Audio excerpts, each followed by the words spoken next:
Just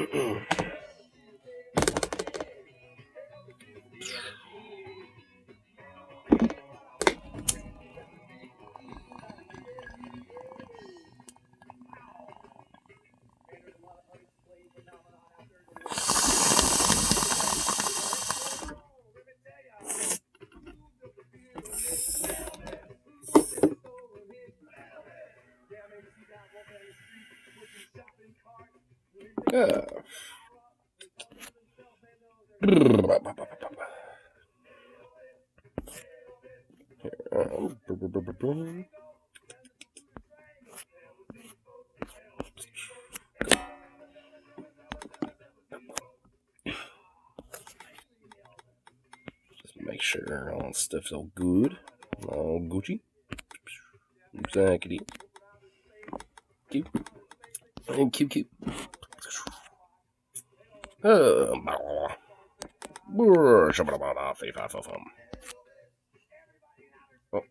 forgot my tea.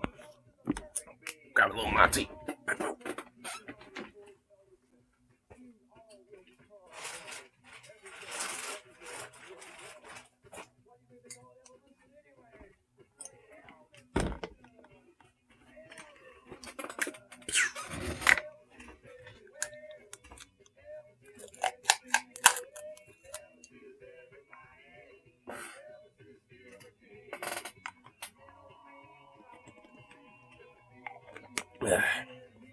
That's refreshing.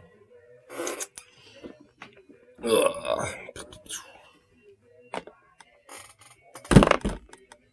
my goodness gracious.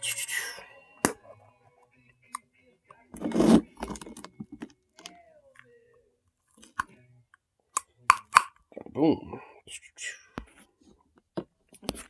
Oh goodness gracious. Man. My whole weekend has been sleepy as shit. Sleepy as shit. Bro. Boo. Mamma mia. But at the very least, go ahead and check out a few things for the internet, see what's happening for the day. You know, going on at least throughout the day and all that shit. Yeah. Get some more bud grounded up and all that shit. Man, I know last night was probably like one of the longer nights I've had in a long time. At least, you know, explain why I've been sleepy all fucking day. Ugh. Blah.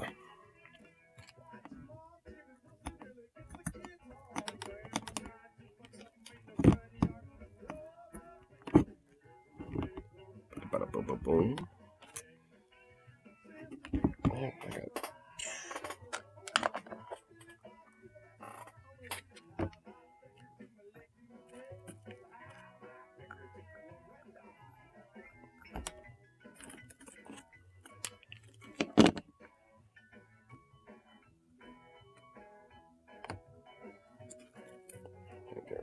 access there.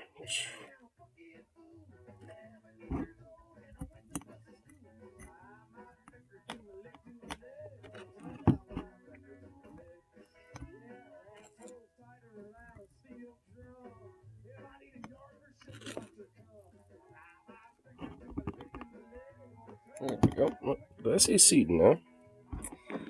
I see a seed. Well, no, not one that's developed. So, definitely ain't worth it. Definitely ain't worth the keep. I have a little container like stuff of these fucking seeds and shit. I have like probably like 20 of them maybe. I'm sure I probably could actually like grow at least a few things out of them if I wanted to.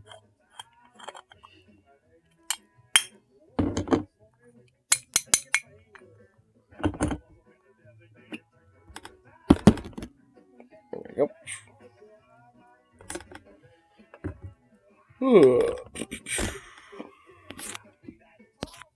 Let's see what's happening here.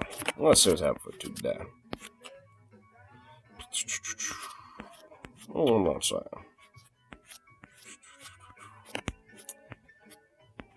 I know there hasn't really been too much today. At least it doesn't seem like there was.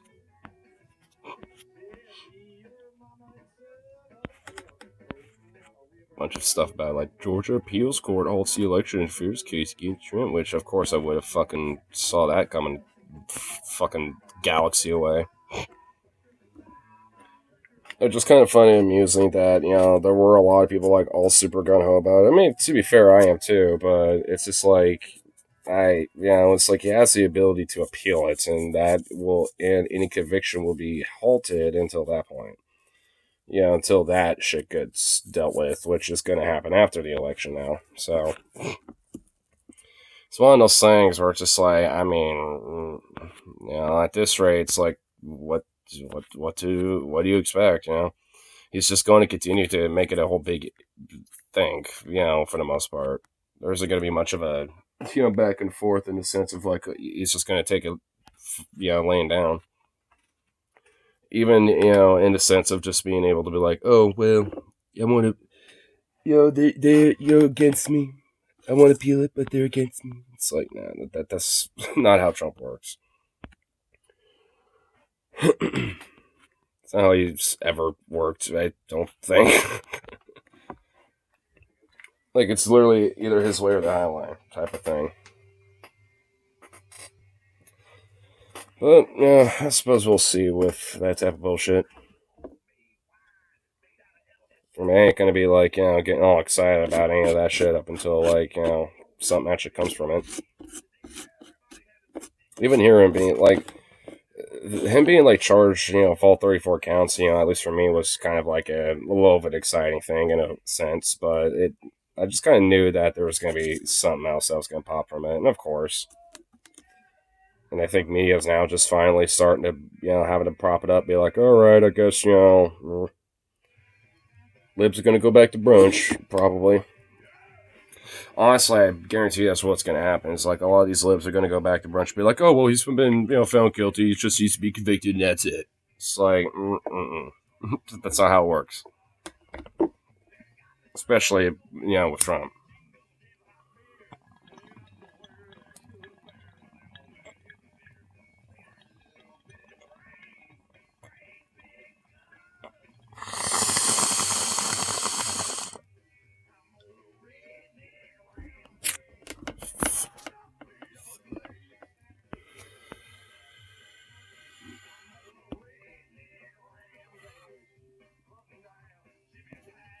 What the hell? Being told I've been gifted a membership from this channel I don't think I've ever heard of before. DJ Lefave? Who the fuck is this?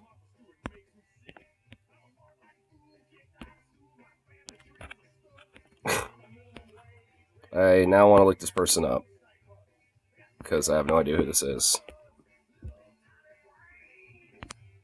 I'm not even subscribed to this guy. Like, I'm literally not even subscribed to this dude. I found his channel, but I'm not subscribed to him. See perks. How am I a member of his channel? But I'm not even subscribed. That makes no sense. That is so strange. What is this shit anyway? It looks like just Geometry Dash videos. Yeah, it's just Geometry Dash videos for the most part. Father, husband, DJ, and U.S. Army veteran. That's all it says about him. I guess somebody randomly gifted me a membership to his channel, even though I don't know who this guy is, nor have seen any of his content before. I mean, maybe the only thing I can think of is maybe I've stumbled on a few of his YouTube shorts. Because he has some shorts. And even then, probably not, because most of these don't have a lot of views. That's interesting. Could have been like maybe a live stream I popped in on once. I guess plays Club Step too, I guess. So he's just kind of like a gamer, I guess, on YouTube. Seems like, well, whatever. I guess I'm now a member of his YouTube channel, even though I don't know who it is, nor am I even subscribed to him. I'm not even subscribed to the dude, so I don't even know how that makes sense. I guess you could be a member for somebody's channel without necessarily having to be a subscribed, member or whatever, or be like actually subscribed to the channel. I mean, it's interesting. You would think you'd like that would automatically subscribe you or something, but whatever. I guess YouTube's just prop that up. It's just like, yeah, you're a member of a YouTube channel you don't even know about at all. Very peculiar, that's for sure. Putting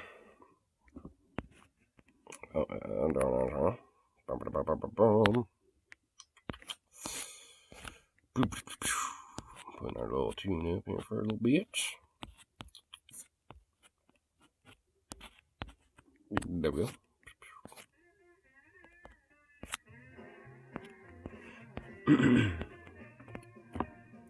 Oh god. Let's first see what's going on now.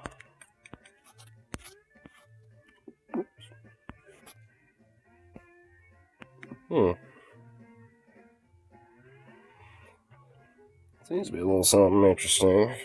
Yeah, two things actually. Some about Bobo. Bobo gets humiliated by Jopi, debate moderator over Beetlejuice incident. What? Oh my god, that sounds awesome. That sounds fire, dude. I'm loving the fact that, like, this bitch, Bobo, is getting fucked on in every way till Sunday now at this point. And it's hilarious. I love it. Just right-wing infighting, and their tears they do certainly bring me a lot of joy. That's for sure. There definitely is a lot of joy with that. Bobo getting heckled by a moderator. Oops. My goodness.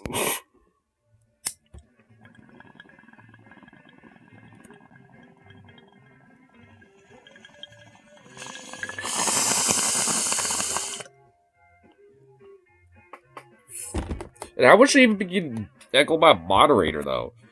I thought she lost her primary. Was she, like, running as, like, an independent or something? I figured she, like, lost. So, I guess not?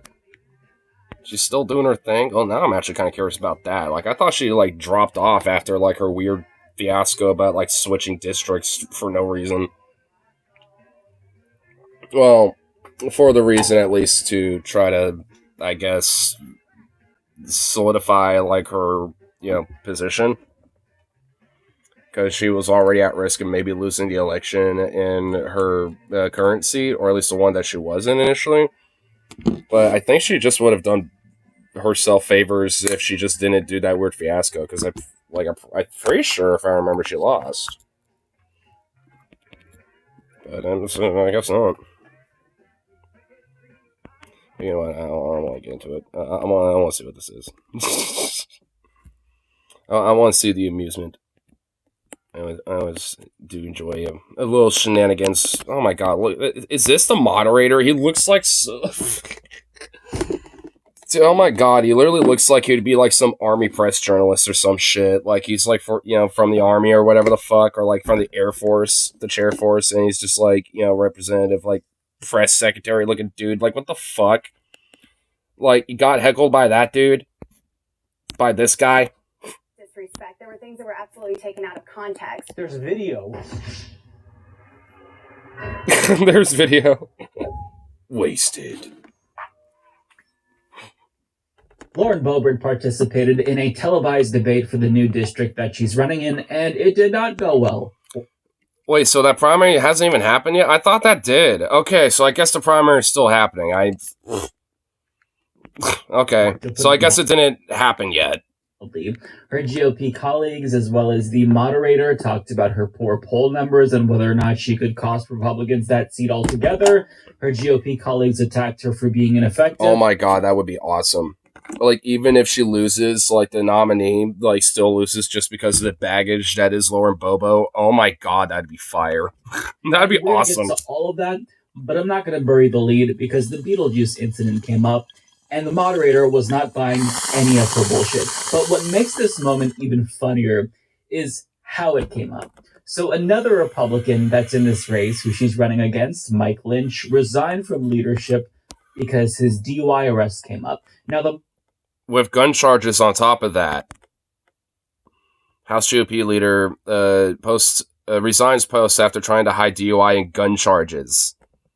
Oh yeah, and these are the same dudes that are all like, but, Second Amendment, everyone deserves a right to a gun, ball, type of shit. And then you got this chuckle fuck being utterly irresponsible and an utter fucking moron. I wonder what, those Second Amendment gun thumpers would have to say about this dipshit.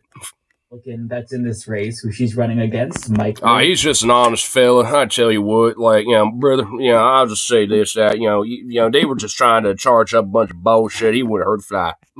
Resigned from leadership because his DUI arrest came up. Now, the moderator had asked him about that, and specifically asked him why he chose to hide that fact from his colleagues, and he doesn't really know how to respond, right? He's fumbling over his words, and he tries to get himself out of this corner. Now, guess how he tries to do that?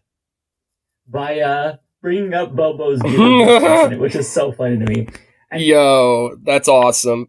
It's a great way. So, in order to obfuscate from that, from his drunk gun irresponsible bullshit, and being a dipshit, fuck with that.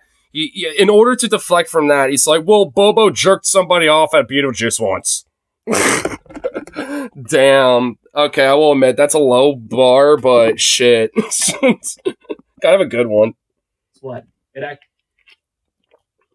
glitch. worked because the moderator then adjusted his attention to her, and that's when she was forced to defend herself, and things went downhill very fast. This happened, at a time that was, this was before even we had theater incidents or anything else that was embarrassing to folks. And so, What? That's how he deflected from that? Was that weird jubble fumble mess? Really? Dude, oh my god. Yeah, resign. Well, he already did, but resign from any form of public life, period. Just retire yourself to the weird plantation ranch you fucking own in Colorado and just never leave. Oh my god, that is embarrassing.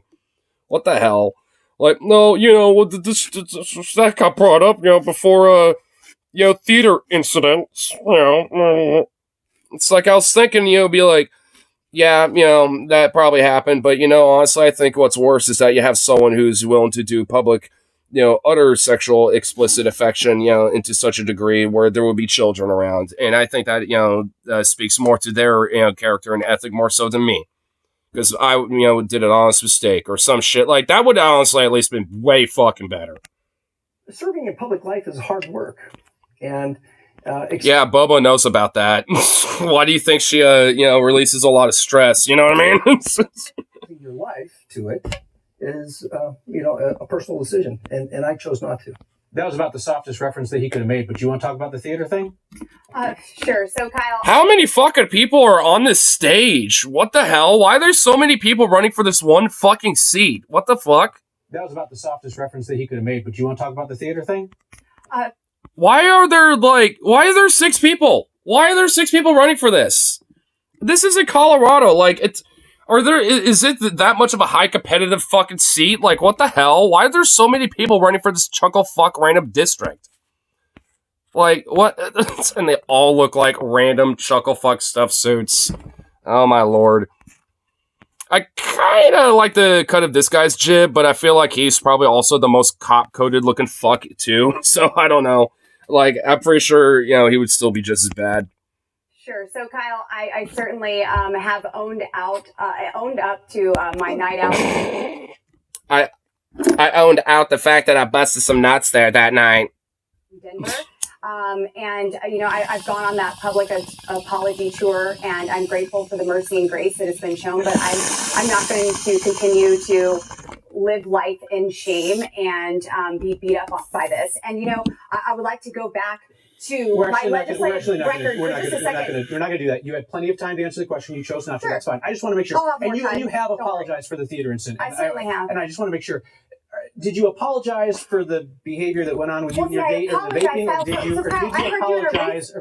or did you apologize for lying to voters about what you did that night and the disrespect that you... Damn, dude, I don't know who this random dork is, but he's actually kind of like, cooking her a little. Damn. Yeah, now I kind of feel bad for poking fun at that guy. What specifically were you apologizing? I don't believe there was disrespect. There were things that were absolutely taken out of context. There's video of your interactions with service workers. I'm asking, are you apologizing for the lying to voters? That I flipped someone off and I did not. So you literally did. There's video of you walking away doing this. Excuse me? Yeah, you absolutely did. And you know what? I don't give a fuck about that. Like, frankly, honestly, I don't really give that much of a shit, about her weird little theater antics or whatever, jerking someone off. I just don't, I would just say, do it in the fucking bathroom like most normal people. And that, quit vaping up in the fucking goddamn theater, too. That's actually probably the main reason why, and really I think the ultimate reason why she did get kicked out. Because, she was already being rowdy. Already, jerking her date off, already as it is. But at least some of that could be slide away a little, But, when she started just vaping willy-nilly, just not giving a shit, that's when she got kicked out. And that's when, a whole fiasco happened. I remember the incident. Is she really trying to obfuscate that much with it? She knows she can't, deny it necessarily. But she's going to try to, land it as, the most softest thing ever, and make herself look like the fucking victim, when she isn't. You made everyone else in that fucking theater have to deal with your stupid, raunchy, dumb, white bitch ass. So it's just you're the problem. You're the fundamental problem here, woman. I think it's been very mischaracterized.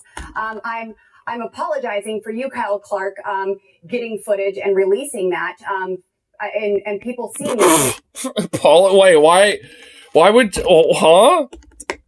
I'd like to apologize to you, Kyle Clark, which, that does not sound like a real name. Why? What? For what? Obtaining the footage which is publicly available? Which you can find on YouTube? There's uploads all over the place. What do you mean? What, are you implying you trying to, scrub it from the internet or something? Very private moment. Certainly. It was very important to figure out whether you... It wasn't exactly very private if it was in a, theater that has security cameras that, have been made public due to the incident that you caused, which became everyone's problem because it's a public venue.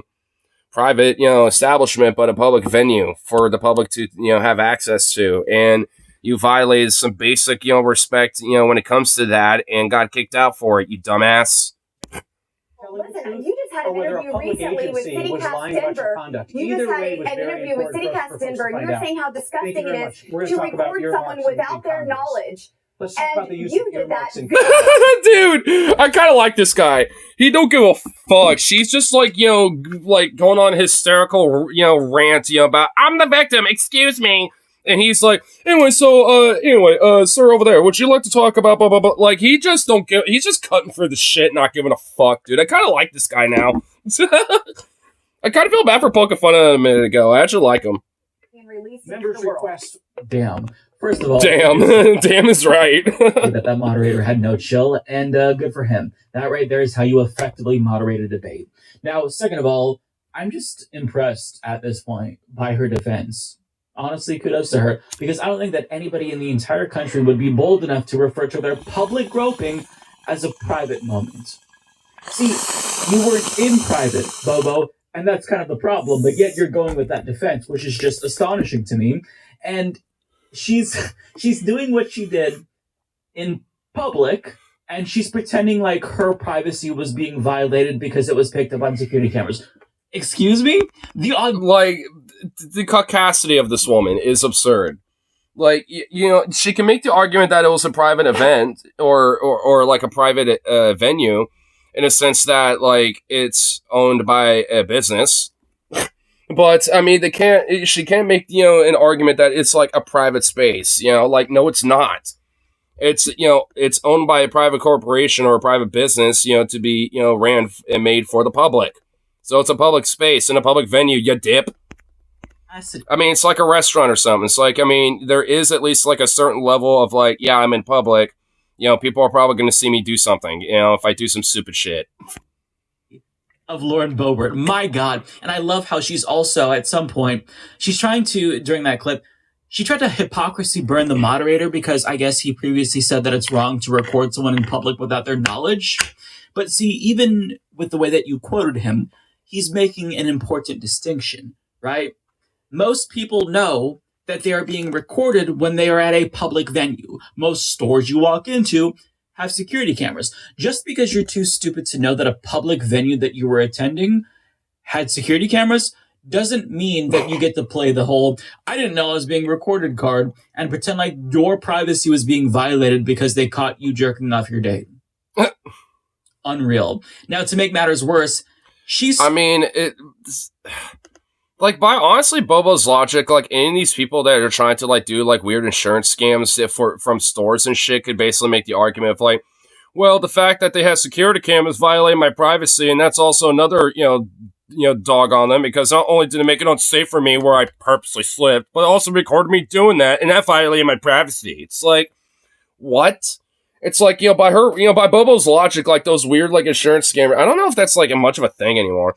But, like, I mean, like, when it comes to those motherfuckers, like, they basically essentially should be able to get away with it every fucking time at that point, right? Like, I mean, like that doesn't make any sense. Like, I mean, there's a reason why there is, like, this, kind of, like, plausible deniability thing of, like, yeah, there's this expectation of, like, you're going to at least be recorded in some way if you're out in public. If you're out just walking the street willy-nilly and shit, yeah, maybe, slightly less so, because at that case, it's probably just some dude, with their phone recording you or something. But even then, like, they still got a right to do that. I mean, because, like, how many of these dorks, do fucking TikToks out in public in the park all the time with just people in the background, pretending like she wasn't being disrespectful to the service workers when she was. And this is a bad thing to lie about because she's inadvertently going to make people revisit this incident and remember why they're so disgusted by her. But let's do that because, I mean, if you're going to lie, then we're going to fact check you. So if you'll recall, she was caught vaping in front of a pregnant woman and jerking off her date. And when employees came to escort her off the premises, well, she initially refused to leave and dropped the "do you know who I am" card. And then she threatened to call the mayor. So, yes. Okay, I kind of forgot a little bit about that. Do you know who I am? Excuse me, I'm Lauren fucking Boebert. I'm gonna call the fucking mayor, and if you don't, get away from me right the fuck now and let me vape and jerk off my hubby over here, then, excuse me, I'm gonna get the fucking mayor to fire you personally, bitch. There was disrespect, and her refusal to own up to it demonstrates that she hasn't actually learned anything from this incident, and she hasn't grown. This is, like, straight up peak, like frat girl, fucking, like, suburbanite white woman energy, dude. Like, you peak. Like, this is, like, literally the extract oil of that. And that's too bad for her because it's still a sticking point. It's like, excuse me, I'm a preppy, prissy little bitch princess, and I get everything, fed to me with a silver spoon. I get what I want. Fuck you. I do what I want. I'm Lauren Boebert. Republican voters in that district. For example, CBS News reports, quote, "I don't like her," said registered Douglas County Republican Brian LaJoie. Boebert, who currently represents District 3, has made headlines for her controversial behavior and opinions. Quote, "Just her behavior. I'm a person that believes that you should behave appropriately when in elected office, no matter the party, no matter the person, and I don't..." Whatever. I mean, I don't really care too much about that specifically. I mean, like, this is why I don't care that much about this shit, necessarily. I just find it funny that it's Boebert, burning and crashing and shit, so whatever, I don't care. I'm laughing at it. But, like, I mean, fundamentally, like, I mean, it feels like, I mean, like, someone like, I don't know, fucking, like, Omar, who, maybe had, like, I don't know, like, AOC or some shit. Actually, AOC would probably be a better example. I mean, she was actually formerly a bartender at one point. So I could kind of see her maybe having, like, a night out, at a few, bar hopping a little. It's like, and there's a video, like, let's say hypothetically, there's a video of, like, AOC getting a little too raunchy at a bar as a congresswoman, and I don't fucking know, like says some like crazy shit about like that Marjorie Taylor Greene bitch really is like a bleach blonde bad bilge body. What a fucking bitch. What a hard, said something like that. I don't fucking know. Like, Frank, just something like, just rambunctious or some shit, or just kind of edgy, because some of the Liquid Courage came out, or whatever. It's just like, I mean, frankly, I would be like, whatever. I don't care. It's like, did she, like, jerk off somebody publicly at the bar or something? No, then who gives a fuck? That she fulfills that role. I will vote for someone else, said LaJoey. And that's one of many Republican voters that news agencies have spoken to that have cited that incident as one of the main reasons why they just don't like her. Remember, we're talking about people in Ken Buck's old district, a pretty traditional anti-Trump Republican whose constituents care about respect and civility and tradition, so it's not that surprising that his former constituents aren't going to be receptive to Bobo shenanigans. In fact, they're pretty turned off by it. But there's more from this debate that I want to show you. However, I do first want to talk about why Boebert chose to run in the 4th district in the first place instead of the 3rd, because that's really important for this next clip. Because well, I think the TLDR version is basically it's just due to polling numbers. Like, she thought she probably had a better chance due to like more Republicans leaning in this district she's running in now versus the one that she won. I think that's, the TLDR version of it. He nearly lost the 3rd district to a Democrat in 2022. Now, polls show she wouldn't have fared any better the next time. So she chose to run in Ken Buck's old seat the moment that he announced he was retiring. Now, the reason why she chose to do this is because, in theory, she could insulate herself from any Democratic challenger because the 4th district is much more red than the 3rd district. The problem is she may have made a catastrophic miscalculation here because an internal poll released by her potential Democratic opponent, Ike McCorkle, shows that she's actually losing that seat in the general election by 14 points. Oof. Damn. I mean, if this is like at least done by potential opposition, maybe there is a little bias to this, but that does still say something. If she's like dragging behind even her Republican colleagues, that she's running against, and with this on top of it, like, it's like this district is a lot more like moderately centrist from what it seems like center right leaning, basically. So a lot of the Republicans there are going to be more moderate, basically, for whatever the fuck that means anymore when it comes to Republicans these days. But, for what it's worth, that they are, and, people like Bobo and Orange agreeing to those types, tend to be a lot more of a repellent than something they're attracted to. Only at 43%, while she's at 27%. Now, there is a caveat. And thus, fucks herself over. 3% of voters are still undecided, but still, this is a Republican stronghold. And the fact that she is losing to a Democrat, at least based on this one poll, is very devastating. Now, she responded to the poll by coping and going on to blame Republican voters. Yes, Republican voters, because she nearly lost her 2022 re-election.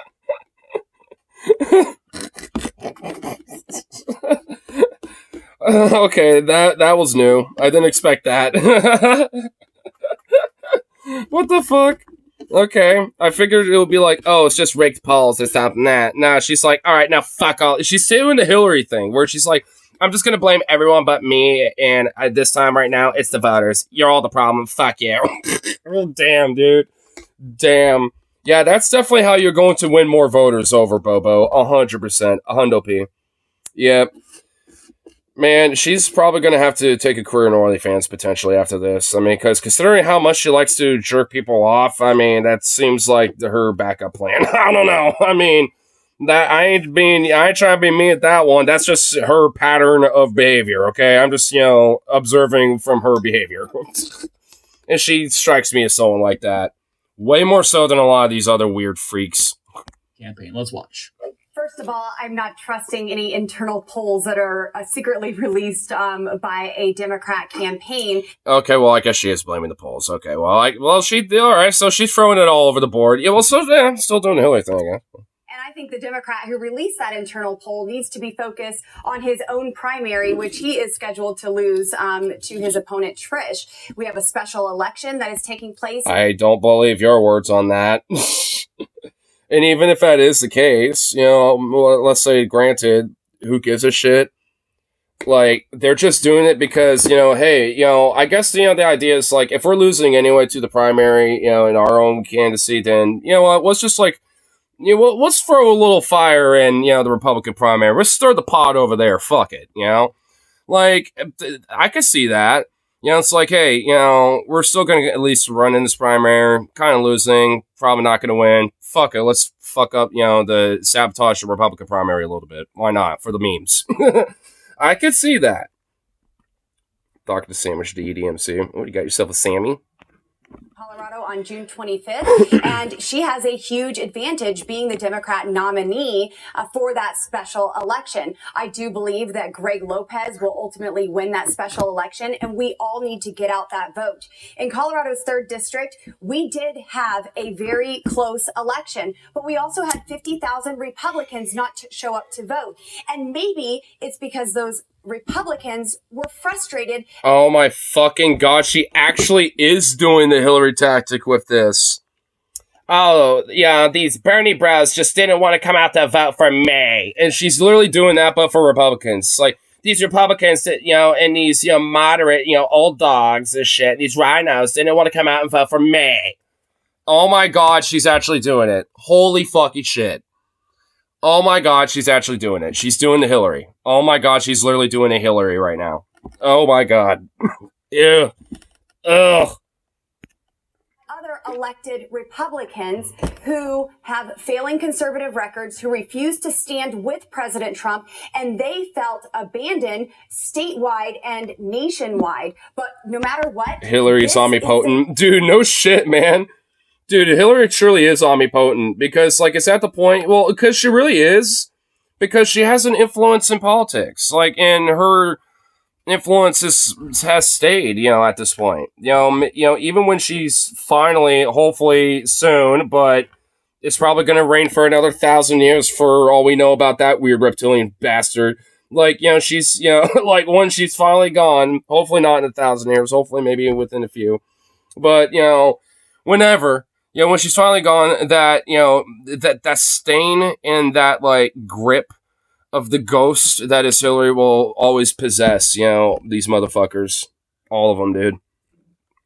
Like, I mean, it's going to be like the 4, like, apocalyptic ghosts, horsemen or whatever, but it's like Pelosi, Hillary, Kissinger, Cheney. It's like, it's got these motherfuckers. Well, Dick and Hillary aren't dead. Well, Pelosi ain't yet. So, I mean, so 3 of them are still alive. So the ghost of one of them is now, one of the horsemen have now been, unleashed. But the other 3 haven't yet.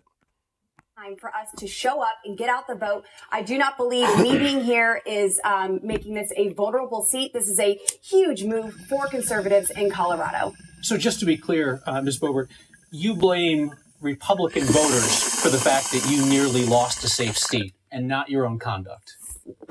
When 50,000 Republican voters do not show up and think that their vote does not matter, that does make an impact on elections. Maybe you shouldn't have told them that the election was stolen then.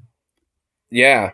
And also maybe you shouldn't fucking spit in their fucking eye and spit in their face and, and fucking condescend voters, Bobo. That's why this Hillary tactic that the DNC and the Democrats do all the fucking time is so annoying and repellent. Because Bobo did that to her own constituents, basically, and that turns them off. And it's like, I wonder why. It's because if you condescend voters all the fucking time about how they ought to vote, or they, they're somehow obligated to to their vote, to you or some shit. Yeah, you're gonna get repellents, and people are gonna be turned off to that shit. You might get your, like, vote red no matter what, or vote blue no matter who, dipshits that might be a little more sympathetic to your cause and shit, but beyond that, that's just going to be a repellent. Again, it's like, I wonder why, like, so many people are, at least on the leftist side of this argument, are so repellent to the idea of voting Joe. It's like, I wonder why, because this is kind of the same thing, but extrapolated further. It's like, I mean, it's not like, the Democrats can't do anything about it, but they're pretty much doing literally everything, the opposites, that they could do to help themselves. Like, literally the opposite. Actually, another Mike video will pop up after this is actually going to kind of get into that a little bit. Ever think about that? Because if you tell people that their votes don't matter because Democrats are just going to steal the elections What anyway, about then the gay Jewish Confederates? Oh, that thing that you sent me? Yeah, on Telegram. Yeah, that shit was.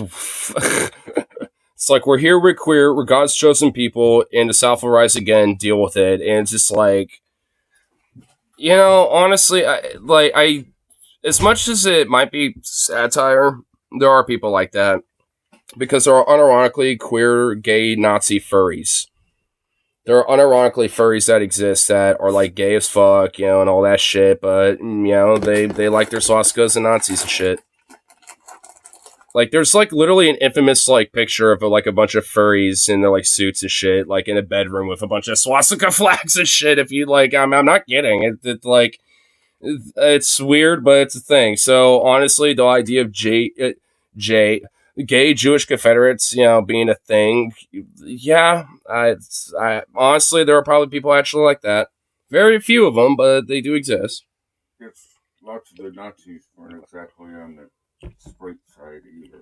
Well, yeah. Well, it was a insecurity, like, masculinity cult, basically. Yeah, whatever the deal was. Didn't work out too well for anyone else, especially the Jews. Okay, Or Poles, or gays, or trade unionists, and communists, or anyone else.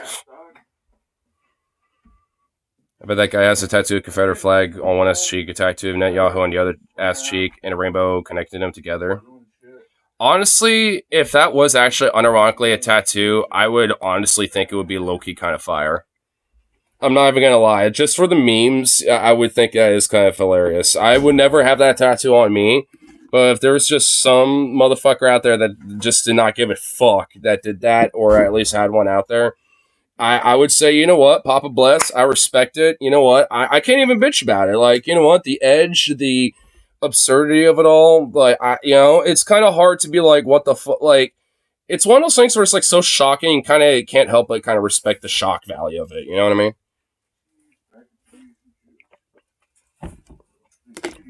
Like, I mean, honestly, like, I mean, it's one of those things where it's like, I mean, all right, okay. All right, respect, I guess. I mean, in the sense of just the fact that, just the shock value of it all, it's just like, I don't know. I can't really be offended by that, It's like, that's kind of the point. That's at least, my kind of point. It's like, if I saw something like that, even as a flag or some shit, like, I could not be offended by that. I honestly would be laughing more than anything. Like, just straight up.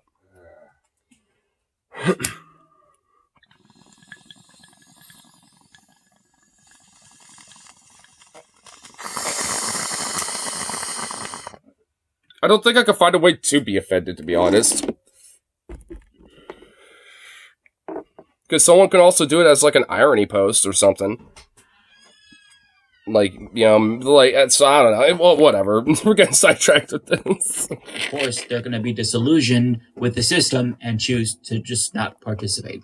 But what she's saying doesn't even make sense, because if Republican voters are specifically disappointed because so much of the GOP are rhinos, they're fake Republicans, and they're not standing with Trump, wouldn't they, in theory, come out to support you instead?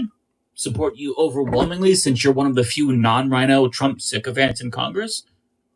Well, they didn't, so why would they protest you if the GOP being more like you is what would make them happy? It's just nonsensical, right?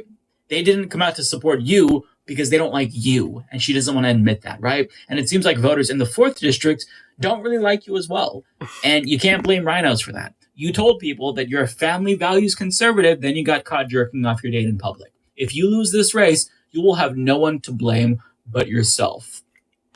Fundamentally. So, I mean, ultimately. I don't know if there's any other clip. Oh, yeah, there is actually one more clip. Okay. Here, I actually want to get into this little clip here. Yeah, we'll see this last little clip, because I was about to be like, all right, anything else on this? But, yeah, here we go. Are pointing out that vulnerability, as is the moderator. Who here believes that if Republican primary voters nominate Ms. Boebert, that she could realistically lose in November? God damn, dude, the moderator's calling her out, like, overtly like this? Holy shit. Oh my god, dude, that's diabolical. Holy fuck. Oh my god. That is just... Damn. Dude, he's like fucking doing some gourmet fucking like Michelin star chef cooking over here. Like, holy fuck. I like how at the very beginning I thought, like, who's this weird, like, chair force looking dork? But now I'm like, god damn, what a Chad. Mr. Lynch, Ms. Flora, and Mr. Yu say they believe that she could realistically lose. Mr. Sonnenberg, Mr. Holtorf do not believe that she could realistically lose. Let me clarify. November. I answered the question, so I didn't know. Okay. You wanted. Do you believe that she could lose in November? It's very possible. Yes. Okay, I'm going to raise my hand just to clarify. Wait, so three people initially rose their hand. This guy was like, well, wait, hold on.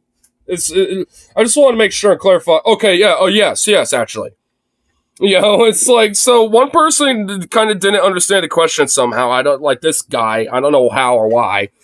But eventually it was like, oh, yeah, so, like, 4 out of 6. Well, I guess 4 out of 5, because Bobo's in here. So, like, 4 out of 5.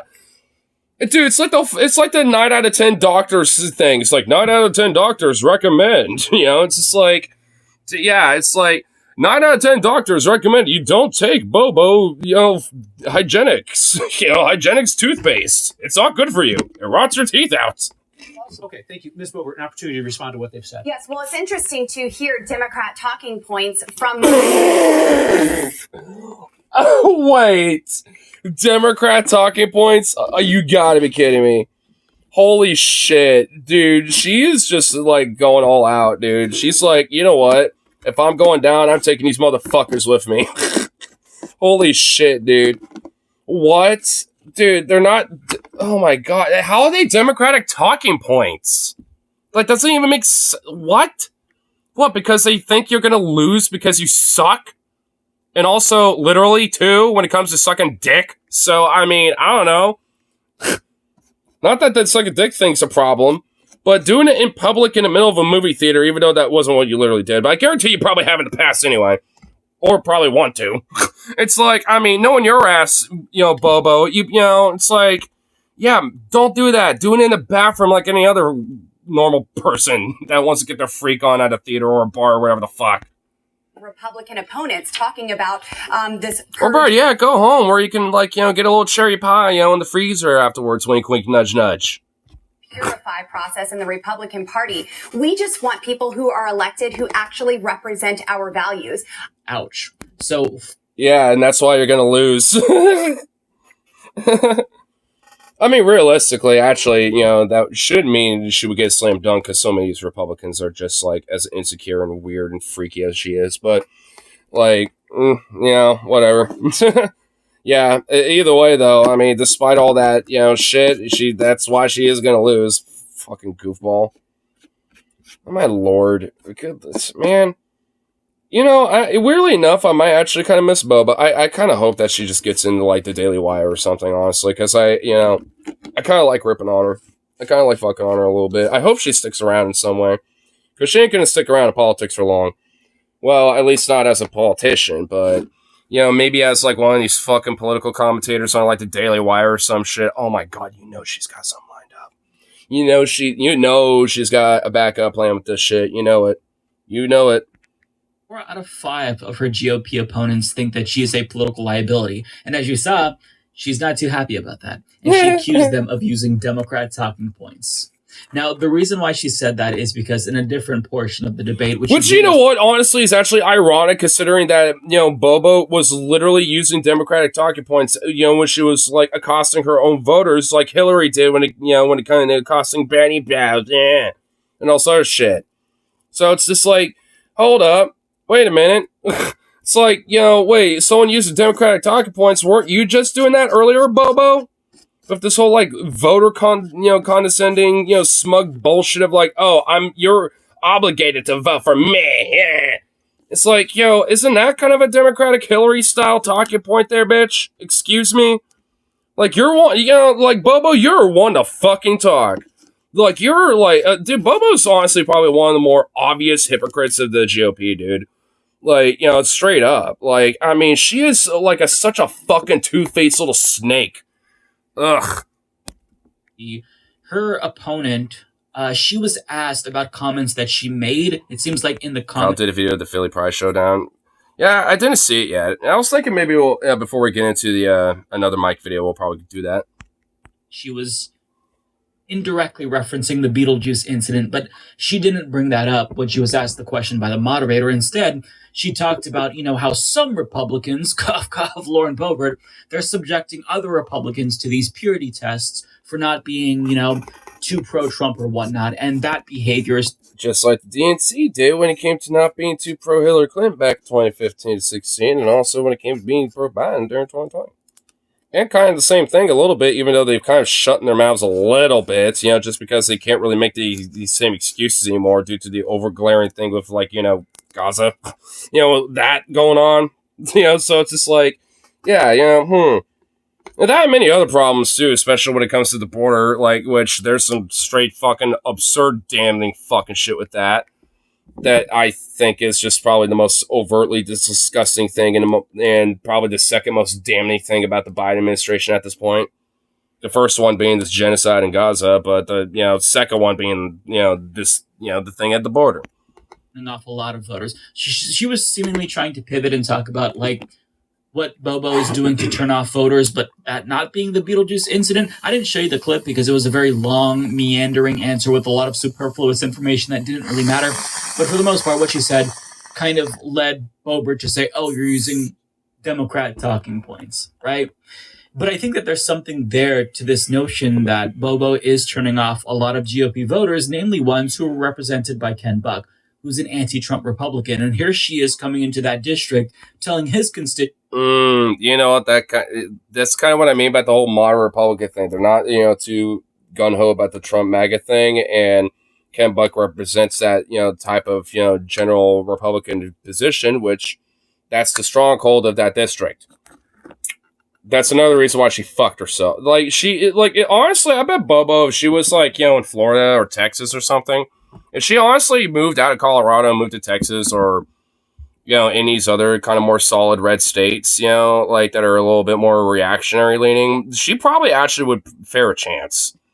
I think that's what if she really wanted to kind of stay a politician, she'd be like, I became a, politician in Colorado, but, give it a couple years and it's 2032. It's well, now I'm running in Alabama. It's I kind of feel if she really wanted to kind of stick around for some reason, that's what she would do. that the problem with the GOP is that they're not pro-Trump enough. They're all rhinos, right? It's just ridiculous. But that's how she kind of evades this question about her own electability. But that wasn't the only thing that they hit her on, because her opponents also called her out for being ineffective. Yeah, well, I thank you. And It's in our clip. Who the fuck is this weird dork? And why is he wearing such an off-color pair of glasses for what he's wearing? What is going on? Who is this guy? Who is this? Who the fuck is this? Who's this egghead looking fucking 1950s dorky nuclear scientist? Who is this looking dude? What the hell? Where's the Kyle Clark guy? I want that guy back.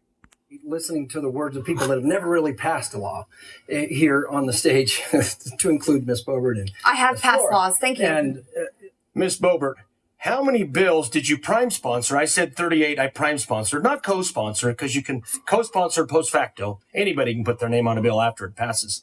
How many bills did you prime sponsor in the U.S. Congress that actually were signed by the President of the United States? So thank you so much, Richard. It's interesting that you're touting the legislation that you have passed. You also say that you are a no-nonsense conservative. Well, I think the voters back home should know that a no-nonsense conservative... You're not answering anything that he asked. He asked how many prime, sponsors that you did as a congresswoman, during your tenure. Not whatever this weird fucking hoity-toity bullshit is. Answer the fucking question. He was able to be pretty direct. As much as that dude, I probably wouldn't like him anyway, because this other guy, this dude, this guy looks hella cop-coded. This guy looks like he probably was a sheriff at the beginning of his political career. You know what I mean? This guy looks like he was probably the sheriff of his local county at one point. But I don't know, the no nonsense thing, I can kind of, that's the reason why I kind of jibe a little. It's like, if he actually is that way, which, I don't know, I mean, at bare minimal, seems like there is a little. It's like, I can at least get with that. And he at least, kind of flexed it a little bit. Doesn't really say much about him, though, so whatever. I mean, there's something about his jib where I could probably have a beer with him at the bar or whatever and be fine, Not this bitch, though. I'd get irritated, probably want to, like, fucking just smash a bottle up against her head and just, like, run away or something. I don't know. She would just grate me and just fucking make me just get pissed off very quickly. No-nonsense conservative. Well, I think the voters back home should know that a no-nonsense conservative should not have a failing Liberty score. We have the Independent Institute who scores representatives. I wonder why. I know what she's talking about a little bit. It's like this whole, like, Liberty Freedom Index thing. Where it's like, and I think this might be for, like, the states, I think, but, yeah, like, I wonder why, like, places like the U.S. and different, regions of the U.S. as well, but also globally, like, the U.S. isn't exactly the most free or liberty-based, like, country. There's plenty of other nations that are, like, way better than us on those metrics. For their legislative record, and if you are not voting, how you can. Oh, something about like legislative records. Well, honestly, Bobo, I'm pretty sure yours will be really zilch. And considering this other guy, it sounds like his would be a lot more fruitful than yours. Well, then you get a negative impact, and I'm the only person. You like to answer the question? You know what? God damn it! Now I really want to honestly find out. Like because I want to know like how many man, what's the other dude's name? Like Richard something. Like, because, man, now I want to do, like, a little, like, deep dive on this shit a little bit. Because, like, I want to know, like, what is the track record between that guy and this bitch? Because I guarantee you that she barely got fuck all going on outside, like, some co-sponsors here and there, ooh-woo, and that's about it. Which, yeah, even what that other dude said, like, yeah, anyone can do that, even after a bill passes. Like, yeah, anyone can do that. Like, it's like, people can, co-sponsor and, retract the sponsorship, too, even. Like, I mean, like, there's nothing that stops you from doing that whether it passes or not. So I mean anyone can do that shit. So what's like the prime sponsor record, and also just like proposing bills even, where's all that shit? Probably don't got that, huh? Junior, would you like to talk about Liberty scores? You can answer the question, ma'am. It's okay. Will. So you can answer the question, ma'am. It's okay. Damn, that was so passive-aggressive. Holy shit, I love it. Okay, I'm starting to like him a little bit. God damn it, I'm starting to kind of like that guy a little bit. Again, he's still MAGA chud. Well, not MAGA chud, probably, but he's still chud. And cop-coded as fuck. Again, probably was a sheriff at one point, but I don't know. I kind of like him. I'm starting to kind of like his personality a little bit.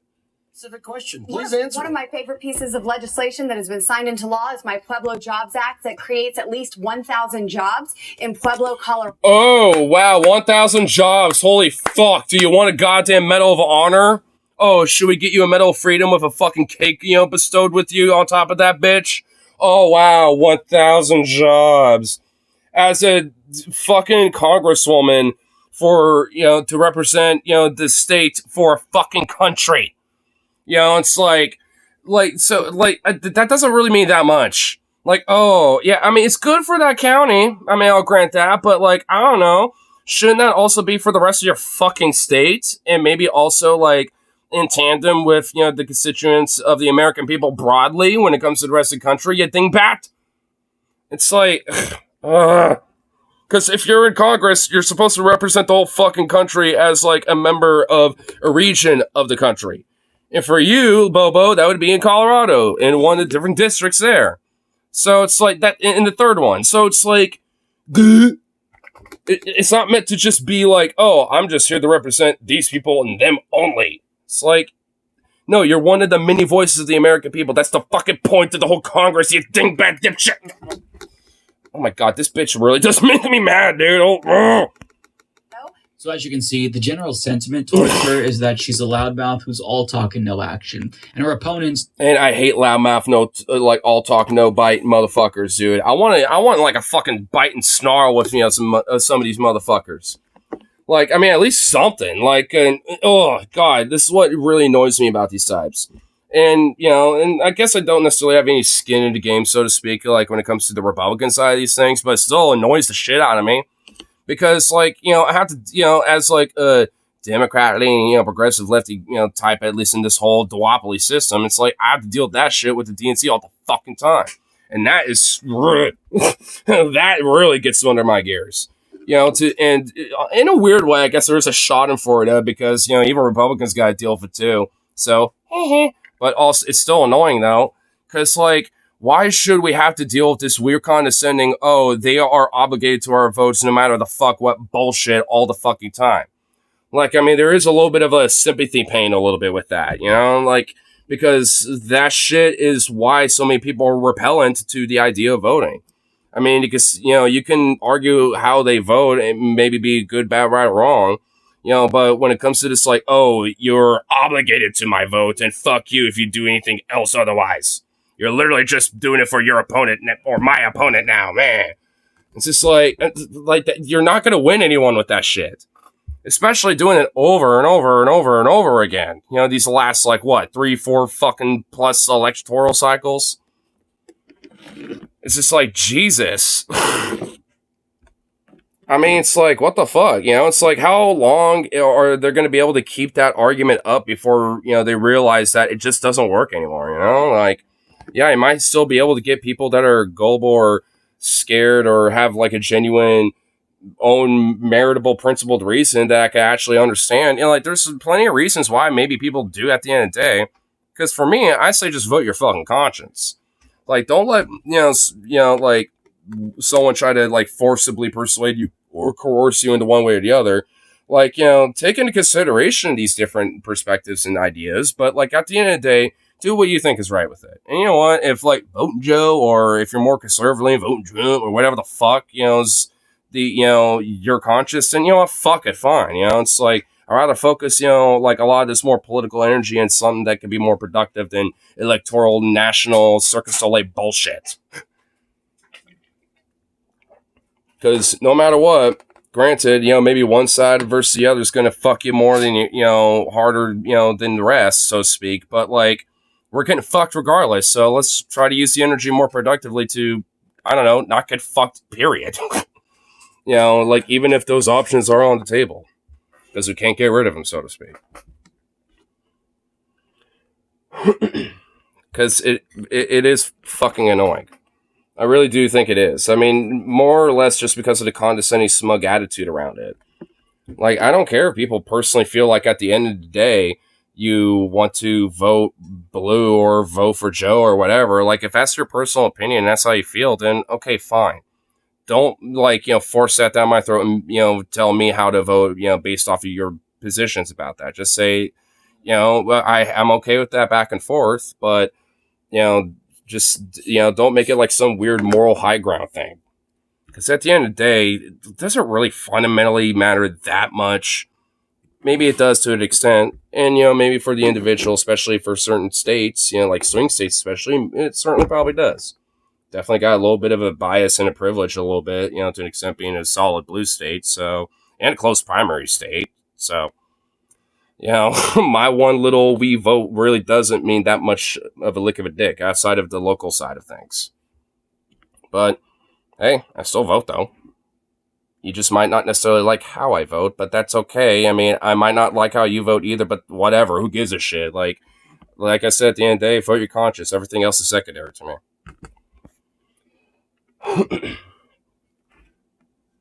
There.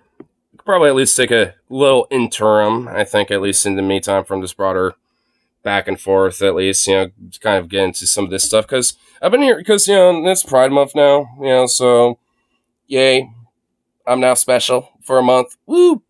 but,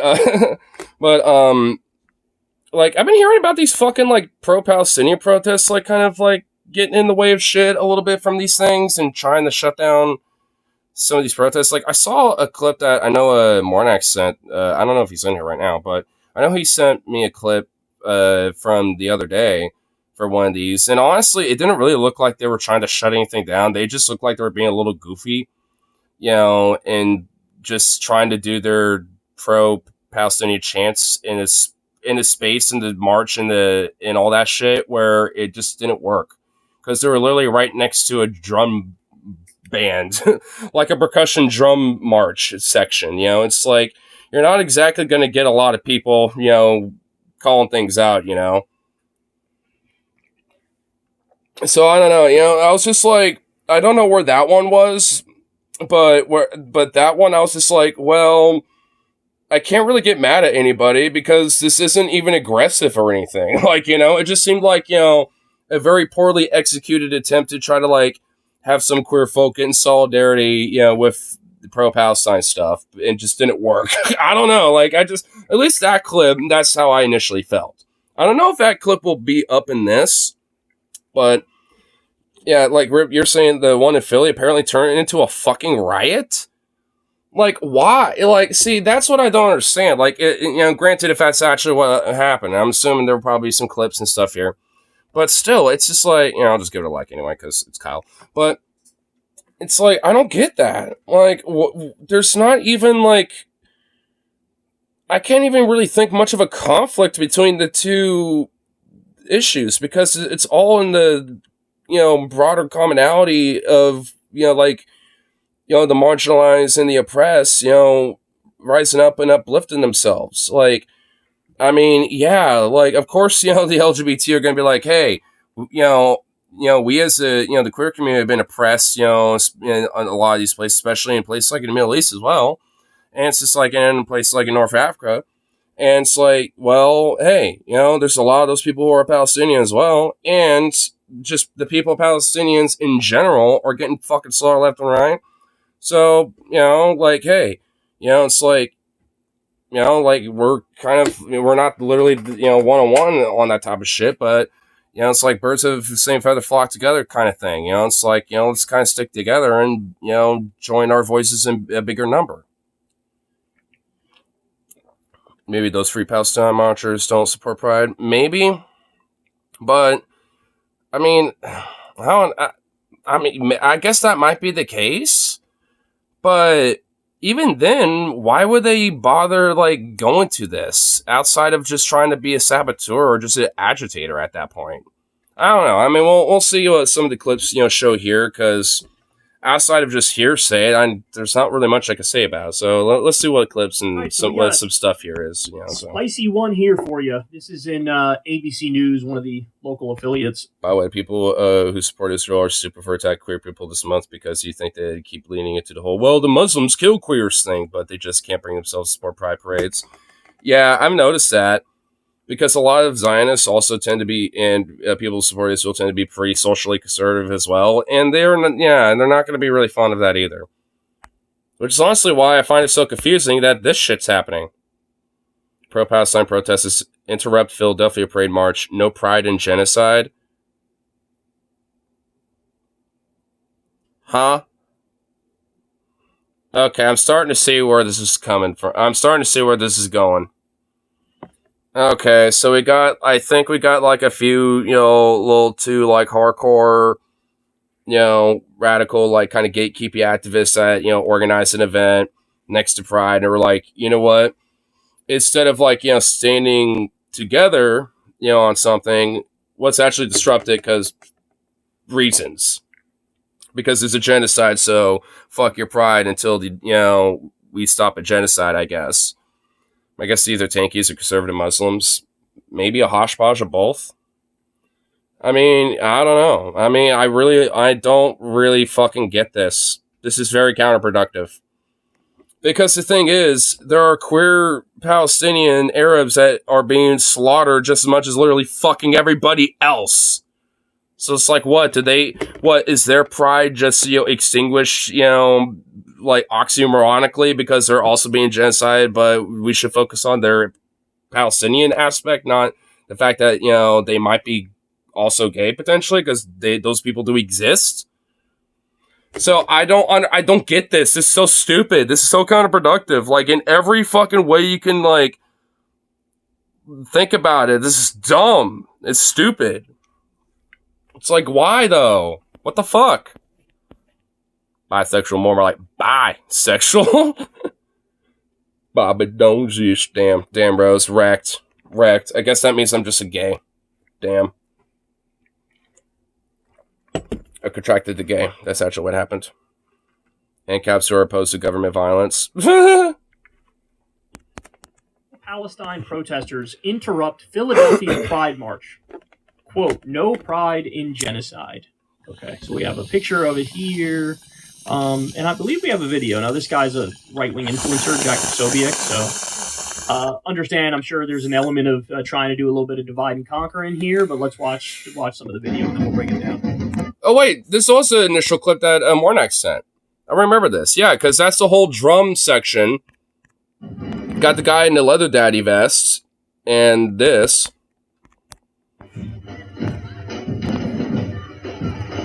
So these people... I remember because, like, at the end of it, like, they were doing their chants, but the people doing their drumming and shit, they were kind of, like, going in tandem with the chants as well a little bit. At least for this. So I guess the same event eventually turned violent, I guess. But at least in this instance, I'm just like, I don't see what's the problem here. It's just kind of like a little bit of a goof. And kind of the drum band side of things just kind of took advantage of it. You know, I don't know.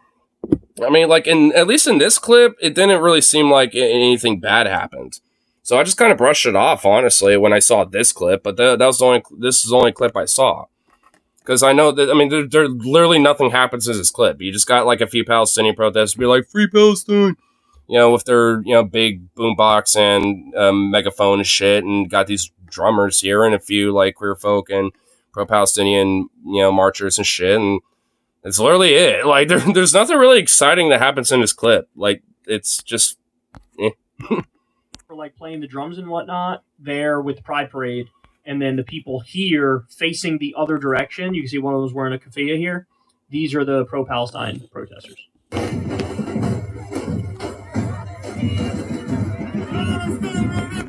And I'm not gonna lie, dude. This guy's mohawk right here, this little feather hawk thing, is so fucking awesome, dude.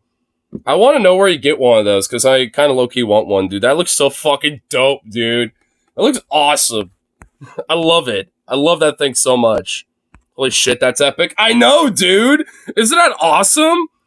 Dude, I want one so bad. Probably homemade. I don't know. I'm assuming it's like a feather hawk or like a feather mohawk headband thing. I mean, because it is a headband of a sorts. I don't know. I want to find out what it is, and I want one so bad. I might honestly order one if I can find one. Oh, you know what? I didn't even notice this in the initial fucking video. No pride in genocide. While they have a pride flag in the back, well, as their fucking backdrop with that.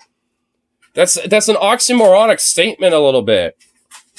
And yeah, you can, because some of those people, obviously not all of them, or nor the majority, but a lot of those people as well dying in that fucking genocide are also queer folk too. I mean, you know, and the fact that we don't know who those people are, or rarely ever know their voices or anything, is just as damning, just as much as all these other people getting fucking slaughtered day in, day out. So it's like, excuse me?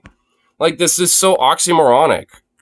Like, I just don't get, like, this is where I think it starts getting counterproductive. Like, I can understand maybe some pro-Palestinian protesters want to, like, maybe join Solidarity and try to be more of an advocate and a voice, being like, hey, you know, like, here's some stats and blah, blah, blah and shit. And also, like, maybe try to, you know, like, do research about, like, you know, queer advocacy in, like, North Africa and the Middle East, especially in places like in Palestine, you know, and pass out some pamphlets about that. Like, I would actually think that would be fucking dope, you know, like, if they just basically marched hand in hand with them, because you could still kind of make the same general message, so to speak, without having to be counterproductive. Like, I mean, it just seems fucking dumb when you got something like this. I mean, honestly. I mean, at least right now it's not violent, but I just say that, I don't know, like, the broader messaging with no pride in genocide just seems a little counterproductive, knowing, you know, some of these things. Especially considering that, like, you know, the LGBT movements in the Middle East and places like in Africa broadly, but in places like in North Africa and the Middle East, like, are never talked about, basically, really ever, you know, places like in the West and shit. And that should be more prominently discussed. You know, it's like even Mike Figueredo, the guy we were just looking at earlier, just recently released a book that is specifically like, you know, delved into different stats and research and about specific individuals, you know, from different places like in Morocco, Tunisia, shit like that. So I want to get his book at some point, you know, and actually read it and check it out. Because I think, you know, it'd be a very formative book, and I think there would be a lot of really cool shit, you know, to learn from it. That's the no pride in genocide flag. Ironically, using a pride flag to put the message on. I mean, I still like this guy's, like, Featherhawk, though. This guy's awesome. And this guy's mullet, dude, is banging, dude. Like, that guy's mullet game is on point, bro. I'm not even gonna lie. Dude, this guy was literally warped from the fucking 70s. This guy literally came out of 1978, dude. You cannot tell me he did not come from 1978. Like, that guy's a time traveler. Like, he somehow went into, like, you know, some, like, you know, Folsom, you know, like, you know, Pride time machine thing that was, like, in the fucking basement there or some shit, and fucking time warped himself to 2024. It's like, well, things are a little different, but it's about relatively the same. All right, whatever. You know, it's just like hanging out with his, like, 70, you know, like 1970 era model Nokia fucking camera on it, you know, or some shit. It's like, ooh, this would be cool. Like, like, holy shit, dude. This guy straight looks like he came out in 1976 or some shit, bro. Like, fuck. I love him. I love that guy. The Featherhawk guy and that guy are like, just, they make this whole video for me. And the Leather Daddy over there, too.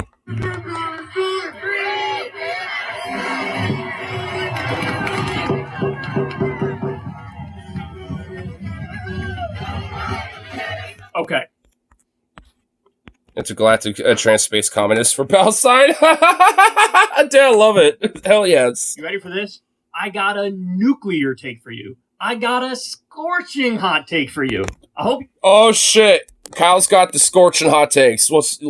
Mike boost this shit. Are we ready? Let's zoom in on our boy. Our boy. We need to zoom in on our boy. Hey, I hope you're sitting. I am. And I mean this from the bottom of my heart, bro. I really do. I want you to know this is speculation. I want you to know I have zero evidence for this. But I also want you to know this is my opinion and I mean it from the bottom of my heart. You ready? Feds.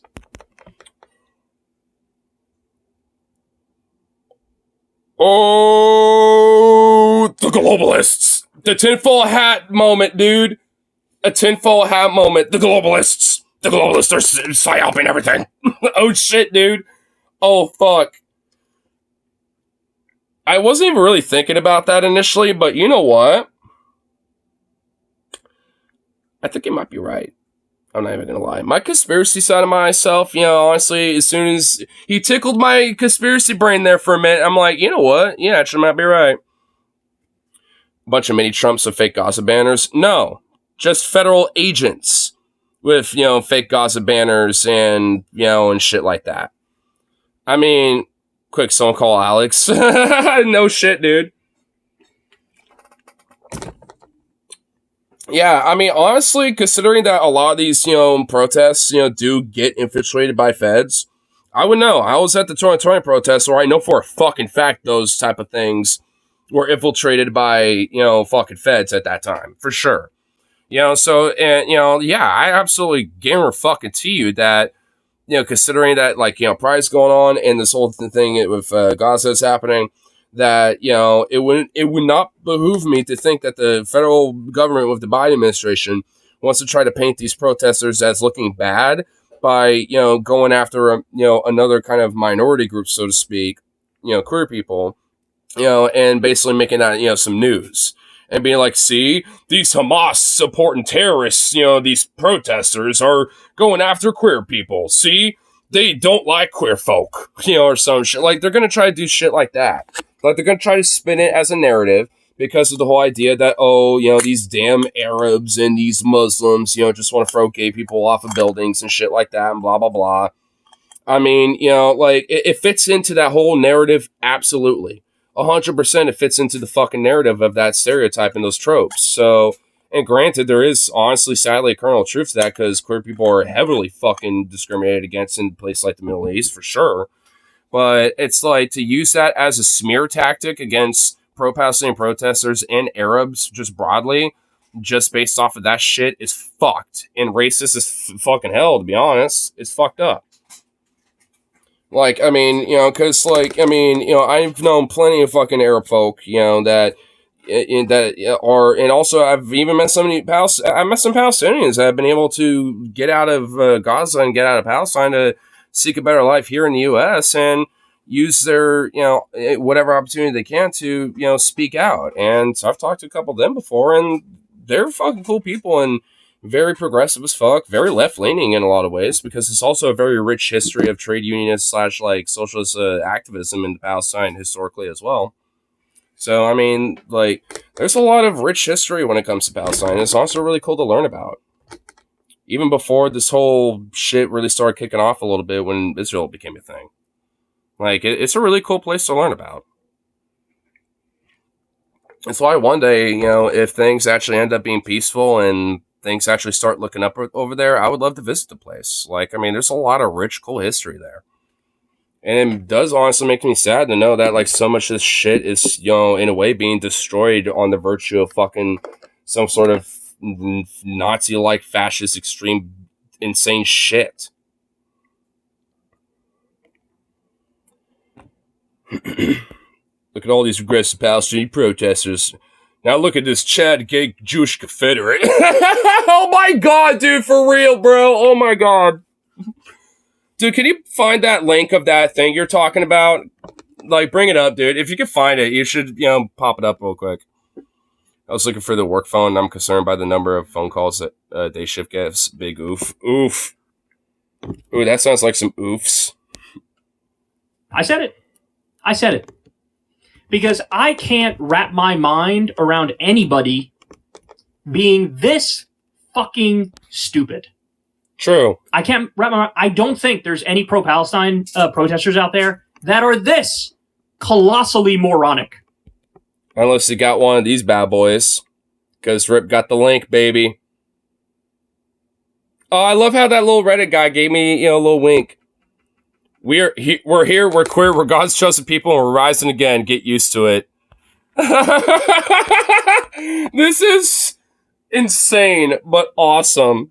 And somebody, dude, I love how this guy got one like, one heart. So someone loved it, someone liked it and agreed with it. And someone liked and agreed with it so much they gave it a heart, and someone laughed at it. So there's like... So people agreed with this, and this is on Facebook, so I unironically do believe this is, I think, a thing. Like, this is like some, like, Southern Confederate, like, Anglo-Saxon Ashkenazi Jew that is gay as fuck, but also, like, a white nationalist and a Jewish nationalist kind of, or, I guess, Israeli nationalist kind of guy, and also a South will Rise Again Confederate, neo-Confederate nationalist. Like, I guess, like, a bi-nationalist? Bi-nationalist.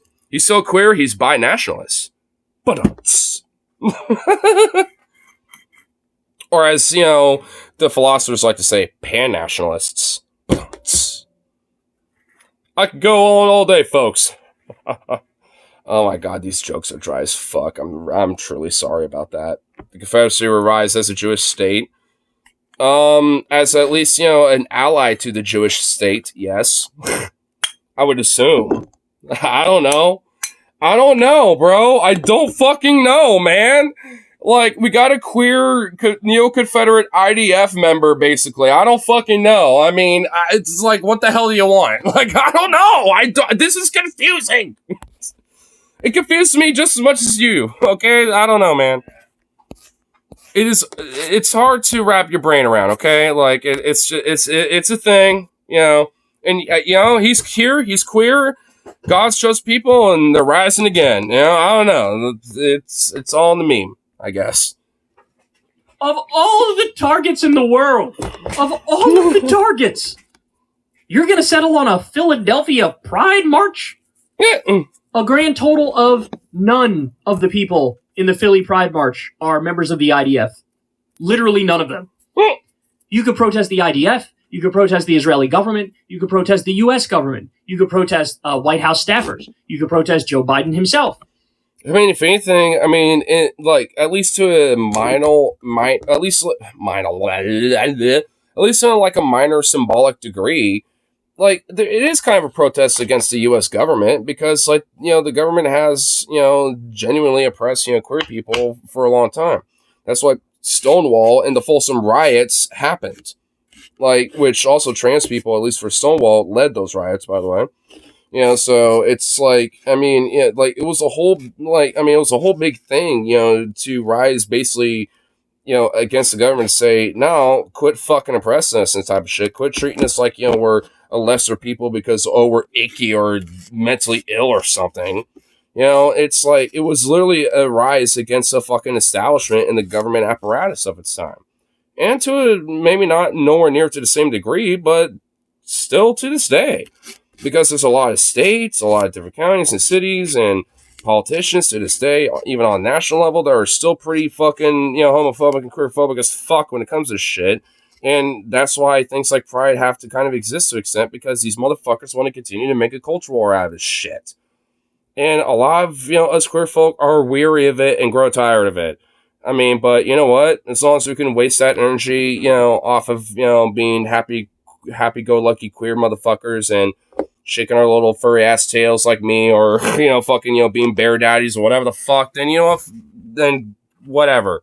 Your tears are our delight. As long as we get at least, some sort of satisfaction out of it, and we do.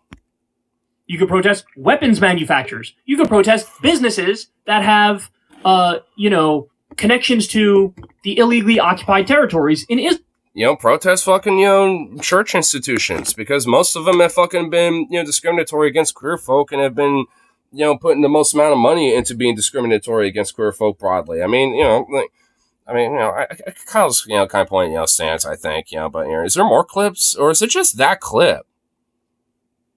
Wait, what the fuck? Well, hold on. Like, so it says that this whole thing ended up being a riot, but that's the only clip is the one that we saw from the other day? I was hoping there would be more clips. Is it just him kind of doing his thing? That's it? Kyle, you could have found more clips? Is there more clips? Like, because if there's any clips of this shit starting off and popping off as a riot, I'll believe it, but I'm starting to wonder, like, did it pop off as a riot, or were there just a bunch of weird Fed psyop dipshits, trying to, like, stir trouble, but nothing happened? Like, which was it? Now I'm confused about this whole thing. Because they didn't really shut anything down if that was their attempt. So what the fuck happened? See, this is what psyops do, dude. This is what, like, the feds do with this shit. I swear to God, bro. Like, because now they're trying to, like, this actually is kind of a way of, like, how fucking, feds kind of fuck with shit like this, in a way. Not to get, conspiratorial brain with it again, but, like, I mean, it really is kind of true. Because, like, they'll, like, go in there as agitators, try to sabotage shit, basically in a way to start shit and honestly instigate a fight, so there could be a reason for cops to come in to break shit up or this and that, whatever the fuck. And, or at least at minimal, just stir some trouble and at least a little bit, or at least disrupt things for like half an hour or something.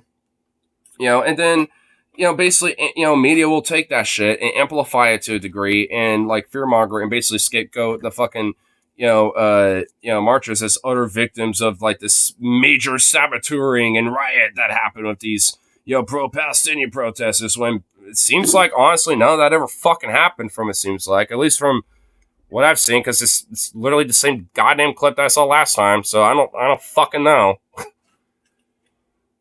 Unless there's like an actual clip, of like, fucking hands getting thrown or like cops having to break shit up because a riot happened or something, then I don't know. I ain't willing to believe that. Because it just doesn't seem like they shut that shit down. They tried but failed and looked like a bunch of idiots.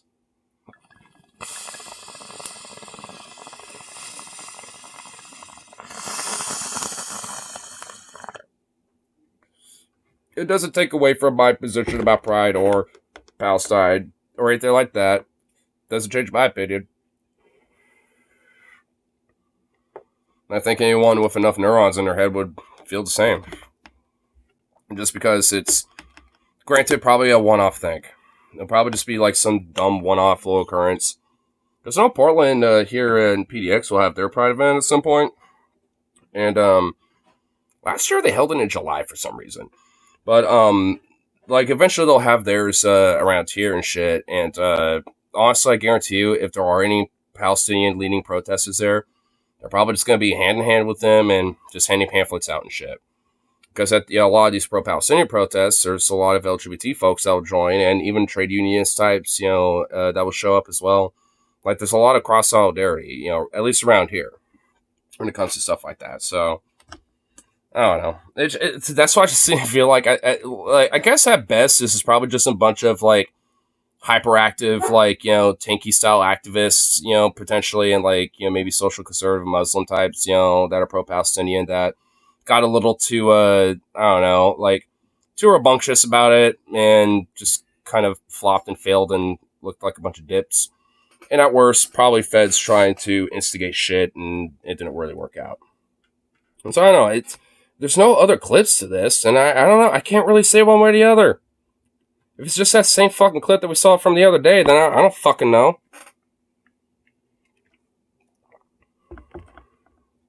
I mean, is there any other clips of it? I'm actually asking at this point. I mean, is there? I don't think I'm going to see any from this shit. Like I was recommending my own stream. Whatever. Maybe if I looked up Philly Pride parade thing. Maybe if I look.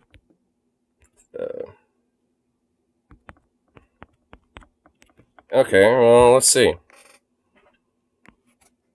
Okay, there's Kyle's clip. Okay, a bunch of meh.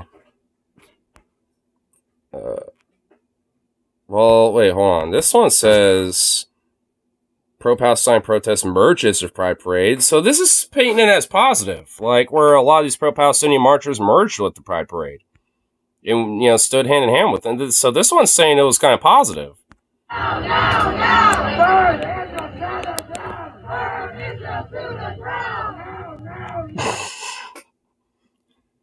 Damn.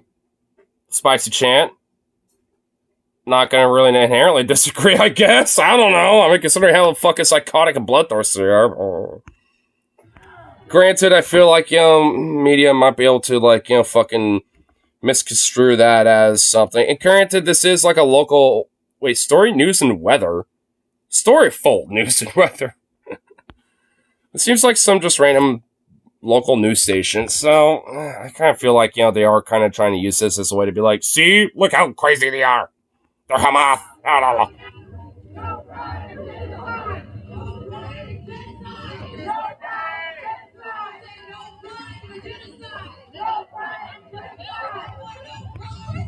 I mean, it seems like even some of the Pride marchers are even chanting with it. Not all of them. I mean, some, got a legal observer, some staff member there, and they're just kind of marching along. But it seems, honestly, at least even with this clip, at worst, it's mixed. And at best, it seems like relatively positive.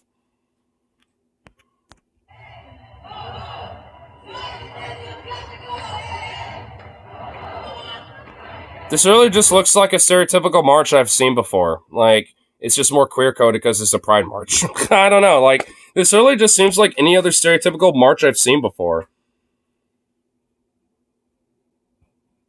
Yeah, and I mean, I don't know. Yeah, it seems like nothing really happened. Like, was this shit... Honestly, I'm starting to question whether, like, this whole pro-Palestinian shit shut down of Pride. I'm honestly even questioning if that even fucking happened right now. Did that honestly happen, or is media and, like, the feds basically trying to, like, amplify and just divide this shit? I'm starting to really wonder that now. Because maybe not everybody at the Pride March inherently agrees with what's going on, but, like, fuck. I mean, it seems like it's just peaceful and people just march along anyway. No one seems to inherently give a fuck. So I don't know, like... Is there actually something to this whole, like, shutdown at Philly thing, or is there not? Because what type of fucking title is this? Islamists clash? Islamists crash. with LGBT. What fucking channel is this? They have 500,000. Who the fuck are these people? Oh my god, I bet they're so fucking conservative as hell, aren't they?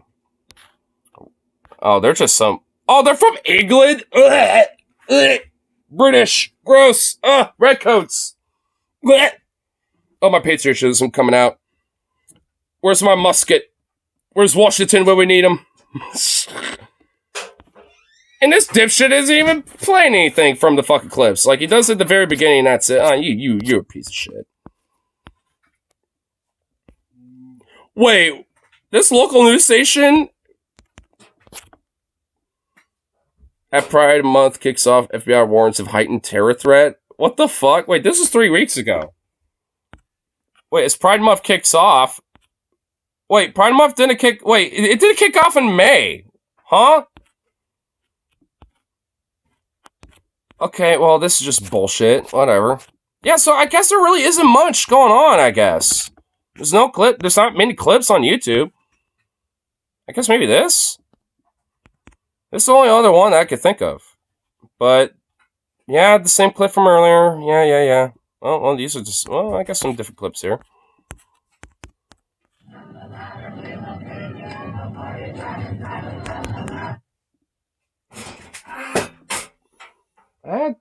Hit your funny bone? No, it's my little toe. Well, that's one of the many funny bones. Ow. But... It's not the funny bone. It's a whole lot of pain in your toe bone. Well, it's a funny... Well, that's what they call a funny bone for everybody else. Well, the funny bone just sends... You hit that, it just sends tingles all up and down your arm. Yeah. We're talking about... Damn! Did you just get... So you keep hitting yourself in Oh, my feet are all swollen and sore. Well, fucking, like, retire for a night. Goddamn, son. You know, what was I trying to say? Oh. I kind of like this little, like, sign that they made here. I don't know what this first thing says, but it's like Sudan, Palestine, and genocide. Like, seems like the sign is basically going for the different, like, advocacy. It's not just with Palestine, too, because I know in Sudan there's been genocide going on over there. I don't know all the details to it, unfortunately, but, or else I would kind of, mention more about it, but I don't know really too much about it, honestly. And, that other one, I don't... Here, maybe if I, kind of go back a little bit, maybe we could see it better.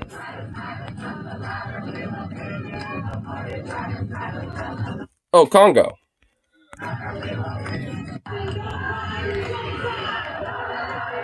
Damn, dude, is this like a mobile stage? Hell yeah, bro. Dude, that's dope.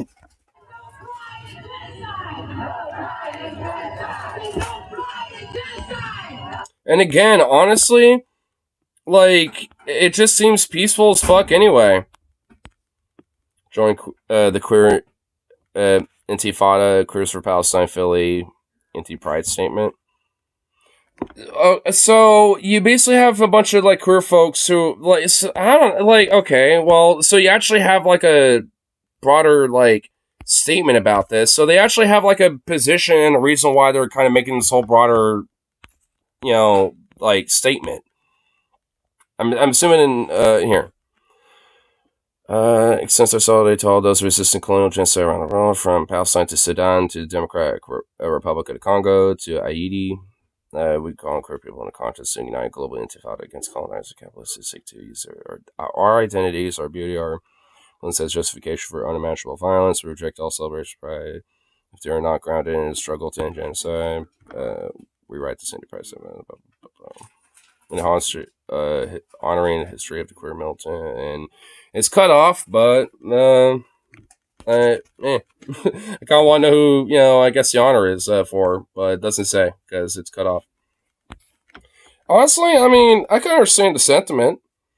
Maybe I could, argue that it could be maybe, like, at least when it comes to the, just surface level, statement position about it, could probably be worded better, but I don't inherently disagree with it, because, like, I mean, like, when it comes to these genocides, including in Palestine and, like, in Sudan, that I'm at least somewhat familiar with, I didn't realize there was probably one going on in the Congo. I know Rohingya, there's been genocide going on there as well. Uyghurs too. I mean, kind of a lot of them aren't there, these days, seems like. But, like, either way, it's like, you don't think, like, there are queer folk, that are also suffering in that genocide too, that are a part of those groups, because there certainly are. So it's like, I mean, when it comes to queer liberation, it's like, on top of that, that also includes, like, the liberation of these, peoples as well. Because, like, if these people are basically going to be genocide just based off their own, background, just on who they are, not just for the virtue of them being queer, then it's like, shit. I mean, it's like, then, like, what's going to stop, someone who's willing to go to that level, It's like, that's why it's such an important thing to rise up against this type of sentiment, regardless if it's, based off race, sexuality, religion, creed, or anything. It's like, this is why there needs to be a solidarity around this type of struggle. Which, I mean, so I can kind of, honestly, now that I see this, honestly, now that I'm looking at it all in all, context and all, now that I, be kind of actually kind of trying to at least, do a surface level dive on this, I'm starting to kind of see maybe there probably were some feds involved a little bit, I feel like, but I think the actual, like, broader movement with some of these folks was actually at least, in good merit, albeit probably poorly worded a little bit. Like, but whatever, it's like, yeah, you get a little, hyperactive, like, activists out there that, sure got, good hearts and mind and good intentions, but, yeah, it might be a little goofy. They might do a goof. Sometimes they do a goof occasionally. Granted, I'd say maybe the whole, quote, anti-pride statement is a little bit of a goof. They probably could have worded that a little differently. It's like they could have maybe said statement about pride. Like modern pride in the U.S. or something like that. I don't know. They could probably worded this a little better. So where it could at least been more of, like, instead of maybe like a way to just spin it as some negative thing, as at least as a open curiosity of, like, oh, what are they talking about with this? What is this statement? Because then at least, you start talking about what the fuck they mean and actually what they're talking about and what they're advocating for, instead of, like, anti-pride statement, they're anti-LGBTQ, blah, blah, blah. With the irony of them being, queers for Palestine. So, I don't know, like, it's, now I'm starting to look at this and think it ain't that bad. Like, whatever happened in Philly with this, it seemed like it is way blown out of proportion. Whatever the fuck happened. It's like, there's no clips of riots, there's no clips of people getting in fights or nothing. It all seems peaceful as fuck. And it really seems like media is just trying to amplify this shit as worse than it was. That's what it seems like. I'm starting to be convinced maybe this is some Fed shit, dude. Like, maybe not with, like, the people on the ground, so to speak, but with how this is being amplified and how it's being pushed. Like, that, like, I feel like how this is being pushed is some Fed shit, dude. Like, I'm convinced of that, I think. Because this shit wasn't shut down. At least not from what I could tell. Shit seemed pretty peaceful. Albeit, maybe not everyone was agreeing and chanted along with, some of the chants and shit, but whatever. You don't get that all the time with, some of the chants. Big whoop. If that's honestly the worst that happened, then oh my god, oh, the horror of it all. Good lord, man.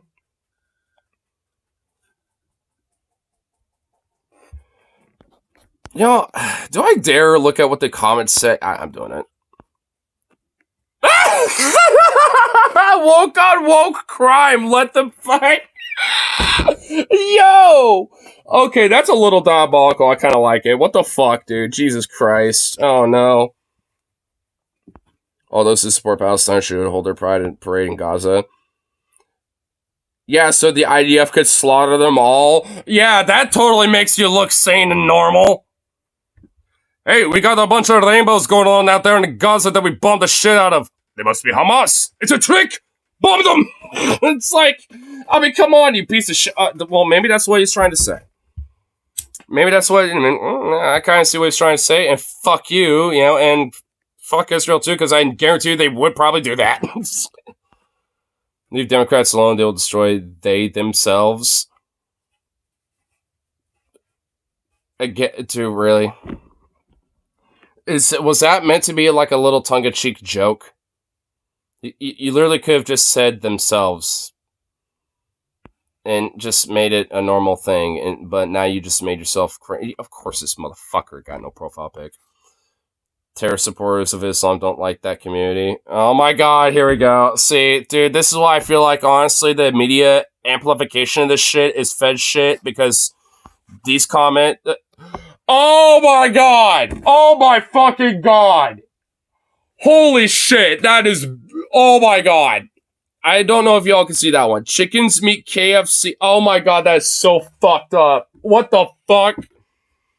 Okay, that just stopped my brain in its tracks. Okay, yeah, I regret reading the comments.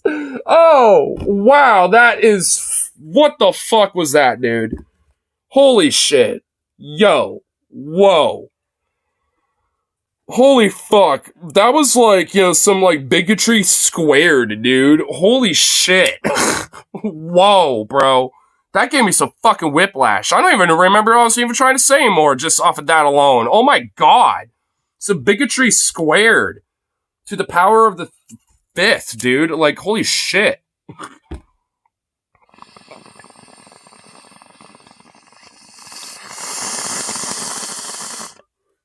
Fucking quantum bigotry right there, dude.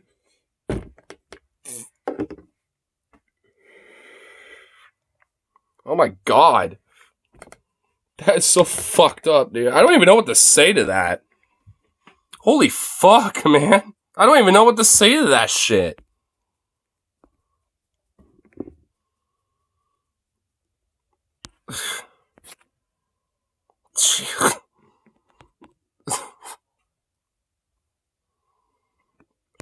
What? I'm actually kind of fucking speechless off of that little comment, dude.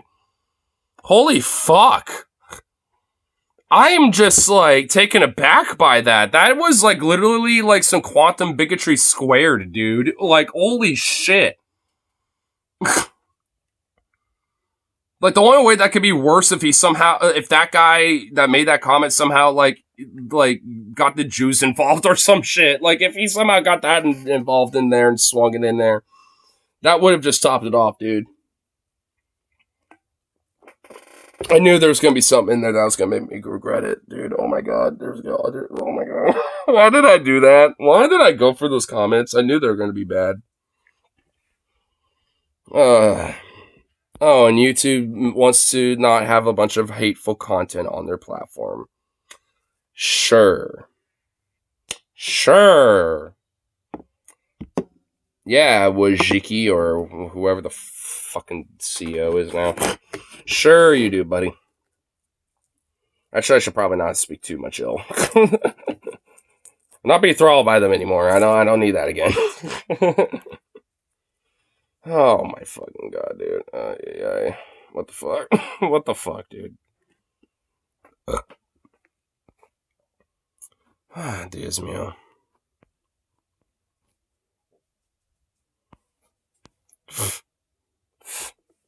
Little doggo. A goofy little doggo. Oh my goodness. Well, that was a trip. Went from like wondering what the fuck this whole like Philly Pride thing was about, and finding that out a little bit. This is, I think, and then the brain shut down over a comment that I honestly kind of regret even doing. Aye. But here, you did it again. Piers Morgan loses patience and snaps at Israeli propagandist. Is Piers Morgan honestly like legit, slowly but surely, unironically getting based over time? Is that what the fuck is going on with Piers? Is he actually slowly but surely getting based? Is that what's going on? Like, what's happening with him? Dude, I swear to God, there's something going on with Pierce, dude. I weirdly enough kind of like it, but at the same time, I'm like, I don't like it because I'm supposed to hate you. Like, literally, the United Kingdom, nor does America want you. And yet, somehow, like, you're starting to redeem yourself. I don't like this. Can we not be like a maverick, please?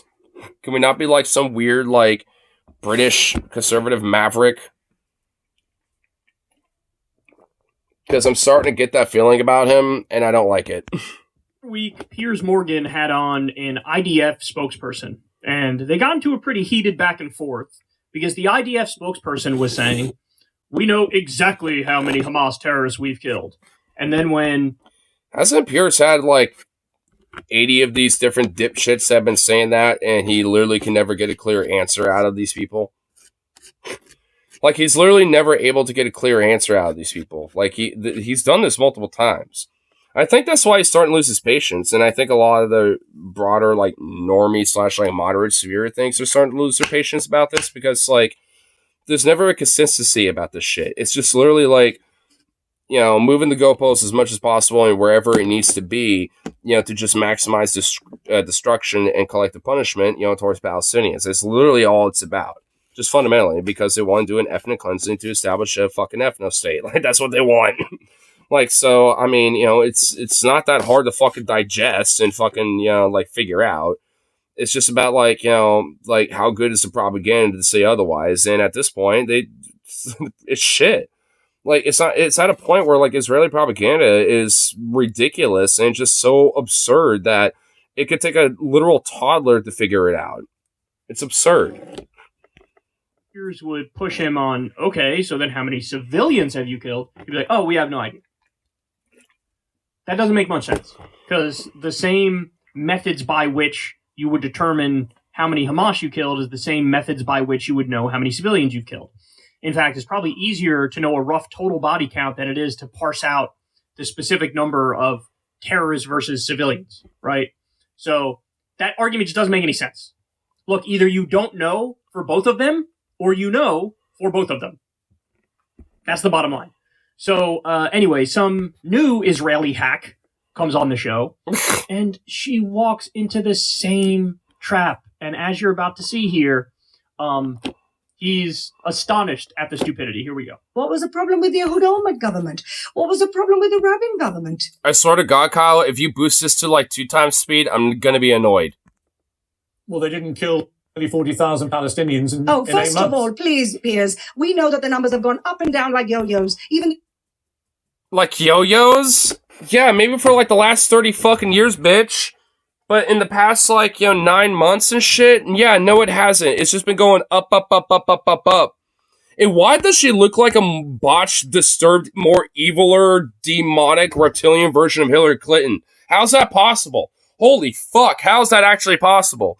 Holy shit, I didn't think it would be possible. This is more of an evil, demonic version of Hillary Clinton. Holy fuck, how is that even possible? Oh my god, I didn't think it would be. I guess just being an IDF propagandist. There you go. Yeah, I mean, Hillary would be too, so I guess that's the conundrum of this. Holy shit.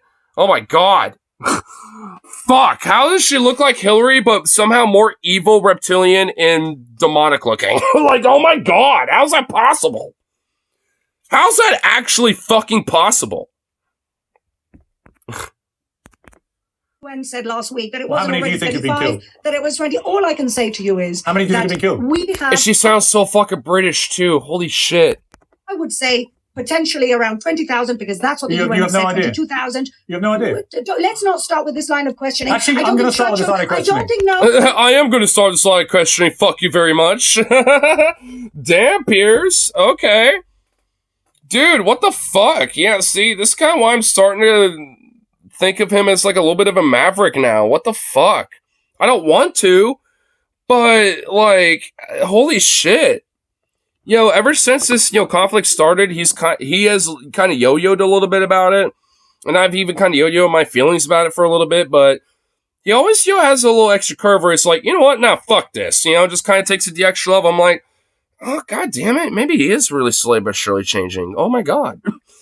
And as much as I hate to say it, I welcome it. I honestly do. Because maybe that might change his perspective about these other things. It might actually genuinely make him openly consider, like, some of these other positions he's had in the past, maybe. That's optimistic as fuck. Especially for Pierce. But, shit, take the W where you can, you know what I mean? I mean, even if it is a little sour tasting. I think it's the fact that Hillary's American that keeps her fraternity into this. If Hillary's English, she'd ejectively be worse. Oh my god, you are so right. Because, dude, she actually could, finagle her way into politics way easier as like a prime minister and like be like a literal fucking Thatcher 2.0, like versus, in America. Dude, you are so fucking right, bro. Holy shit. You're so right. She could finagle her way to be prime minister and be like a Thatcher until she died. She would literally be Thatcher 2.0 if she was British. Oh my god, you are so fucking right, dude. Holy shit, she would literally resurrect the British Empire. Dude, I guarantee she would try to do that, bro. Holy fuck. With the back end of the US, holy shit, dude. You know that the alternate universe where Hillary was born in the United Kingdom, oh my god, she would do that shit.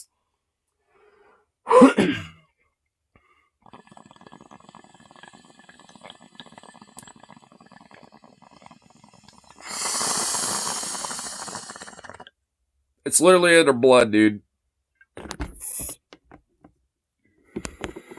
Churchill knew in the middle of the Second World War how many Germans he'd killed. And so this is a farcical question. Wait, what? This line of questioning. Actually, I'm going to start with this line of questioning. I don't think Churchill knew in the middle of the Second World War how many Germans he'd killed. And so what? Dude, these weird Zionists that wanted, tried to, virtue signal World War II is so annoying. Who gives a fuck about, what Churchill thought during that time? And frankly, he was a racist scumbag who was having his own little famine/genocide, during that reign, too, during World War II, that people like to kind of forget. The rice famine in India, forget about that, because he basically, purposely did a famine in India just so he can, ration, fucking food, to the troops and shit, where you really didn't need to have to do that, but he did anyway. That shit. It's you want to, let's not, talk about that, where he actually is, a little bit more equal to Netanyahu by literally doing a famine genocide in India, when it came to, their fucking, agricultural production. Now, let's not talk about that at all. Let's talk about, how many Germans did he kill? Give me a fucking break, bitch. And shocker, yeah, no one was innocent during World War II. Frankly, I mean, if you really want to go, deep in philosophical fit, there was no good side when it came to World War II. Granted, a lesser of two evil was there, because the Nazis were the ultimate evil, granted, but holy shit, nobody was good. They were all, in their own versions, in their own variations, a piece of shit. Arguably, the only one who was, literally the most ultimate lesser of two evil was probably Roosevelt, because really the worst thing was the internment camps of Japan. Or at least, Japanese Americans and shit, which was fucked up. I ain't excusing that. But arguably, that's probably the worst thing, at least as an administrative leader, that, when you think of, Churchill, him, when it came to, fucking de Gaulle, with the Free French Forces, and when it came to, Stalin and shit, Roosevelt probably was, literally the lesser of the lessest of two evils in all the metrics. The rest of them were scumbags in one way, shape, or form. Even de Gaulle's got a lot of his own social conservatism where he was kind of a piece of shit. He wasn't exactly the greatest guy either. Granted, probably the second least, evil, but still not exactly innocent. A farcical question. What I can tell you is you just gave me a number, but you've no idea why you've got that number. That's what the UN says. The UN says, according to the so-called Gaza Health Ministry, let's take their number. Let's take the number. So-called Gaza Health Ministry? That is an actual thing. That's an official institution, bitch. You do realize that, right? Number of the Gaza so-called health ministry, all terrorists underground, hiding like cowards. But let's say now they're saying 22,000. We know we've killed 14,000 terrorists. No, you don't. Now you tell me. Don't. Yes, we do. No, you yes, don't. we do. So you tell me. No, I'm sorry. Even this guy over here is just rolling his eyes. Dude, this guy's literally rolling his eyes over here. I don't know who this guy is, but I can tell he's meant to be the pro-Palestinian voice, I think. I don't know who he is, but he hasn't said anything yet.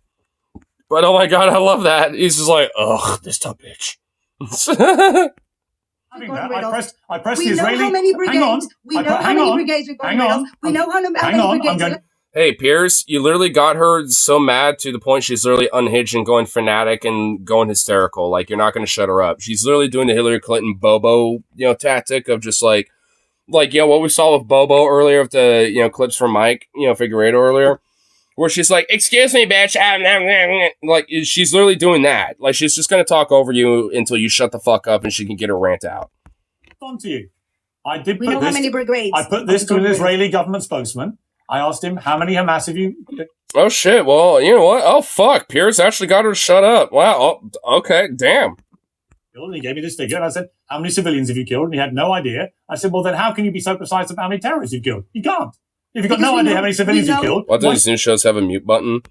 They honestly should, man. Like, when it comes to shit like this, I do think they should. Like, when it comes to a point like this, I do think, it should get heated, and I do think, having a little talking over each other back and forth, is okay a little bit when things get heated. I think that should be fine. But when it's like, no, you don't know this shit, shut up, blah, blah, blah. Like, when it's basically at that point, yeah, there should be a mute button. Be like, no, I'm going to be talking. No one's going to be able to hear you right now. I'm going to be saying, this shit because you're just disinformation and you're wrong and shut up. Basically, I mean, because, like, you want to know something I've also noticed? When it comes to these Zionists and shit, they're always the ones who are, like, hysterical and unhinged and very fucking emotional. But these pro-Palestinian voices, they tend to be like this guy who's just sitting there quietly, patiently waiting his turn to speak. Just like, ugh, absurd.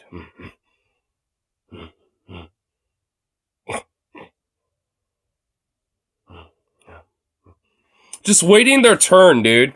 You know what I mean? Like, they're just sitting there patiently. And then you got these Zionists like this fucking more demonic, evil, reptilian Hillary clone, which I didn't think was possible. It's like going over here being like an hysterical psychopath, just not shutting the fuck up. I mean, it's like, I grant the, whole thing about, like, ill civility and, like, amping it up a little and, kind of getting emotional and be like, no, blah, blah, blah, kind of going off on a little vent here and there. Like, I think, honestly, there legit should be more of that, but there is a balance to it. Especially when it comes to, like, someone being like, that might haven't talked for a while. Like, if this guy over here, this guy sitting here patiently, if he decided to pop off out of nowhere and go on a rant right now, I would think it would be, a good idea to mute that bitch and just let him go off for a little bit. And Pierce might be like, okay, and might, try to at least, acknowledge a little things and maybe see if he can, add a little something in between it, see if it can kind of cool him down a little. But, if he's, popping off and, then let him cook. You know what I mean? I think because in a fucked way, witnessing or being close to associated people have been in the midst of terrible destruction does something to strengthen emotional strength. Yeah, it does. And also, I think that's why, at least with some people on the pro-Palestinian side, you see the same thing too.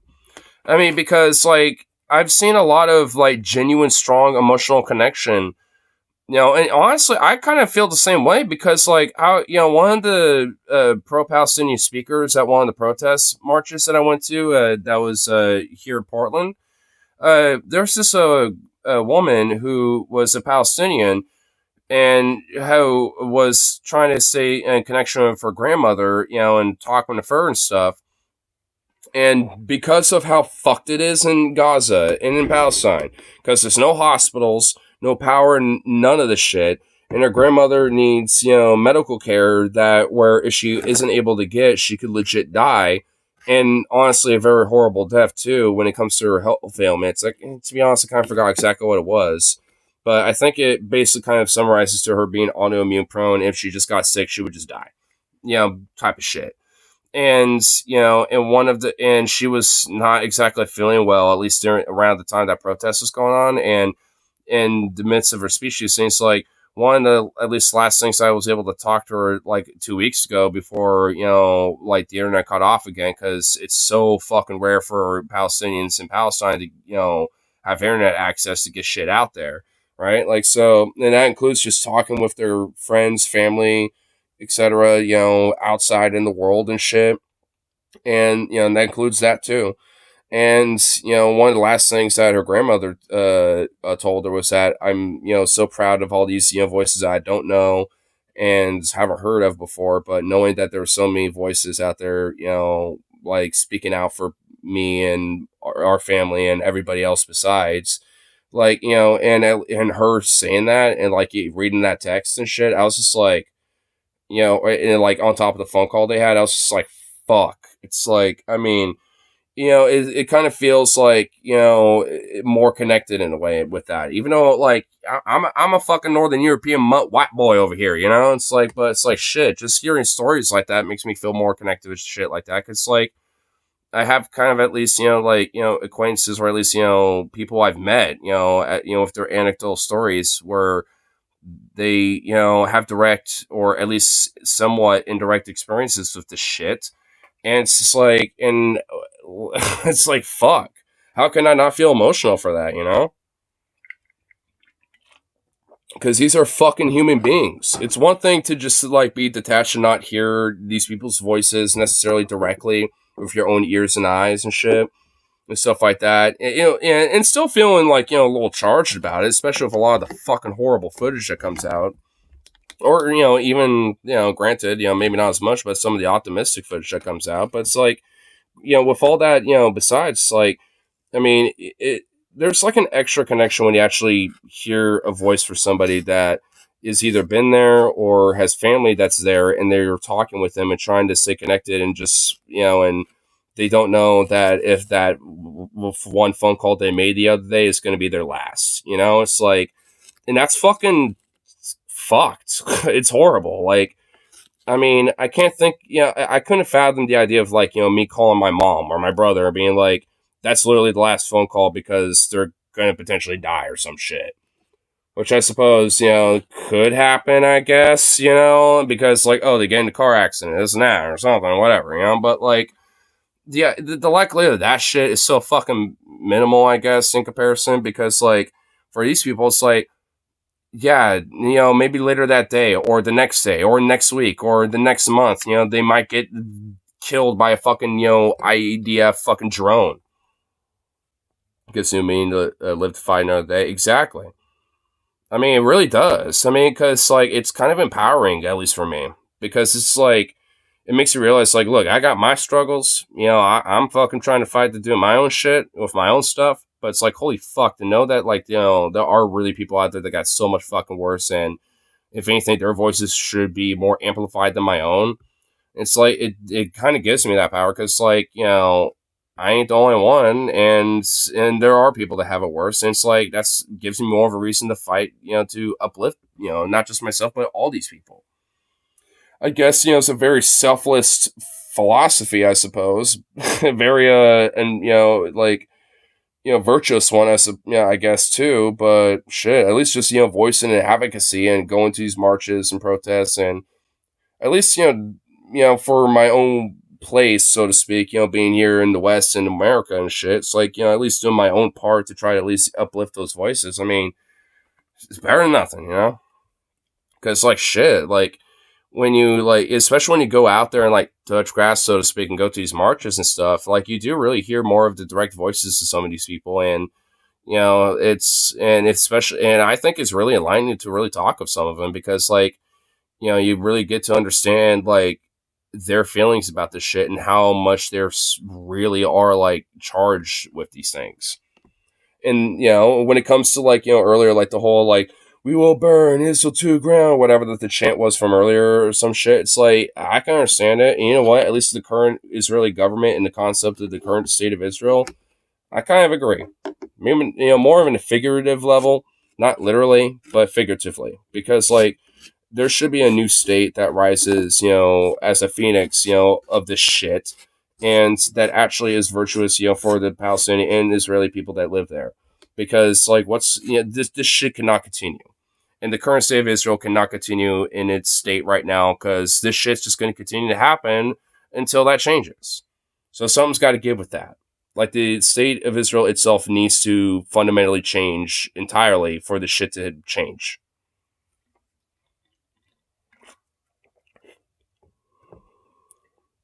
Kind of crazy, but I also think it's Palestinian stuff, and the fact that we have elections coming is the reason why this year's been so goddamn fast. So, God, I blinked on Jan 1st, and now we're almost in week into June. Dude, what's honestly wild is that, like, I mean, I feel the same way a little bit.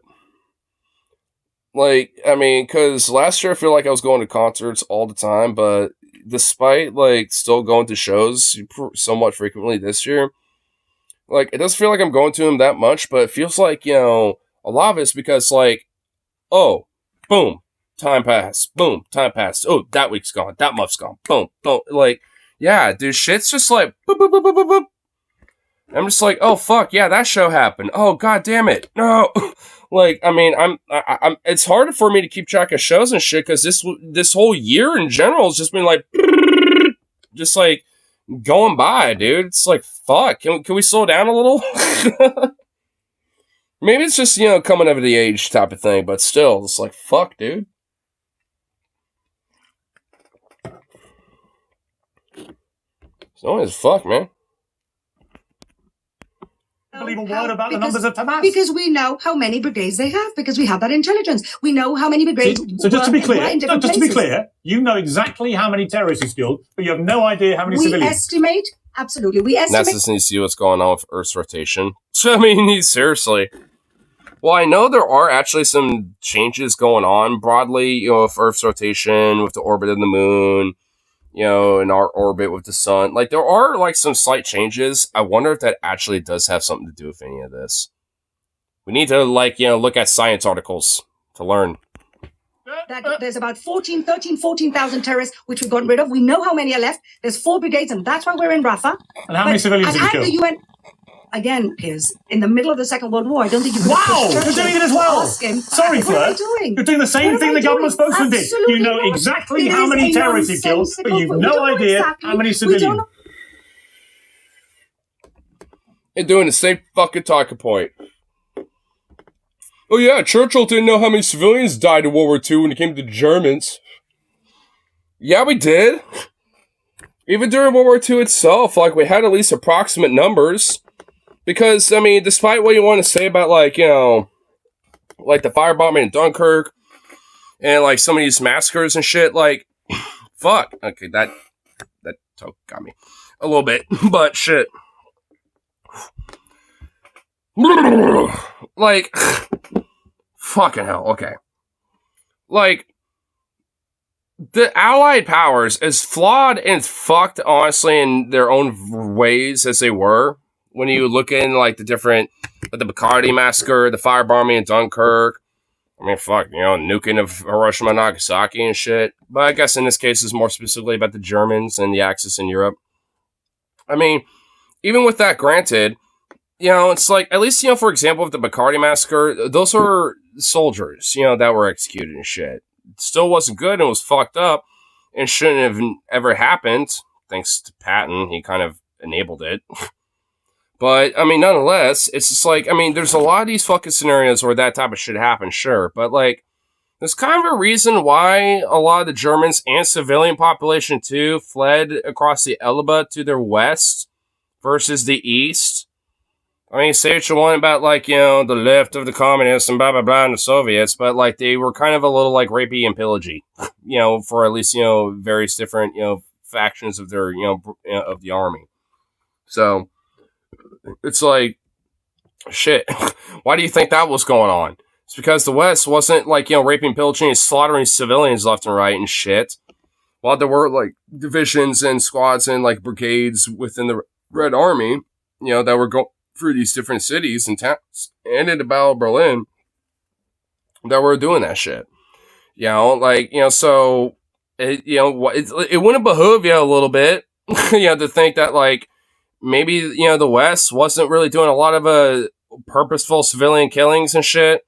Again, granted, when it came to, like, the fucking strategic bombings and shit, when it came to a lot of these cities and the firebombings to Dunkirk, etc., whatever the fuck. Like, I mean, you can grant all that shit, but it's like, I mean, at the end of the day, you can't really excuse that shit, for the fucking literal Holocaust that the Nazis are doing.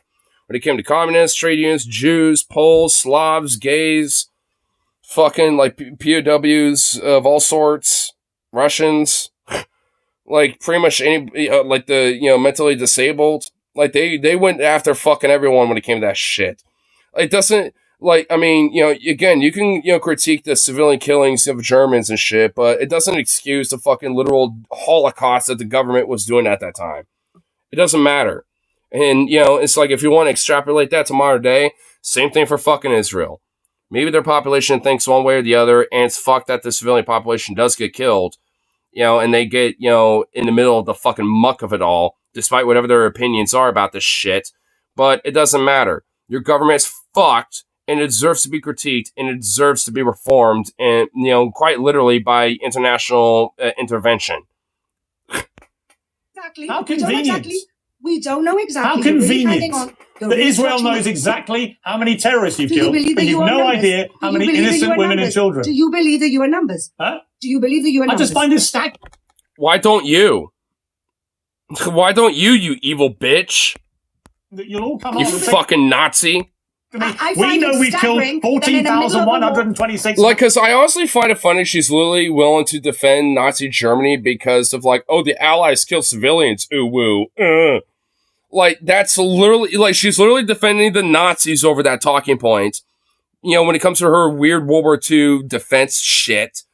And it's just like, so so what? Are you saying that the state of Israel is basically like, worth defending, as much as the Nazis, so to speak, because, oh, the Allies, to try to liberate Europe from Nazism and fascism?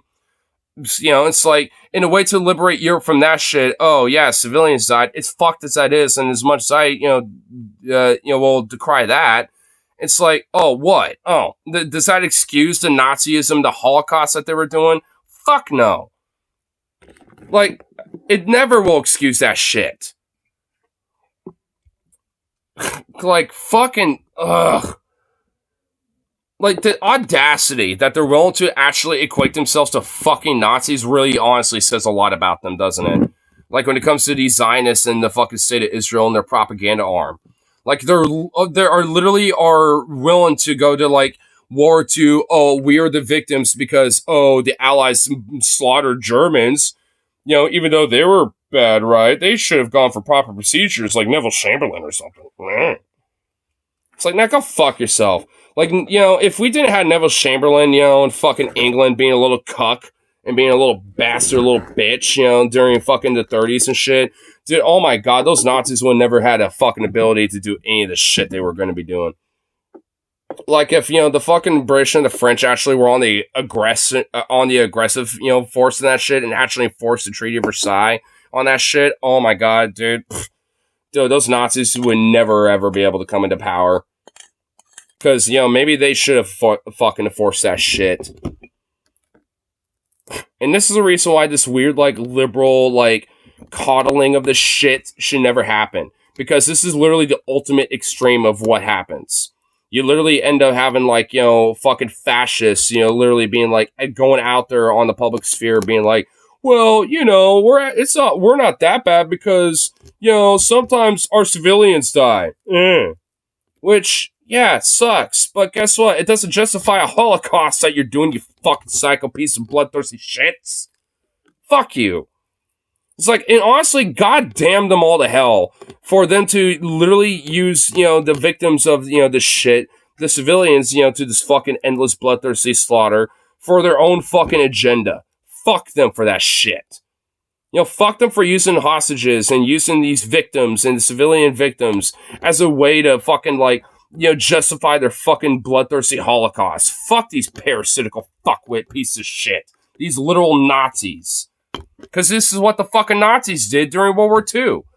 They were fucking trying to push this fucking argument, all the time up until fucking everyone started going against them when World War II kicked off. They made this argument with the Poles when it came to that shit. Because most of Europe backed the fuck off when that happened.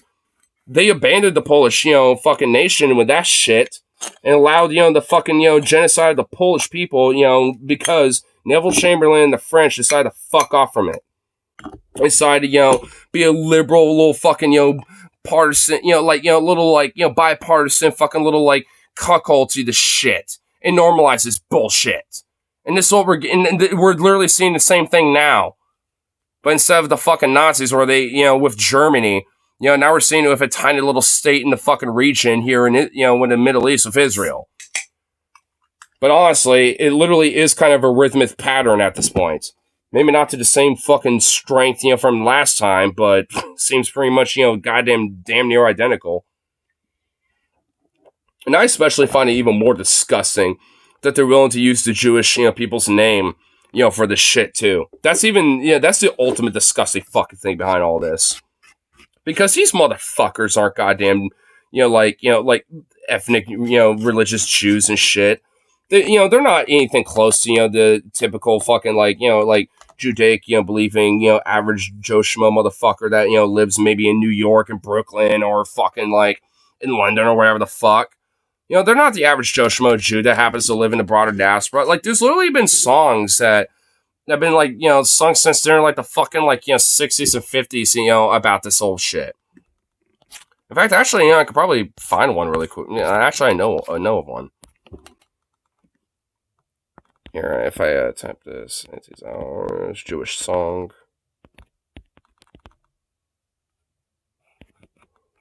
Oops. Oh yeah, it's right there. Oh, you foolish little Zionists. That's the name of the song. And that's an old song too. That's been around for a while. Actually, here I'll play it for a little. Here. But I like it. It's got a good little beat. It starts in Hebrew. It's in 3 different languages. You should go to the worker and get a little smarter. You should go to the worker and a little smarter. If you went to Jerusalem so that we would starve there, we'd rather stay in Russia and free ourselves. This is kind of talking about the Jewish diaspora in Russia. At least, because this is at least goes back during the Tsar's times. And at least in this verse that's in Hebrew is kind of talking about the diaspora of the Jewish people in Russia, where they'd rather free themselves from the Tsar, the Tsar, basically. Which also kind of is in tandem with the whole quote-unquote cultural Bolshevism, where like, oh, the communist Jews, like this is kind of where that comes into play, because a lot of Jews in Russia also happen to be trade unionists, socialists and communists themselves, and anarchists. So they were like, a major player, when it came to when it came to the Civil War after the October Revolutions. And also you had major figures like Leon Trotsky, who also happened to be Jewish themselves too. And you know what goes on to happen after all the sales? The same Zionist supporters are going to go right back to hating Jews. Yep, exactly.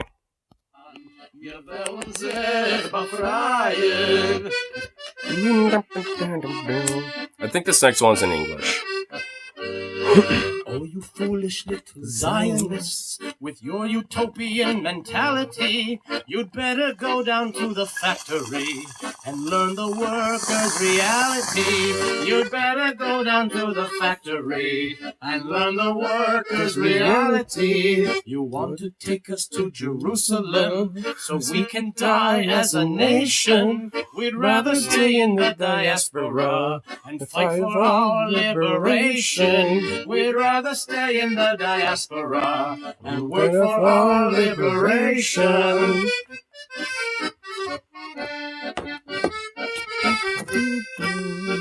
You stupid Zionists. You're such utopists. You better become workers. Or chimney sweepers.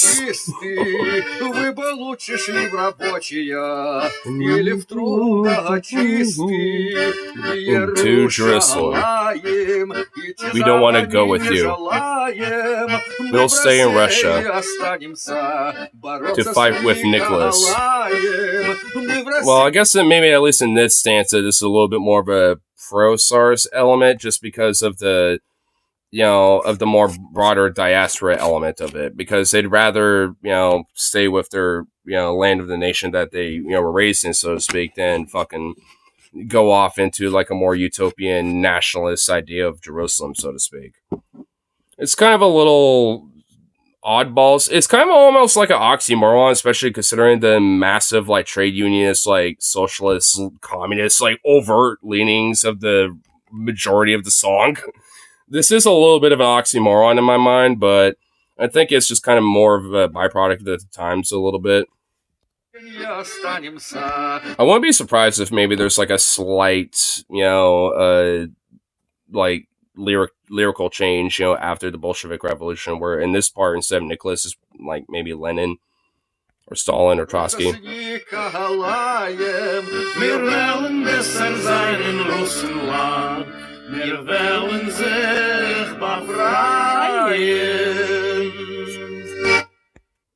But I honestly legit love this song. It's pretty fucking dope. It's because how much harsher the Yiddish and Russian parts of the song are compared to the English version. I don't know. I think like all of them are pretty fucking hardcore, honestly. Especially the first 2/3. The Yiddish / English aspects of the song, I think, honestly go a lot more harder than the Russian aspect of it. But that's just kind of like a little bit of an IMO. But either way, I love the song. Because like it really is kind of like a very workers advocate song, on top of just being like, fuck your bullshit weird state. Because also if you really think about it, like if you actually do read up about Judaic religious philosophy, like at least when it comes to its more fundamental belief system, like the idea of the state of Israel is meant to be established after the Messiah shows up. And in the Judaic religion, they don't believe the Messiah has arrived yet. So the idea of a Judaic state of Israel is actually blasphemic and heretical in their religion. So that's kind of a reason why there's so many fucking Jewish people, whether they happen to actually believe in it or not, that are against it, because they can because it's literally in their religious, belief system that the Messiah has to, show up first before the establishment of the state of Israel. Like, it's like this whole Zionistic movement is legit more or less like kind of a, at least in this more contemporary form, a Christian-backed movement. Like, a very evangelical one at that.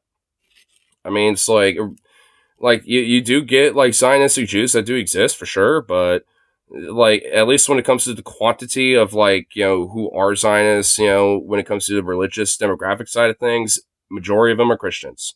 Just straight up. I mean, because the majority of these motherfuckers, that support and put money into this type of shit are Christians in the U.S. There are so many churches, out here, in the U.S., including the one that I grew up with, that were very pro-Zionist and pro-Israel. Like, I mean, and that is granting that not all of them, but at least some of these churches being kind of progressive and shit. At least the one I grew up with is at least like kind of centrist leaning with this progressivism, where it's like it was kind of okay with, things like, LGBT things and stuff, but it was basically on the love the sinner, hate the sin mentality idea of it. But I don't know.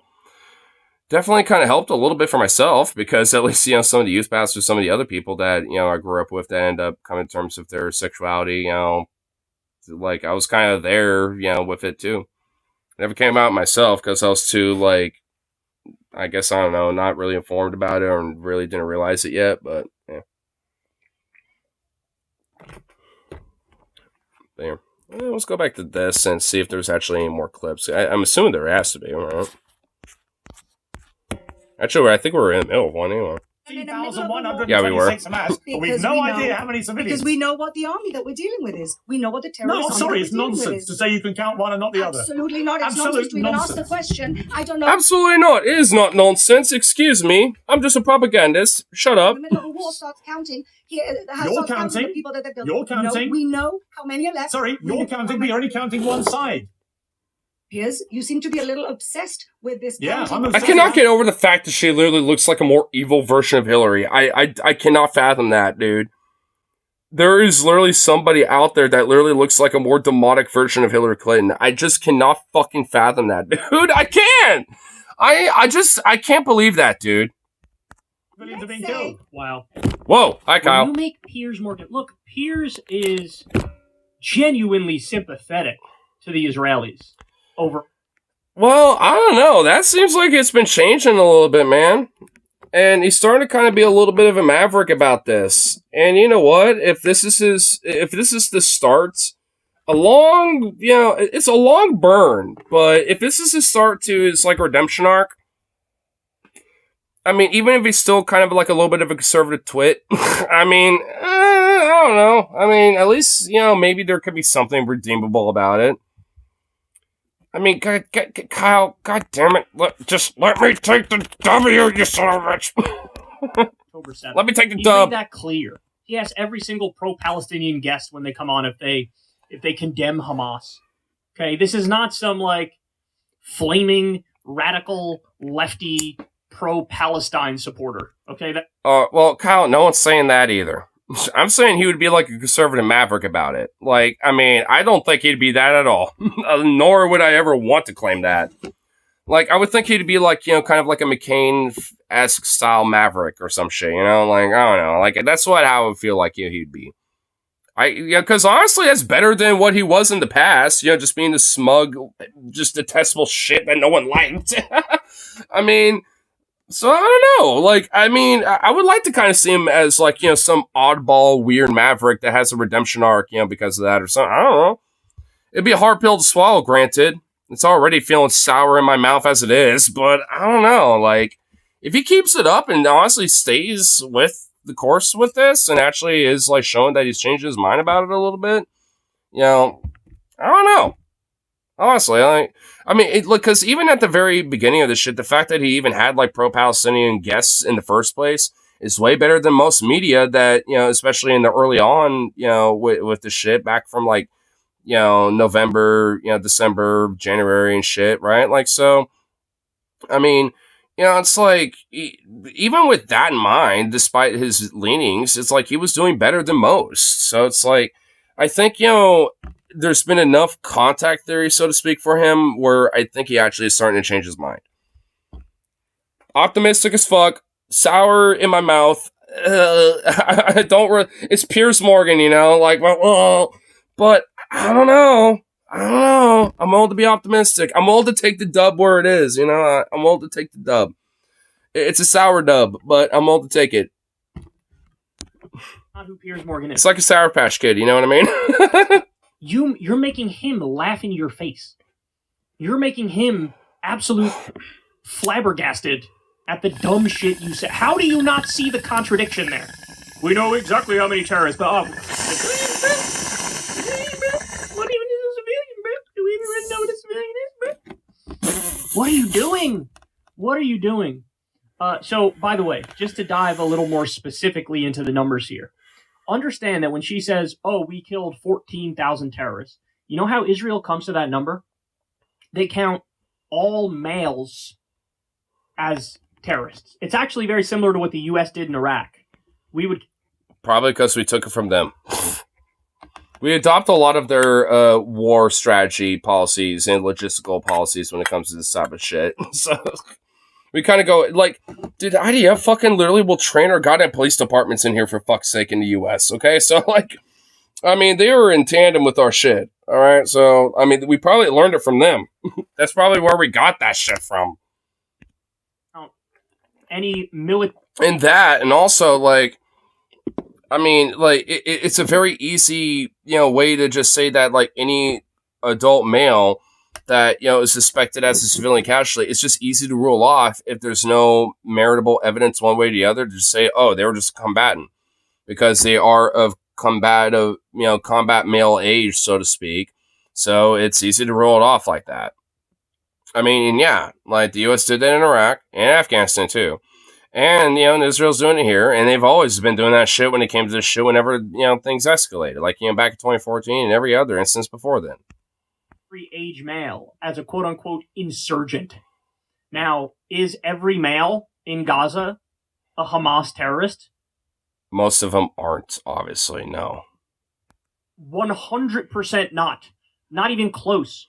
There are about 30,000... I guarantee you it's like 99% that are like just average Joe Schmo motherfuckers that just want to live comfortably and, and have a life. The other 1%, are probably radicals that are part of Hamas that took up, an AK that's rusty as fuck and like some propane tank that's like filled with like some dud ammunition from like some bomb that Israel dropped or some shit that the US made or something. It's like, you got those oddball motherfuckers, but hey, if you want to minimize that shit, stop bombing the fuck out of them. and maybe actually give them like an alternative that isn't like, basically being in a fucking death camp, for the most part, that's like open aired and slowly but surely being like, if you, I don't know, if there's like other alternatives besides that, maybe they wouldn't be so inclined to be doing shit like that. Just thought. Hamas members in Gaza. Because honestly, fundamentally, the only way you're ever going to get rid of Hamas is if you legit just stop being combative against Palestinians, even with Hamas being there. And every time they, Hamas attacks when they happen to be there, and be doing their shit, don't fucking react, radically to this way. Do like, some special operation to like, hit the people that directly were involved in those attacks. I'm not going to be against that. As long as no civilian gets, in the way of that shit, in the sense of being, put, like purposely put in harm's way, or these motherfuckers just like not giving a shit, or whatever the fuck. And even with the, fucking off chance that they are a human shield, then, use proper rules of engagement to fucking like, deal with that accordingly. Instead of just like letting some civilian just be slaughtered just because, oh, Hamas though. Like, because at that point, I actually be all right with it a little bit. It's like, all right, they targeted people specifically that, did these crazy, attacks and shit against civilians and shit like that. Or able to free some hostages, stuff like that, yada, yada. Or maybe even get some civilians into more proper safety and, like, and shit like that, yada, yada. And, like, at that point, I'd be like, all right, I can at least get behind that a little bit. Because at least, it's a lot more direct. And also, like, you're not going to get the whole civilian populace radicalized. And even if there are some of them that do, because, their uncle died or some shit in that raid or something, like, at least, instead of like 100 of these motherfuckers getting radicalized, now you got like 1 or 2 of them, or like maybe 3 or 4 of them, which is way better of an outcome in comparison to what's going on now, where you're probably getting thousands of these people radicalized into Hamas or whatever the fuck, and their positions about things. Or at least, at worst, especially, willing to take up arms. And it's like, what do you expect? It's really just meant to be a reciprocal cycle and just exacerbate everything. Even when the dust settles, and if shit doesn't necessarily change, between everything, the state of Israel stays the same that it is, and all sort of shit, even if Netanyahu isn't there, this shit's just going to keep going. It's just not going to stop. And until something fucking gives, like I said, then we're just going to continue to see the reciprocal fucking cycle over and over and over again. I mean, it's like legit, something's gonna have to fucking give with this shit. Because if not, then I don't know. Like, I mean, it's like it's just gonna continue with the violence, and I don't want to know where that would lead, because it'd probably just get worse. 2.3 million people in Gaza, or at least there were before so many of them were murked. So understand that. That when they say 14,000, totally made up, and it's just all a rough estimation of the number of males that they killed. What's the reality? Look, you can go with the UN numbers if you so choose, but me personally, I think that the Euromed Monitor numbers are better. That's a human rights group that counts the people who've been under the rubble for an extended period of time. They count them as dead as well, whereas the other because chances are they probably are. There's so much fucking rebel going on, in Palestine that it's like, I mean, chances are, like, when the dust truly settles, when all is said and done, when this ultimately ends at some point, whether it ends for the better or not, like, there's, like, so many people are going to, like, there's going to be so many bodies, so probably that are just going to be straight up, like, mummified or skeletons at this point, that are going to be recovered, that are just like, oh, yeah, there was a civilian here, or some shit. Do not. So when you look at that, it's between 43,000 and 45,000 dead. And honestly, I think that number's just going to climb. I think, honestly, when the dust truly settles, there's probably going to be hundreds of thousands dead.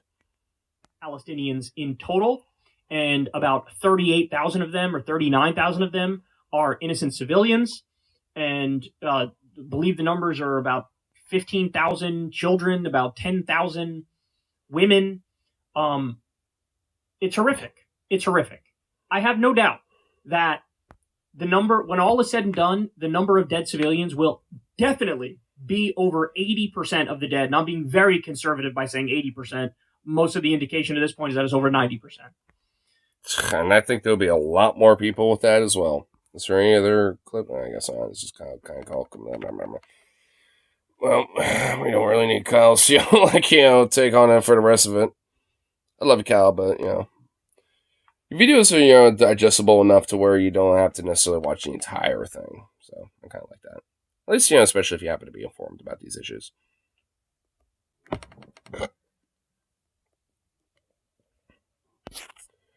I guess Instagram is at least, or not Instagram. Streamlabs at least is not fucking up on me. That's good. That's good.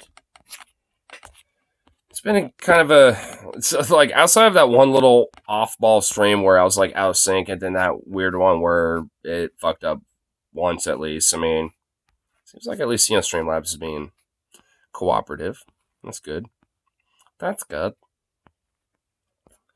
I always have to even eternally give my blessings because you never know, dude. You never know this shit.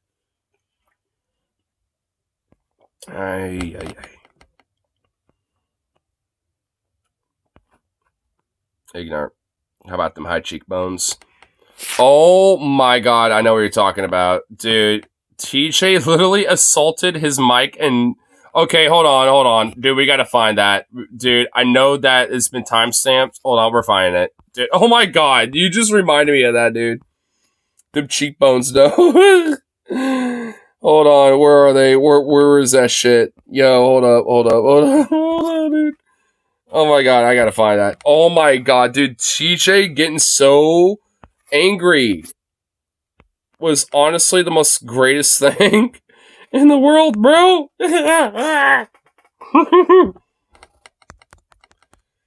And I honestly don't even understand it. Over high cheekbones, I'm just gonna be honest, man. When it comes to this whole topic, I don't really give a fuck one way or the other. I got high cheekbones. They're up here. I got almost goddamn borderline native fucking cheekbones up here in this bitch. Okay? I mean, but they don't really show because, I got smoosh. I got Zukov smoosh. Smoosh, smoosh. You know what I mean? I got the smoosh, smoosh. So it's they're not really profound unless they're what? Hold on. Yeah, if I do that, you kind of see them a little bit. So, but hey, at least, I mean, either way though, it's it's not really an attraction to me. Honestly, I will admit this though, what is an attraction if there's a little profound emphasis on just the cheeks in general, and there's a little eyeliner going on, a little blush action here, a little profoundment going on. I can vibe with it, but it's because of it's emphasizing not just different features here, but also here and down here and stuff. It's because it's kind of it's a part of a broader package. You know what I mean? So I don't know. For me, it's high cheekbones, no cheekbones. I don't fucking know. I'm neutral to that shit. I don't give a fuck one way or the other. I'm literally neutral to that. I could find women or men, with high cheekbones or not, I guess, as attractive. It just, I don't know. How's the whole package? You know what I'm saying? I don't fuck. I just find it so funny that, TJ got so triggered over that. Why? Why did you get triggered outside of the fact that you quit smoking cigarettes? And even if that's the case, why did it, touch you so hard? Why did that hit a nerve, dude? Why did that hit such a fucking nerve? Was it just for the memes? You know what I mean? Was it kayfabe? I mean, I think maybe a little bit. I honestly am willing to think. I think there's a little slight kayfabe, but I think it really did get to him because he is having nicotine withdrawals. So I think, the kayfabe did quickly go into real, fuck you, Paul, you faggot. I think it did eventually just get there. Because he literally insulted his mic. Hold on. Again, I'm getting the screen back. I did find a timestamp, and I went back a little bit. So we'll at least be over here. Well, fucking hell, I'm gonna have to like hella zoom in on TJ. Wait. We really gotta emphasize. Hold on. Wait. Why is it at 360? Now, fuck that shit. Wait. Yeah, 1080. There we go.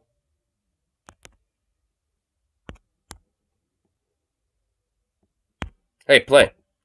Play! Well, now what the fuck? Now I don't want to play. Now is it... What? Now YouTube's trolling me. What the fuck? Look at this. I'm literally pressing play, but it literally will pause it immediately afterwards. Oh! Fuck you, YouTube! Go fuck yourself. Was that why? Oh my god, that was why! Fuck you, YouTube! I was not in the comment section! What was the okay, whatever. I'm about to get triggered. Goddamn. Instant attraction. Yeah, that is what you said. That's actually what you said, yeah. Oh, yeah, okay. I tell you what, you said... What happened? Okay, so... You know how you can have the comments like this, right? And then you could do this, where it takes up everything like this, right? Somehow, I guess, despite being full screen on this shit, it refused to play it because this shit was still like this, apparently. I think it was because I clicked the timestamp. That's why I did. Oh my god, see, it's doing it again. See, that's why. See, I click a timestamp, and it does, yeah. Oh my god, dude, that's so weird. Weird? Dude, that is so weird, bro. Yo, what the fuck? That is so weird. Why does it do that? If I'm full screen, even if I click the timestamp, you... Okay, whatever. It's just one of those things where it was like really quickly aggravating, but at least it wasn't a weird glitch. Well, it is, but at least one that's easily resolvable. Yeah. Oh yeah. Okay. I tell you what, you find. But anyway, I will admit, I find like this before picture, attractive for her because apparently she has high cheekbones here, which I could kind of see them a little bit. Actually, she has kind of a very somewhat similar kind of like cheek structure to me a little bit. Chin structure is a little different, but like, cheek, wise a little bit, somewhat the same. Which, whatever. I don't know. Like, she's attractive. I mean, honestly, TJ's weird, like, shit about this was the only reason why I'm paying attention to this. But the after the fact, because she really wanted to amplify that with plastic surgery, I'm not gonna lie, bro, that's just gross. I'm sorry, but that, like, oh my god, what's going on up here? What's happening there? Oh my god, she's balding too. Oh, Lord of mercy. Oh, shit. Yo, what the fuck is going on there? Oh my god. Oh. Dude, what happened? What the fuck? She looks so much more attractive here. Well, oh shit. That same thing's going on there. But you know what? It looks more natural. Even with that oddity, it looks better there than... Oh my fucking god. See, dude, look. I understand if maybe people want to use some plastic surgery to kind of maybe like, accentuate certain features and like kind of like, do a quick little plump up a little bit or something. I don't know, but like, man, dude, there are some people that go way too fucking far with it, and I'm just gonna be honest, I don't like it. I just don't think it's attractive. I mean, I can understand maybe like a little bit of like, plastic surgery with a little bubble butt or like, some implants in the booba, you know what I mean? But like, and maybe like some soft touch-ups here and there, but like this shit though, like, God, I'm sorry, it's a repellent to me. Ugh. I prefer a lot more like natural features and maybe some of that being like exemplified a little bit, but like this, ugh. Anyway, but TJ, look at these. Beautiful. Oh my god, they jet out so far. This must be the hottest bitch in the world. It actually is. Hey Scotty, remember Are when you we coming in your pants right now? I do remember when you said that. You remember when we said that women that have giant plastic fucking over. Go home. I honestly thought TJ was gonna end the stream when he said that. I'm not gonna lie. I was there, dude. I saw that live, bro. Wait, why am I turned down? I want to turn this up. We gotta see that again, bro. Hold on, holy shit, dude, Scotty laughing was just the icing on the cake. That poor Mike, dude, that poor dude, his camera. I thought he broke his cam, bro. Remember when you said that? You remember when we said?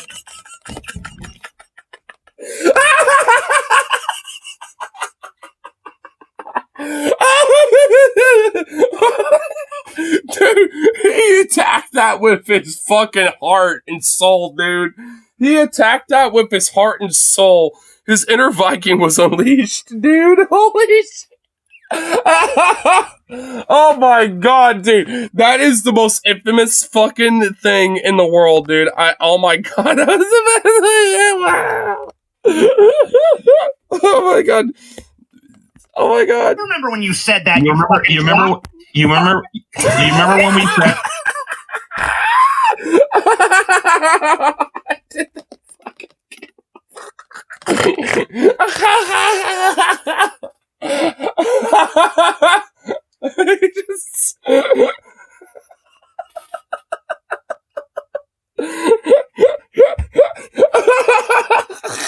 He assaulted the camera, dude.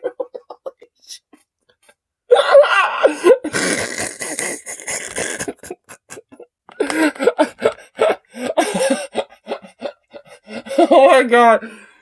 Oh fuck. Oh my god. Oh my shit. Oh, Atlanta, Georgia. Oh, Lord of mercy. Oh my god. I will never not get enough of that. Holy shit. That is like one of the literally the most top 5 DFF moments of all time, dude. Top 5 DFF moments of all time. Oh my god, nothing compared, dude. Holy shit, I don't even know. Oh my god. Yes.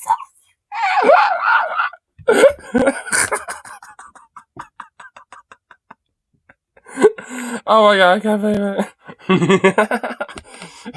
it. Like, it's like he was trying to tag Paul to the camera. Like, you thought it could have been the laws of physics in this way through sheer rage.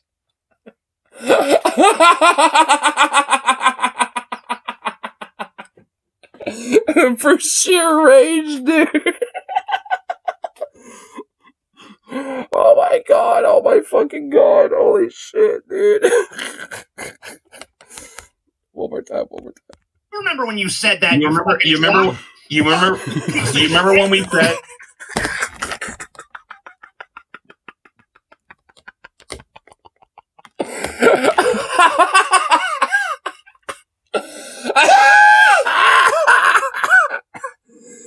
I'm fucking crying, dude. Oh my god. Holy shit. We need to hear about. Oh my god, no, we need to see just Scotty, dude. Look at him. You remember when we said that women that have giant plastic cheekbones? Over, go home.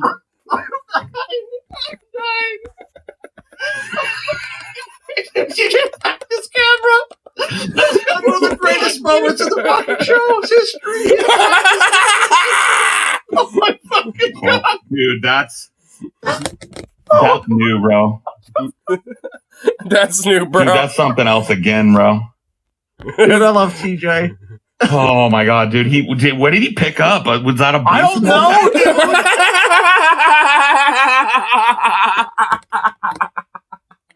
Oh my god! Oh my fucking god, dude! I'm crying so hard right now. Holy shit! Oh my.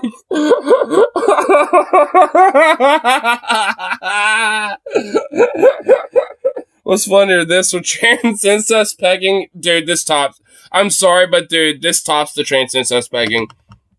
I'm sorry, but it does. I mean, dude, the trans incest pegging is absolutely like a top 10 for sure, but a top 5, dude, this is at least top 3 for sure, dude. I'm sorry, but dude, this like it sends that. I mean, it's still like, dude, that shit is still top 10 for sure. That Paul rant in itself. The trans incest pegging Paul rant. Dude, that is up there. I will grant that, man. Fuck. But holy shit. Oh my god. Dude, this definitely tops it. I mean, this certainly tops it, man. I in my opinion, it does. I agree, because it's such for dumber. I know, it's such for a dumb reason. Like, Paul's rant is authentic and just raw and just good for the passion. But this is, like, good for that, but for the most dumbest reason ever, and just him going so over the top and hyperbolically just ragingly induced mad that it's just so absurd. And I do wonder how much kayfabe there is to sincerity. And I like to think that, like, it was 30% kayfabe because that was the first third of it. But then after a while, TJ was actually just getting pissed. He was just getting mad and just like, I'm done. No, fuck this. and then he just insults his camera. Holy shit. Dude, and the way he just fucking like, just fucking like picks that thing up and with the fucking utmost conviction assaults the camera and his screen. His computer screen too, mind you. It wasn't just his camera and the mic. His computer screen got a little bit of that shade too, bro. Like, dude, whatever was on his desk got all the shade, bro. Dude, I wonder if he fucked up his screen on one of his PC screens. Oh my god, that would even be hilarious. Oh, that would even be more funny. Holy shit, if he just fucked up one of his PC screens and monitors and had to replace it or something. Holy shit. Oh my god, dude, I'm laughing and crying so hard I'm starting to get like the nose dripples. Fuck.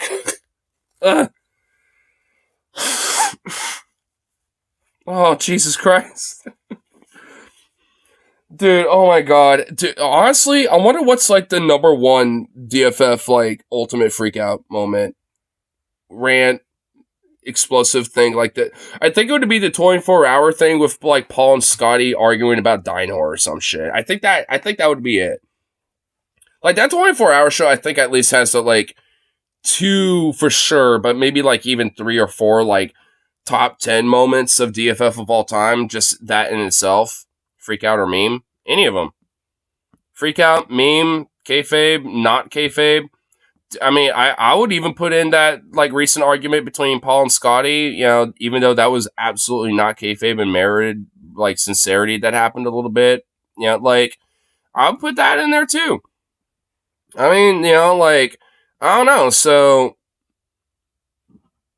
I have 2 words for you then. It's Gorilla. Well, that's not necessarily like specifically a DFF podcast thing. That was just between TJ and Paul, on a stream that they did.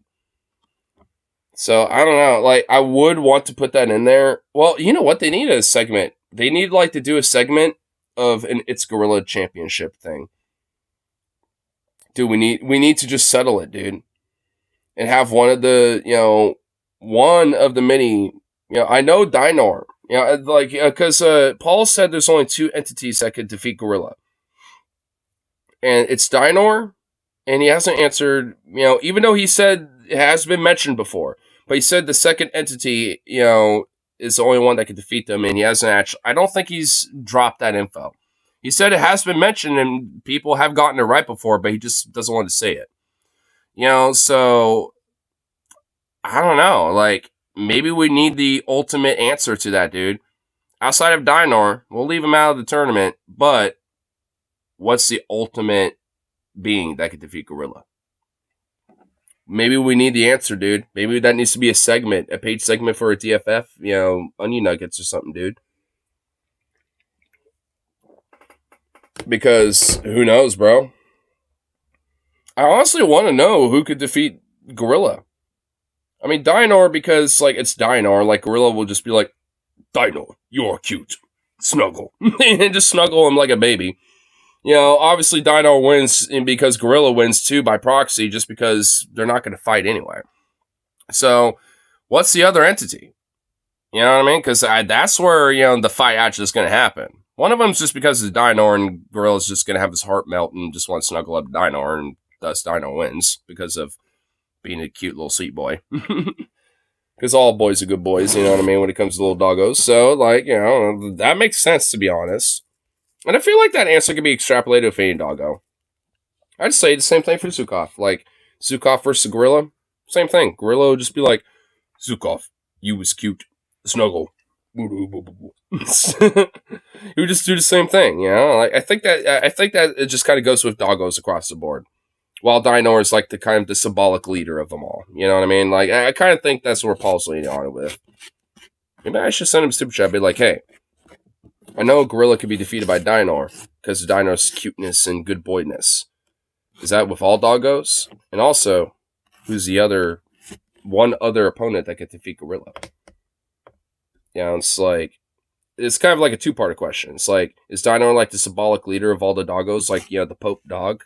The dog Pope of all the dogs? Or is he just, you know, standalone? Like, you know, only Gorilla will do that with, you know, Dino, but everyone else is fair game. Like, I don't know. Like, I think we need a true answer to that. Because he hasn't really elaborated with that, I will admit. He grabbed something and attacked it. He fucking literally attacked his camera, dude. I don't fucking... Dude, you know, Paul, let me tell you something. I used to shoot all TJ's videos, and there was times, dude, like, he'd end a video, and TJ would, like, slam his fist in the camera, and I had to fight with TJ, and I'm like, TJ, you only have one camera, like, this is the only good lens you have. Like, if you punch your camera, you're gonna fucking destroy it. And he'd be so mad he'd be doing the video, like, fuck this guy, I'm like, TJ, what do you have no response to that? You're gonna destroy the fucking camera. He's like, I don't care.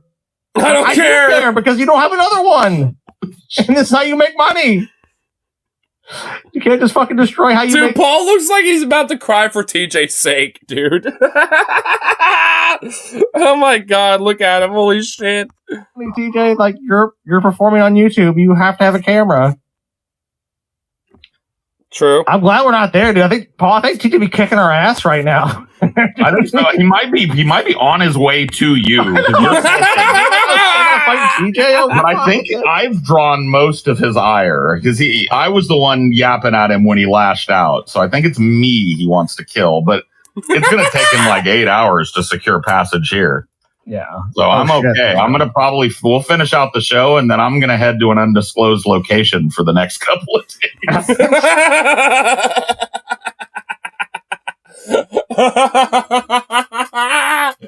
Oh my fucking god. I'll take Paul looks better with glasses to TJ than when he was still wearing them. You know what? I'm not even going to lie, dude. Paul is actually kind of like a little bit of a sexy little teddy bear. Maybe that's liquid courage, you know, speaking, but I'm not even going to lie, bro. Like, he's kind of a cute little sexy teddy bear. I mean, I know he's taken, closed, signed, sealed, delivered, you know what I mean? But, you know, in the vacuum, it's like, bro, I'm a little twink femboy. I know you're bi. Hey, twink femboy booty action over here, baby. Maybe I'm not like a little goblin short stack, you know, femboy, but, you know, hey, you know, I'm a femboy nonetheless. I'm about the same height as him. He's like, what, 6'1", 6'2"? I'm about 6'2", so we're about the same height. And with my twinkish, you know, little body, I mean, I don't know. Oh, man, fuck, dude. DJ's gonna call out a fucking hit, bro. He's gonna be like fucking Al Capone to call a hit, dude, like a mob boss. But yeah, he's closer. He looks most scholarly with him on. He really does. He actually kind of does look like a politics philosophy professor with those on. Dude, you're kind of right. See, that's what I mean, especially considering, you know, how much he does like delve into philosophy and, you know, shit like that. Like, I mean, you're kind of right. And I do kind of find that attractive a little bit, especially, you know, since Paul's been having the glow up and shit, you know what I mean, in the past, you know, couple months. It's like, damn, the glow up of Paul has actually made him, like, legit, like, really attractive. I'm not gonna lie. I'm not even much of a bear daddy type either. But, like, I don't know. Like, I mean, I could make an exception, you know what I mean? Like, and, I mean, I don't know. The bear daddy vibe with Paul over here, I don't know. You know, one of those exceptions, I suppose. Bet he could rock his spectacles like Ben Franklin. Oh, you know he could. Dude, that needs to be a super chat. Be like, Paul, you could rock some spectacles like Ben Franklin. You should buy some. Dude, that would fit with his fucking watch game, too. Because, you know, he's all about that watches and shit lately. Oh, dude, he needs to have a little extra glow up with the watches and the fucking spectacle combo. Yo, that needs to be mentioned to him. I'm going to do that for Friday. You know what? Remind me. When the Friday episode pops, remind me. I'll be like, oh, shit, that's right. Because, like, you know, I honestly want to, like, you know, I want to see some like dope ass spectacles. I want to see a monocle on, dude. That would be dope. I love a monocle. Gosh, dude, that'd be dope. Dude, just extra glow up Paul Gaines, dude. Imagine him with like a dope ass little top hat or a little bowler hat, dude. Oh my god, dude. Okay, we're making him trying to be like, you know, early 19th, 20th century fucking like fancy fucking robber baron or something. What the fuck?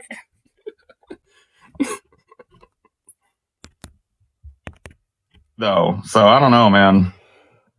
Dude, I'm just gonna have like a bunch of Oreos ready. I'm like, TJ, would you really harm a man who had bought you 1,000 Oreos? Good point. I'm gonna put milk and cookies out for TJ. Like he's TJ gets all mad, dude. He's like, motherfucker. Wait a minute. Oreos. Man, I just told on man. Sorry about that. Sir Pullington Pocky, yes. Dude, I didn't know TJ was actually getting mad, bro. I thought we were just giving him the old razzle dazzle about the cheekbones. That was pretty. Dude, Chelsea. Oh shit, dude. Chelsea just spoke all the truth. You guys know what that was. Which what she's saying is that TJ quit smoking cigarettes. He's on the Chantex, trying to quit. Though funny enough, what actually happened is that he decided to smoke a cigarette and relapse a little bit over this shit, which I thought was kind of hilarious. Oh man, dude, TJ, you lovable string being you, dude. You know, like there's something about TJ that I just love. You know, despite his absurdities, I will admit. I mean, there's something about TJ I always love. I mean, same thing for all of these motherfuckers, to be honest. Like, Skittles. Like, funny enough, at least out of all three of these dudes, between Paul, Skittle, and Scotty, I used to like Skittle the least. I was like, Skittle, you're literally a coattail rider. Who gives a fuck? But, after, all these years, chilling with DFF, if it being, one of them, the trifecta, I was like, you know what, Skittle?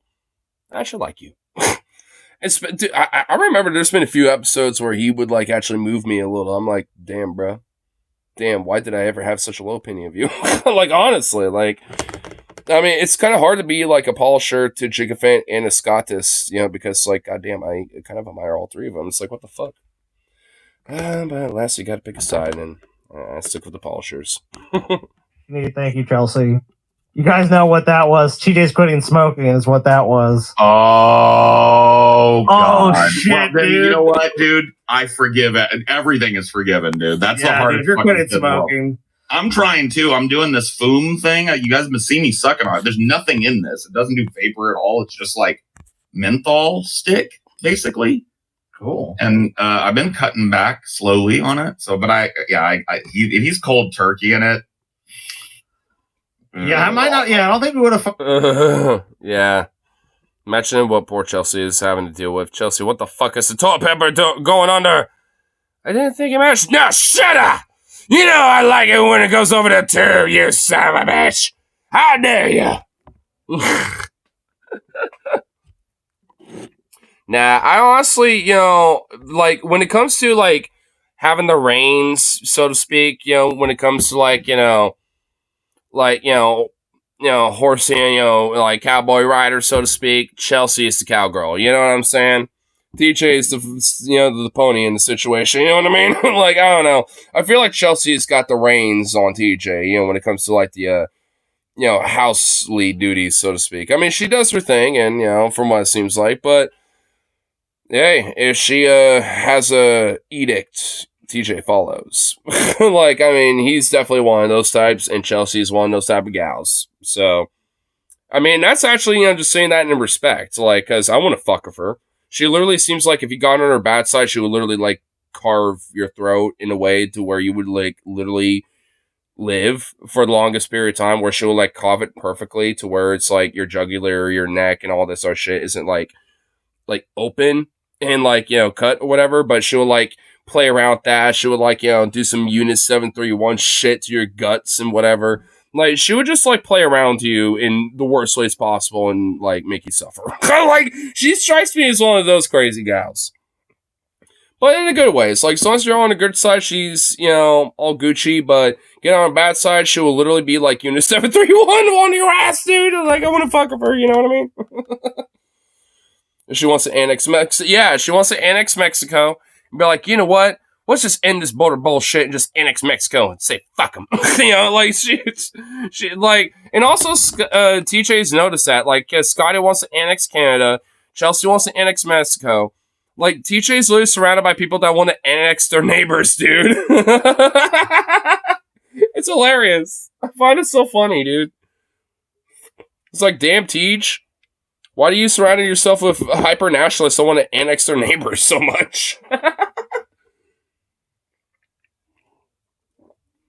Oh my goodness. For TJ, it's hard to find out he was quitting smoking. He's got to tell us this shit. He doesn't, I'm sure he doesn't want it to be a thing. I know, like, still, if I was going to be like, hey guys, I might be a little fucking edgy tonight because it's 48 hours now without a smoke, so. Dude, people don't remember that, and you, to your credit, never used as an excuse, but a lot of the meltdowns you had on DP was because, like, you wouldn't have your vape, and you fucking. I'm waiting for Paul to be like, dude, we should make Israel Palestine a U.S. state. Didn't he say this in the Onion Nuggets earlier in this same episode? Because he was just like, yo, Mexico, has like a Jewish woman as a president now. Let's just get her to annex Texas, and we'll have the IDF in Israel establish a Neo-Jerusalem in, Texas, in the state of Texas. And then thus, like, I'm literally pretty sure this was literally, spoken about at some point. Hold the fuck up. Like, let me find it. Dude. Oh, hold on. I think I actually literally, went right to the moment. Maybe I did. Oh, shit. Things on Twitter about this, actually. Mexico's projected. Holy fuck! I literally skipped right to the moment to where this. Oh, wow! Holy shit! Hey, well, I should probably get a lottery ticket. Yeah, I saw this. Yeah, here, let me at least skip a smidge ahead. Okay, maybe that far ahead, but maybe right now. There you go. Vowed to continue on that direction set by populist leftist leader, but the cool-tempered scientist offers a sharp contrast in style and a break with Mexico's male-dominated political culture. I promise I'm not going to let you down, Scheinbaum said. Greetings, supporters. I still like her last name, Scheinbaum. I'm not going to lie, dude. I love her name. I mean, Claudia, whatever. But Scheinbaum, dude. Scheinbaum. I'm not going to lie, dude. I kind of like that name. I kind of like it. It's a little fire. Not even going to lie. In a vacuum, that's a pretty dope name. Scheinbaum. It almost sounds like Shine Bomb. Like, Shiny Bomb. I kind of like it. Alright, whose ideas do you like best? TJ's with Wyoming, mine with Utah, or Paul's with Texas? I kind of think Paul's with Texas, honestly, because here's why. There's a lot of Zionist evangelical Christians that love the idea of Jerusalem and Israel being a state and blah, blah, blah. And if their own state of Texas was like a sovereign state and, they'll be like, the Israeli state of Texas. There you go. So Israel's still a thing there. And the state of Texas is, so there'll be like, kind of a bifecta thing going on there. And also like, there's, the evangelical Zionist, mentality thing with the Christians. And then you also got the Zionist Jews and the Israelis that want to, like, have their own holy state and all this other shit and the greater state of Israel and yada, yada, yada, yada, blah, blah, blah. So it's just like, I don't know. I think that would honestly be the best of both worlds because then, like, any Texans don't want to flee, then you can just build the wall. All these crazy Zionist evangelicals that want to flee and be like, nah, fuck this. And, well, hey, too bad, so sad. Stay. You're the one who wanted it anyway. Although if we can get him to go to Texas. Yeah, because maybe that could be also the state of Desiree, too. Like, because the Mormons are kind of like a weird offshoot of Christianity anyway, right? So maybe they can find their place in there, too. Maybe we can, like, sidewind a little shit there, too. Honestly, that makes sense for Mormons, because think about it. Like, they think like the actual Holy Land is in the state of Desiree. Maybe we can be like, oh, Joseph Smith didn't mean, Utah. That's just where they last settled. It was actually in Texas. Yo, dude. Dude, we can hit it all. Dude, we could go across the board with this shit, dude. Holy fuck. Yo, we could make it work, I think. But if they go to Texas in this scenario, who's going to Utah? Refugees from Texas. I mean, because I'm willing to get, like, the more liberal, lefty, queer folk and trans people, like, all the good people out of Texas and shit. I'm willing to grant that, obviously. So, I don't know.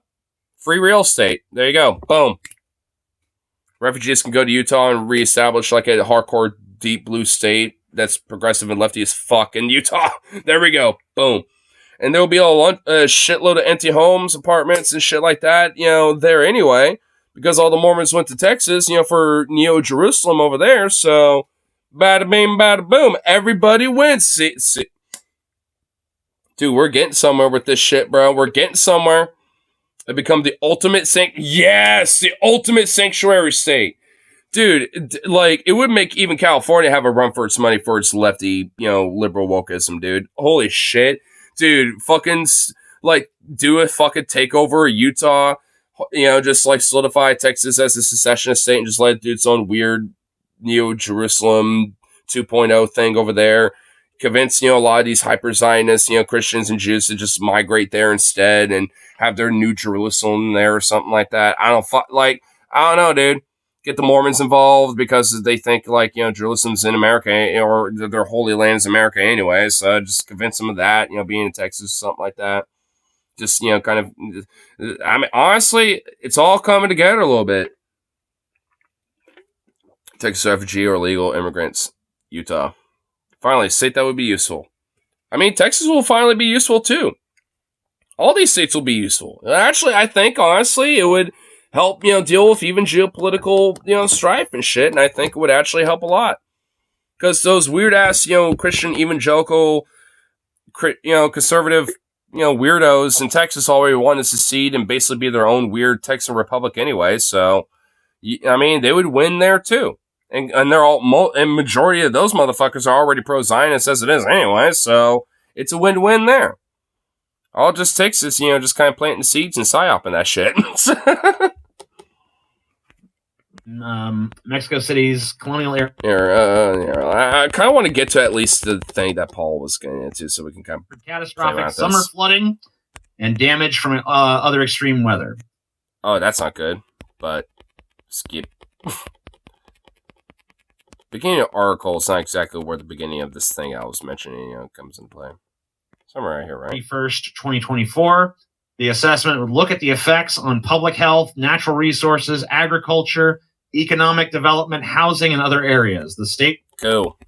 Because Scheinbaum is actually kind of based and, doing some cool stuff.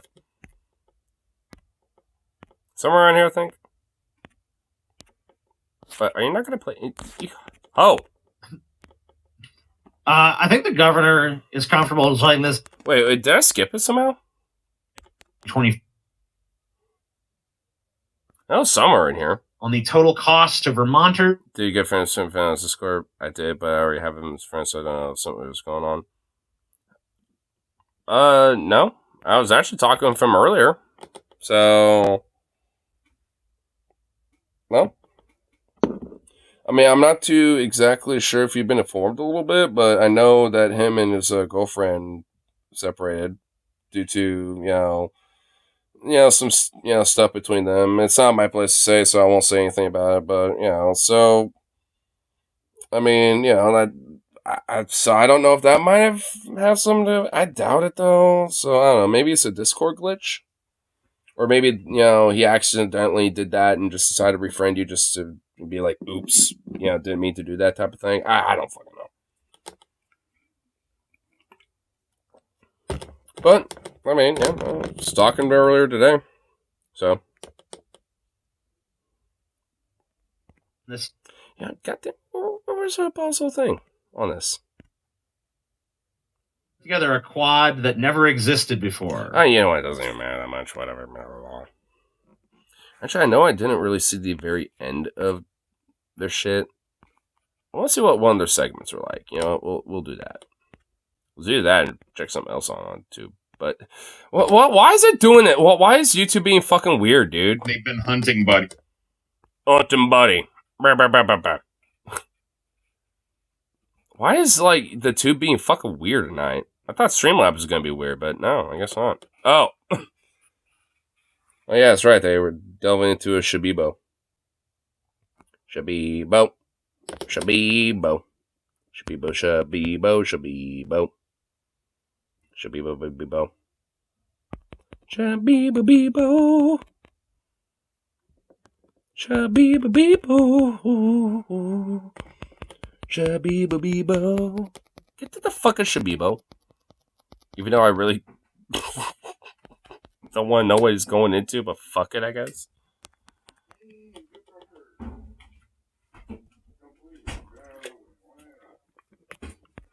They were confronted by pro-Hamas protesters. So pro-Palestine. Wait, what, who? What's happening here? Traditionally been considered sexual sin. And sexual sin? Sexual sin? sins. Why was that all merged together? They were confronted by pro-Hamas protesters. I hate this fucking weird... Oh my... What sticker is this? Talking about the feelings. Oh my god, he actually has a goddamn sticker. Like, holy shit, dude. What the fuck? And also, I hate this fucking weird, like, you know, stubble bullshit he's doing here. Like, Ben, either grow a full fucking beard, which I know you can never do and to save your fucking life, or just shave it all off and just be the little Twinkie pipsqueak that you are. Like, shave this off. If you're talking about me, I'm just too... No, not you. I'm talking about Ben Shabibo. Shabibo, this weird little twink, little femboy fucktard right-wing dipshit that I would love to hate fuck, honestly. If he shaved off this weird, like, gross stubble he has on his face that he cannot rock to save his goddamn life. It's just like, ugh. Palestinian protesters. At least your stubble is like some working man stubble or some shit. And it at least gives me a minor little bit of hope to be like, oh, I can kind of do a little something. Because, I mean, I can kind of tell that can happen. I just need a little... I just kept it... Well, I've always been kind of like this. And just like, oh, damn. You should see how long... You should see how... Well, you should see how long it could go. Can it go down here? Have you ever had it, like... No. Well, can it actually do that? I mean, I had it... Because I want to do, like, some custard shit. You know, I want this kind of, like... And then this to kind of, like... Yeah. Or just have it just stick straight out or something. Or like, you know, the Mongolian fucking like, you know, warrior type of thing where it just like, it just kind of goes straight down or something. Oh, yeah. Like the Japanese. Yeah. Monk or whatever, like, can kick your ass because you know it's more kind of... Yeah, no shit. Yeah, exactly. Kind of type of guy. Yeah.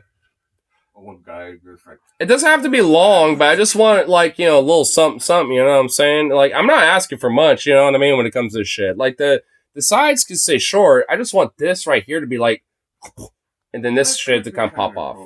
Well, I mean, do it. Experiment it. Why not? Like, you have the ability to do it and see if it works, because then that'll give me an idea. I shouldn't see it get longer. Just like this. I never seen it. Do it, bitch. Do it. Do it. Like last week. No, I mean, like, literally let it just grow out. Like, trim it up a little bit, but, like, let it grow out. Like, let shit grow out and, like, it's like get it like a fat goatee going. I want to see, try to do what I was, you know, saying. Try to see if you can do the custard a little bit. Like, this shit goes down a little. You get this shit out a little bit. Like, see if you, try it. It'll give me a hope or disappointment if I could get that or not. I guess I was somewhere around your age, you know, because I try to grow a beard and just be like, some hair here, some hair here, bald patches, hair, you know, not very much hair, but a little bit of hair patches, and I'm just like, I look like a calico cat or something. That's it. Like, nah. Well, the problem I have is that... The mustache kind of came in good, so I just went with the mustache. Well, you want to know my problem is that at this point, shit does kind of come in, like, equally, but one side grows faster than the other. This side of my face grows faster than this side of my face, so facial hair here grows thicker and longer, in comparison to this side, even though they're kind of equal in patchiness at this point. So I have to trim this side way more than this side. I don't understand why. Like, it's literally split down the middle. Actually, that might have been it. Yeah, it's so weird, and I don't get it, and it's kind of annoying because, like, I mean, this shit is coming in, but one side, like I said, grows thicker than the other, because this shit on this side actually grows in a way where I'm like, all right, I kind of want to shape it up a little bit, but if this side isn't kind of catching up to that, then it's like I have to keep trimming it. It's like, ugh. I still have this weird little fuzzy pipsqueak bullshit, and it's like I could actually have a little something going on at this point. We realize it's like half my face grew faster than the other half. Unfortunately, unlike you, the half was spread out into a whole bunch of little teeny random spots. It was like that for a period of time, though. Like the side that was growing thicker was like more solidified than one side, but eventually the other side caught up. But I'm at the point where the other side of my face caught up with the hair growth, so to speak, but it's still slower than the other half. So it's like, I guess, that's one of the things I definitely have to deal with is that I might have to trim this side slightly more than the other side just because of that, once it actually starts growing full with each other. But whatever. So as long as this shit grows out to, something that I want to do with. I don't really care too much about this. I just want this shit to, like, I want to, like, play around with a little goatee, a little, maybe put, like, a little braid or something right here, like, I always want to play around with this, but there's something to play with. Come out eventually. I know. I'm impatient. I just go with the mustache for a while and shave everything else. And that's kind of what I'm doing at this point. I'm just letting this grow on. Pretty soon that will start to come in, thicker. I'm not. I'm an adult. I'm well aware of this. I'm an adult. I'm an adult. I'm well aware of this. It took a long time before I got this thick ass stubble. Which is fun. I will say I enjoyed this video. I enjoyed this video because who's more victimized? The bevies of gay people who are walking through Philadelphia not being victimized, or the bevies of pro-Hamas supporters. Oh my fucking god, this is about Philadelphia again. Oh my god. As far as I'm concerned, that shit was not shut down. That was not like some weird fucking hoogabaloo. Like, oh my god. Holy fucking shit. And they're all... I hate Ben Shapiro so much. Oh my god, I want to hate fuck him. I want to fuck the bigotry out of him so hard, dude. Are literally out there standing on behalf of a terror group and are now holding up the gays. This is starting to make me feel more convinced that this is like some psyop, that the media is trying to do with this whole shit. When it came to Philadelphia, that like some Palestinian protesters, decided to, join hand in hand with, these fucking goddamn, like, fucking, like, these, the Pride March and shit. Like, one, so the fuck what? And two, yeah, maybe it has some agitators here and there, trying to disrupt stuff. But if most of the protesters are there, still in lockstep with the Pride March, but also had their own message on top of that, then you know what? Who gives a fucking shit? Who cares? Like, you can disagree with the messaging, but if all's peaceful and there wasn't a shutdown or anything like that, then what's the problem? How's this a fucking problem, man? And also, they're not famous. Like, no one is. I don't like Hamas either. Fuck them. I don't like them. They're Islamist fucking piece of shit. Homophobic, queerphobic, fucking exploit the Palestinian people. I don't like them. Fuck them. 7 daily condemnations of Hamas over here. And there you go. Are you happy now, Ben? Piece of shit. You fuck. So it's just like, it gets so fucking frustrating. And that's why I think, there is like a legit kind of like a Fed thing that, Kyle was talking about from earlier. Because like, there's no reason for that shit to have escalated the way that it did outside from media, including the Daily Wire as well, to take advantage of this and say, oh, it was Hamas protesters and this and that trying to, like, disrupt the Pride March and shut it down. It's like, that, from every fucking clip that I've seen, from all the ones I was able to at least on the surface glance see, nothing was even remotely fucking close to a riot, especially, or a full-on disruption. It seemed like, these protesters, and the Pride March, folks, seem to be in lockstep, and, even if they maybe disagreed a little bit with some of the chants. And it wasn't as a strong chant when it comes to, like, no pride with genocide, blah, blah, blah, whatever. Maybe you didn't get every single person to fucking, chant along with you or something like that. But, hey, it's still peaceful. It didn't disrupt the entire fucking march, so what the fuck? What's the big deal? I'm more convinced that nothing happened at that fucking Pride March at this point. Like, it's just a bunch of, like, out of context shit of, like, some Palestinian protesters saying some more, like, edgy phrases, or fucking, saying no pride in Palestine and shit and stuff like that. And that's where I think, the fetish shit starts coming into play. Like, cause, like, we're, like, I mean, beyond that, what the fuck's the issue? Can that be the new Mitchell theorem? Yeah, I would hope so. I was trying to say someone should throw a block of Philadelphia cream cheese really hard, and Ben just happens to be in the way. Dude, for real, dude. That should totally happen. Oh my god, that would be beautiful. That should totally be the new milkshaking. This fucking this when these people, because I know I always feel this way about Ben. I know he's smart. I know he is. He knows that supporting a ceasefire in Palestine does not equal I'm a Hamas guy. Right? He never did. I know he knows this. It's the fact that they are so disingenuous with their position, and they have to demonize and reframe and strawman the opposition to the extent that they do. I don't understand how people watch them and let them get away with it.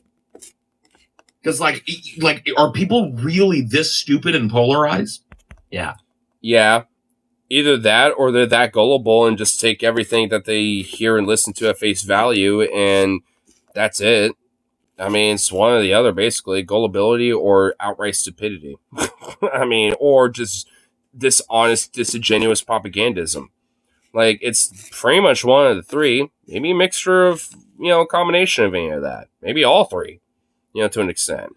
But nonetheless, it's like that is pretty much. I mean, yeah. Is that that was a quick answer? Do you really believe that? You really believe the average person, if you took this shit to him and said anybody that's protesting against what Israel is doing loves Hamas, do you think the average person would be like, oh, yeah? No, I don't think the average person would, but I think the average conservative would. Yeah, honestly. I mean, because even at the protests I've been to when it comes to these Palestinian protests, not a single fucking one of them ever mentions Hamas outside of the fact that they're an exploitator and a scapegoat to the Palestinian cause, and they're nothing but a problem, and fuck them, or like, or just a general broader condemnation of like, yeah, what they did was wrong, but it doesn't deride from the struggle of the Palestinian cause. Like, I mean, so either way, it's not positive; it's negative. It's not even neutral; it's negative. Like, so I mean, like, and that's, from like the more radical left PDX, Portland that I live in and shit, right? Like, and this has come from a place around here. And it's like, if that's the messaging, then it seems like, Hamas don't exactly got a lot of friends, do they? And nor should they.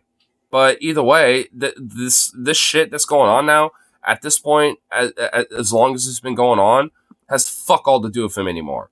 Maybe it did for like the first month or some shit, but at this point, not anymore. That fucker's, boat sailed a long time ago, as far as I'm concerned. They're nothing more than a scapegoat just to justify the fucking Holocaust that's happening at this point. Really? So you think like Steve would? Probably. Call him and see. Okay. I'm interested. Oh shit! Wait. Is TJ actually gonna call Steve? I kind of like Steve. I'm kind of curious. Is he actually gonna call him? You don't have to. I was just. I'll give it a shot. Oh fuck! He actually ask is. Him what he thinks about people that protest for Palestine. Dude, I'm actually low key curious, man. Is he actually gonna get an answer? I'd love to hear. Same. I have a hard time believing that most people believe this shit. I mean, I've had these back and forths with my own pops about this, which weirdly enough, I don't think inherently disagrees with my root criticism about these things, but they still nitpick about it. But despite that, it's just like, I don't know, man. Like, yeah, there are people I feel like are just not as informed about these things, and they just take certain information at face value. I don't, besmirch them or, like, say, yeah, fuck him anyway because of that shit. But, like, I mean, that's still the case, though, right? Like, I mean, that happens. And, I think, Steve might be one of those folks. I mean, I don't know. I mean, he's on the phone. I see TJ there with his phone up to his ear. Let's see. Get him on speaker. Titty jiggler. I love that.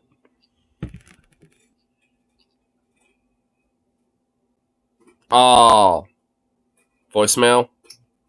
All right, it went to voicemail, but I'm about 90% sure he will call. They said Holocaust when he mentioned genocide. Well, I mean, because the Holocaust was a genocide. I mean, yeah, it was. I mean, I'm not. Yeah, no, I agree with you because it was.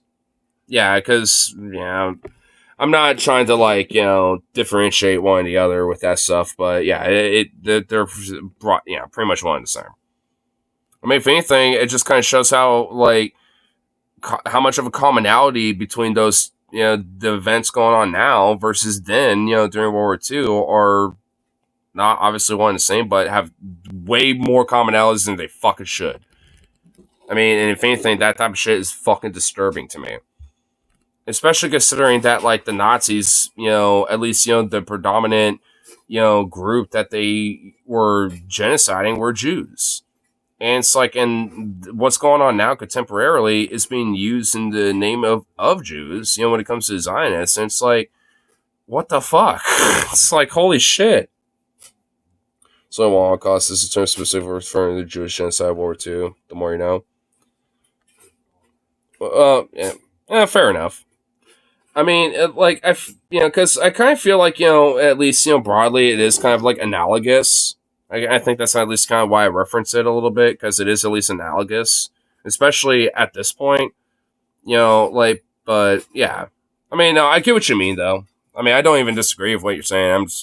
If anything, I'm just kind of using it more of like, kind of like an analogous, like symbolic, position with that, because either way, it's still a fucking genocide regardless, and the Holocaust was a variation of that.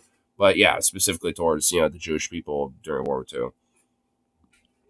Or at least, just broadly, the people that were in these death camps, with the Jews as well. Like, the communists, the trade unionists, mentally disabled, etc.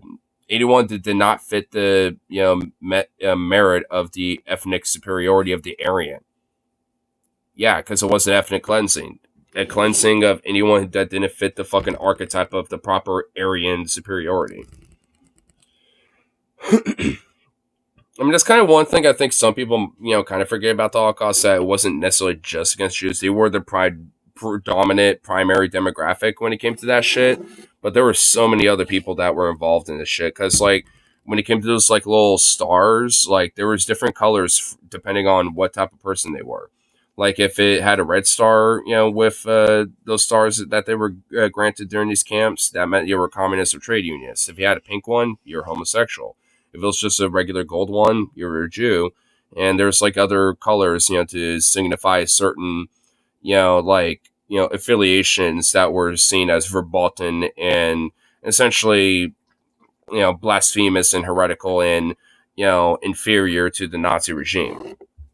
Like, they had different colorations for this shit. I mean, because it was a very deep systemic type of thing.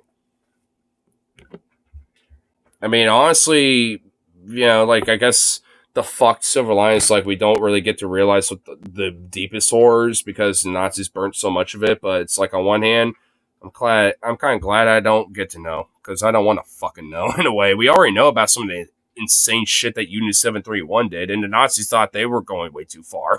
So, and that's saying something. So it's like, Jesus Christ. I mean, makes you think what the fuck they were doing, back in Germany with this shit. It's like, ugh. It's like the very little we do know is already heinous as fuck as it is. Ugh. Like, in a way, I'm kind of glad we don't get to know. But in a sense, I mean, it's good that we do, though. Because you don't want history repeating itself, and unfortunately it kind of is. Do you have to be loud when you're drinking that water bowl? Seriously? Back momentarily. Intellectuals, the Roma, LGBTQ, etc. Yep. Always usually does. Slavs, Poles, Russians. I mean, you know, like even like to a certain extent, like, you know, the French and like other European groups that they saw as non-Aryan as well.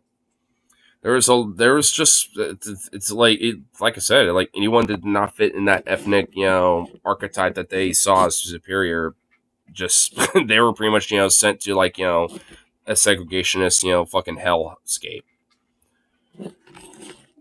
Man, it's just so fucking kind of eerie that like so much of shit is getting normalized again in certain states, like if Italy or, you know, Hungary with Orban, you know, when it comes to like the UK or like the US and shit. It's kind of it really is getting fucking eerie that this shit's kind of rising up again a little bit. He's probably talking to someone else. I'm just interested. Yeah, I just realized that without like, you know, Ben's weird ass little fucking hat, I keep forgetting what those goddamn hats are called, like what, a yarmulke or something. Like, I mean, without that, like, Ben literally would have a Nazi Aryan hairstyle, dude. He literally has, like, that coif, like, short, you know, crew cut, fucking shaved sides, like, Nazi style, like, swoop, pompadour, like, you know, fucking, you know, like, slicked up to one side type of shit.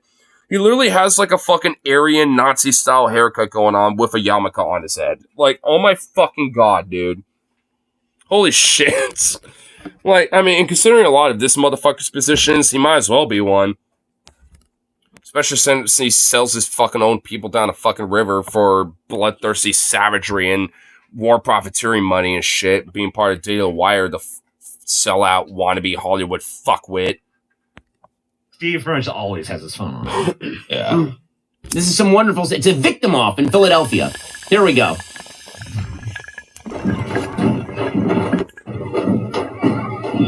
Up. This is a different view of the clip that we saw earlier. This is a different clip. It's actually one of the few clips where there's like a little roughhousing going on. When it took to do a program in Germans, they had to help bury those left in the camps. Yeah. Yeah, a lot of these villages and a lot of these places that were in, like, you know, like, quote-unquote, like, suburban / rural, like, you know, Germany and shit.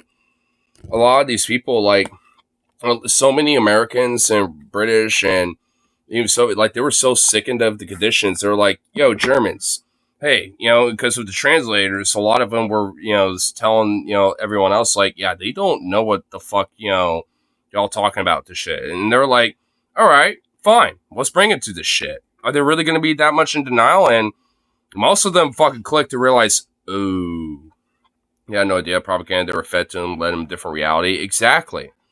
Actually, Band of Brothers actually referenced this. I think in like the third or second to last episode of, you know, that show, where like one of the German translators, you know, because they were looting a German bakery, you know, of all their bread and bakery goods and stuff.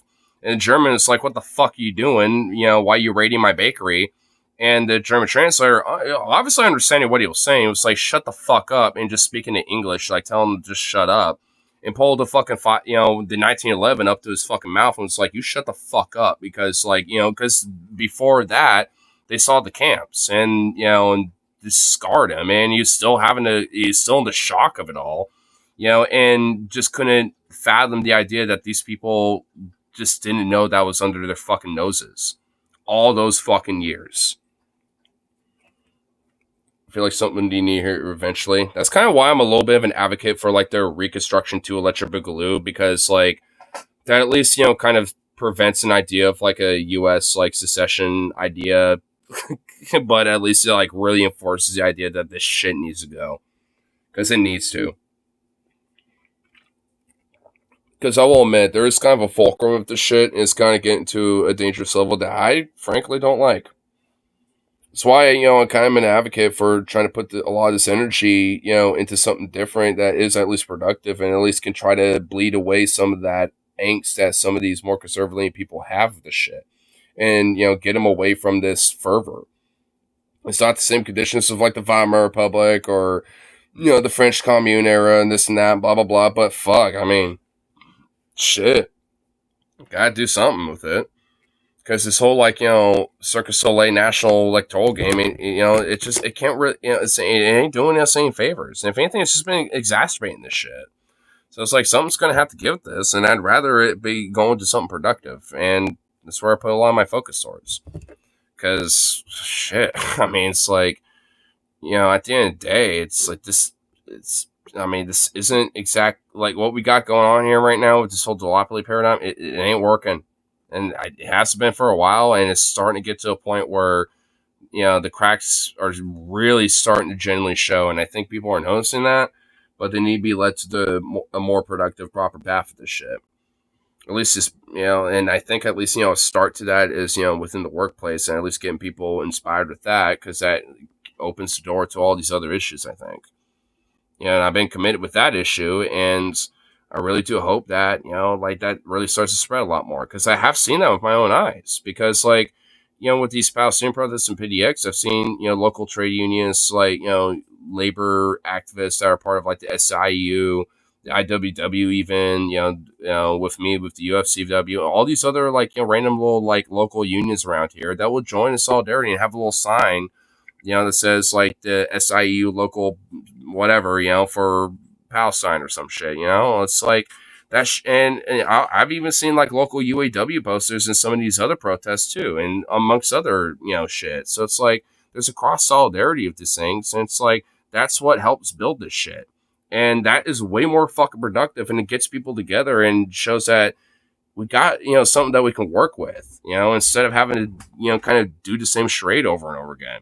And even if you want to partake in that a little bit, like vote your conscience at the end of the day, like I always say, I mean, I think, it's just better to use a lot of that productive political energy into things like this, because there's I think, fruit in that.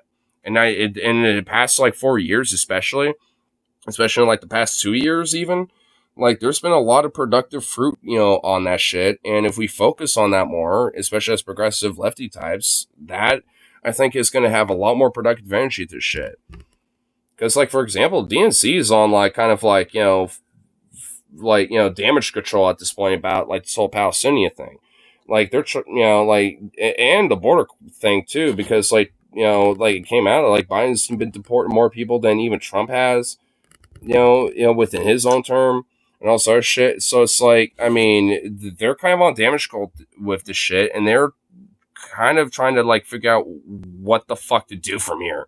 They're not exactly taking the best decisions with it, but I mean, I think we'll kind of see when the DNC, like, the actual convention happens, I suppose. Even though it's not really going to happen in person. But, I don't know. I guess we'll see with that. All I know is this much, is that the next couple of years are going to, or not a couple of years, but at least the next couple of months are certainly going to be pretty fucking interesting. And I think, the DNC and the Biden administration, could really take a good opportunity with this right now. But, I don't know. Being a little too hopeful for that, I guess, right now. Some wonderful... It's a victim off in Philadelphia. Here we go. A victim off? We got some gay people beating on drums. We got some keffiyeh-wearing pro-Hamas protesters who are... And then you got our, Featherhawk boy over here. So it's kind of like the broader thing. Okay, so there's like a little slight rough out. Okay, this is literally the one clip that continues to be pushed all the time. And earlier, I was, this is the video sent me the other day. And earlier tonight, I actually looked at a bunch of other videos about this just to see if it was actual, like, a riot or a shutdown. And, and I'm actually kind of convinced that this is kind of like a psyop at this point. Not necessarily with some of these people on the ground, but I think with some elements, that are within the ground and within the media as well. Because, like, what other reason is it for this shit? because like this feels like some bullshit. Like, I mean, because everything I've found does not show people like literally beating the fuck out of each other. No overt riot, none of this shit, or a protest overtly being shut down. Everything else besides this clip shows like these people like just marching together peacefully, and that's pretty much it. Like, I'm kind of convinced nothing fucking happened. Yeah, you basically have some very enthusiastic Palestinian protesters. Maybe a few of them were agitators and legit, like, fucking feds or psyop weirdo fucks.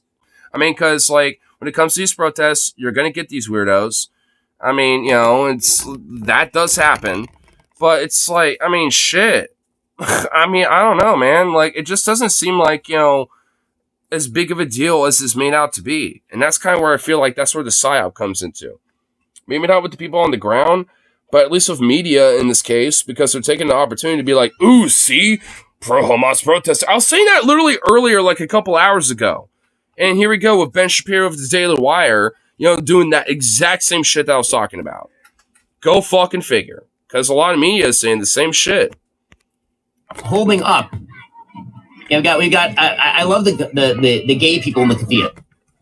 This is why. Yeah, because there's cross solidarity with some of this shit. Because how this started was, Queers for Palestine by having like a solidarity queer based intifada. I'm like, that was literally the whole thing. We literally were looking at that earlier, Ben. Convenient how you leave that shit out because it was an Instagram post. So what the convenient that you leave that shit out, Ben, you fuckwit. You disingenuous hack piece of shit. Even local media was better about that shit because that's how I found out. So what the fuck you talking about, you son of a bitch? This one lazy and obligatory because I feel like nothing's going on here. Yeah, Ben's heart doesn't. Yeah, nothing is going on. I'm convinced nothing happened at this, Pride March. Yeah, you had some Palestinian protesters, and maybe a few of them got a little rowdy. But that's literally all that happened, basically. Nothing happened here. I'm convinced of that now. Like, what happened, It's like, ooh, some pro-Palestinian protesters got a little too ooh-woo rowdy. So what? Big whoop. What? Sue me. I don't know. What do you want? Cry about it. Too into it. He's just kind of like, yeah, so here's this. And I mean, I feel like he would really have to dig deep to find anything to say. It doesn't look like anything's going on here. This looks like just a rally. A couple of people maybe don't agree on everything. There was a gay pride parade, and some pro-Palestinian supporters blocked the pride parade. And we're like, which doesn't even necessarily it doesn't even look like that necessarily, because like from other clips, I mean, they were still going on throughout their Pride March and shit. And there are times where these marches and protests will stop because, like, at least here in Portland, there'll be kind of like a cyclist crew that will like go up like a few blocks ahead, of the route that these marches or protests will take place in. And then, kind of like stop traffic ahead of time and, kind of go up to people, be like, hey, there's a march coming up. They're about to show up here in about like literally 30 seconds, So we just want to clear traffic, if you don't mind waiting for a little bit. Blah, blah, blah, blah, blah. And usually, people are chill about it, Or if like, well, it's okay if I just cross really quick or something, then they'll be like, all right, fine, basically be kind of like, traffic cops, basically, but just like a community-based version of that, essentially, for a second. But once the protest shows up, then they're like, all right, just wait for a minute. And all that stuff. Like, that happens all the time. So, but even then, sometimes there's so much traffic where they have to wait a little bit. So sometimes these protests or marches will just sit here for a while. Or because there's such dense traffic where, like, those people can't really go out there to, like, be like, hey, hold up, we're going down this direction or that direction or crossing here or something, because there's too much traffic to do that, So it's like, sometimes that happens. And I think that's kind of what happened here. I mean, it's Philadelphia. It's downtown Philly, right? Like, that shit happens all the time in downtown areas. Like, sometimes, certain roads are going to be more busier than others. So, I don't know. Like, again, nothing is going on here, It's like, whatever. If anything, maybe some of these pro-Palestinian protesters just took advantage, to, like, try to, like, be like, all right, let's do our thing. And so what? They did a goof. Big whoop. Right. It's like, okay. There's I not don't like get it. At this point, I just want to hear what Ben has to say about this, because I know he's going to be a shit weasel about it all. I mean, he's already a shit weasel, but whatever. there's no fight that's broken out or anything. I mean, they're not And like punching each other in the going face. Nobody's lighting tiki torches and chanting "Jews will not replace us" and blood and soil. Nobody's breaking into the Capitol building and shitting in the corners of it and smoking weed in the rotunda. I don't understand what the problem is. I mean, smoking weed in the rotunda would actually be kind of base, but whatever. Guy? Yes, that's one of my favorites. Like the bare midriff. Nobody's driving their car at high speed through a big bunch of protesters trying to kill people. Honestly, that would actually be something worth a fuck. If like some weird pro-Palestinian extremist piece of shit like did that to this march or something, as like, you know, some sort of quote unquote martyrdom or whatever, I can actually at least at that point see some fucking merit to this. But no, that didn't happen now, did it? And I don't even think that literally would ever happen anyway. Like, literally the worst case scenario is you might get, like, a little slight tussle, you know, with some of this shit. Like, I find the PSYOP shit about, like, exacerbating the shit weirdly insane. I'm kind of glad the DFF boys even recognized it a little, because, like, nothing's going on. In keffiyehs, who are holding up the other gay people as they march. Wow. A war of all against all, involving bondage. Yeah, like you give a fuck about queer people, Ben Shapiro, you fucking degenerate, insecure little fat fuck piece of shit. You motherfucker. Like you give a fuck about queer folk. Like you fucking like bust nuts on the idea that queer people get discriminated and, you know, fucking attacked and shit in the fucking streets of like goddamn New Orleans or some shit, you motherfucker. Like, shut up. Like, you give a fuck about any of those people. Like, you know, oh, yeah, these Hamas supporters fucking, you know, stopping a pride march like you give a shit about it. Like, shut up. Here. That's a war? So people milling around at a protest is a war now. Yeah. Wait, did he honestly call it a war? Wait, hold on. I'm going to go back a minute. Did he honestly call it a fucking war? Where the fuck is the war, bro? There's no war between Palestinian protesters versus pride marchers and shit. What the what, huh? Did he really say that? Hold on, I gotta... In keffiyehs, who are holding up the other gay people as they march. Wow. A war of all against all, involving bondage gear. What are you talking about? What? I didn't even notice that the first time. What are you talking about, bro? What? I don't even... What? I don't even know what he's trying to get at with that. Oh, like, you know, some bondage gear based fucking, like, you know, BDSM queer fucks are going against Hamas and shit.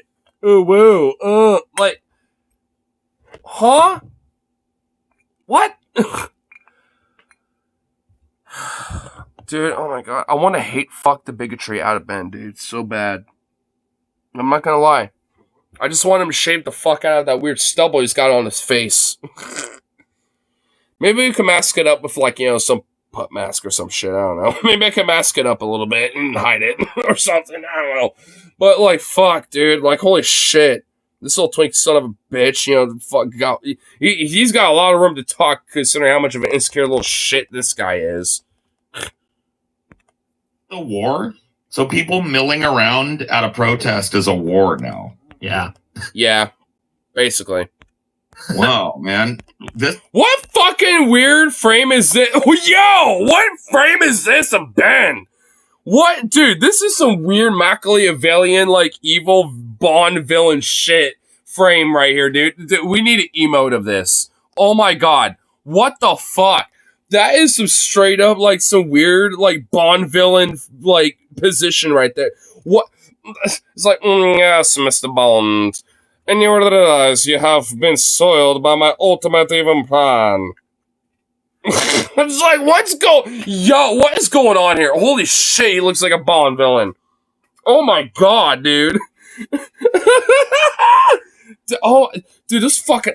You know what? If I had my way, I would shave the fuck out of those eyebrows so hard before I shave off that weird stubble, dude. I would do it so bad. Oh my god. And also rip that fucking weird little yarmulke off his head. Just rip it off, and just like just like Tim Pool's beanie. I'll just like rip it off his head, just chuck it across the room, and just run away like a little goofy little fucking little leprechaun that I am. It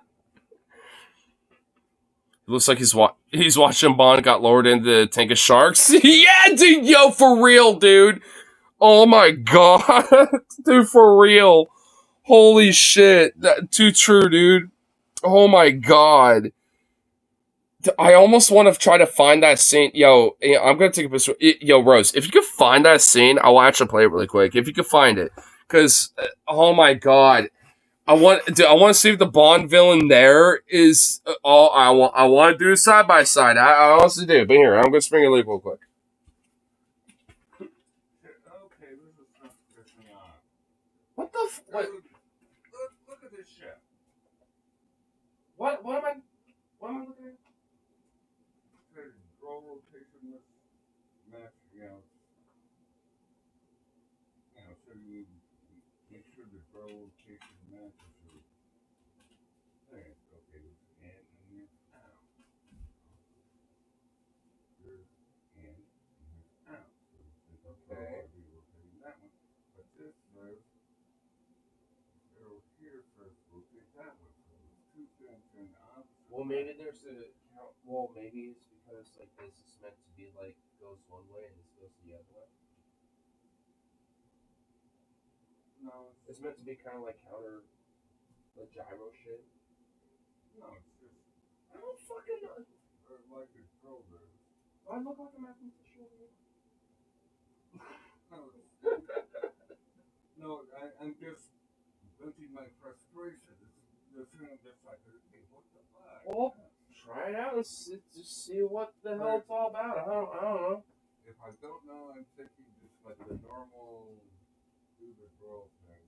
You stole a bus stop sign? You stole a bus stop sign? Yeah.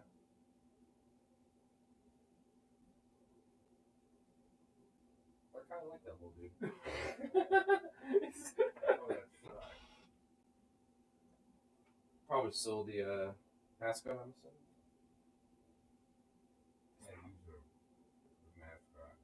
It's probably worth a lot of money, by the way, just saying. Who knows?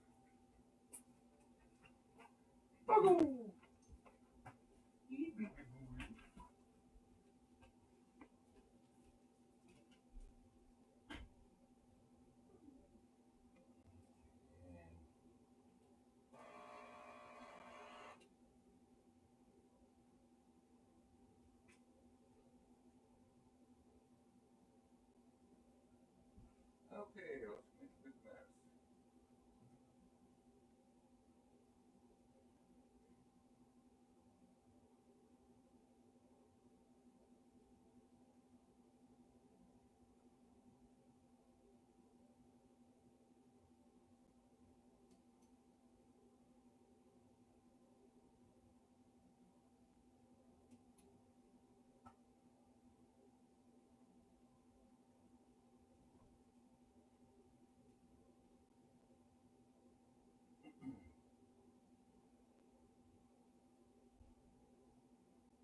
Yeah, crap. How am I gonna do this shit?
Okay.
Oh, no, don't be doing that right now. Oh, no. Nah, can that literally wait, like, in her time? Nah, he's about to fucking unleash goddamn bullshit. Nah,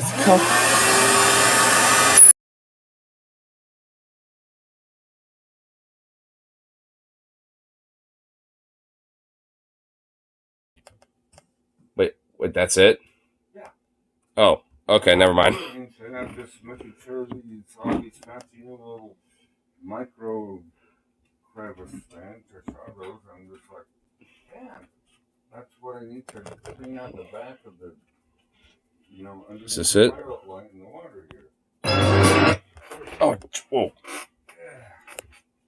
Yeah, let's see if this is it. Oh, yeah, this is it.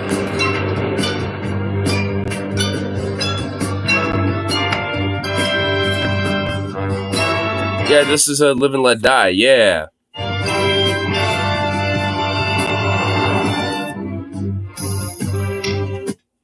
I don't really want to play too much. I just want to play, like, where the villain is. Okay, there ain't no way that's the villain.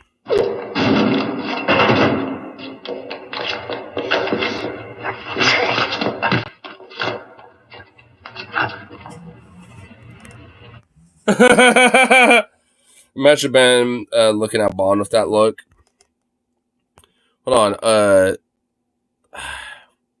I'm assuming this guy right here would be the Bond villain, right?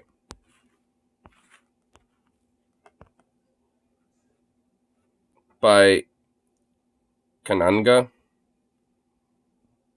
So yeah, so the Bond villain would be this guy. I guess the other dude was his little entourage, I'm assuming here.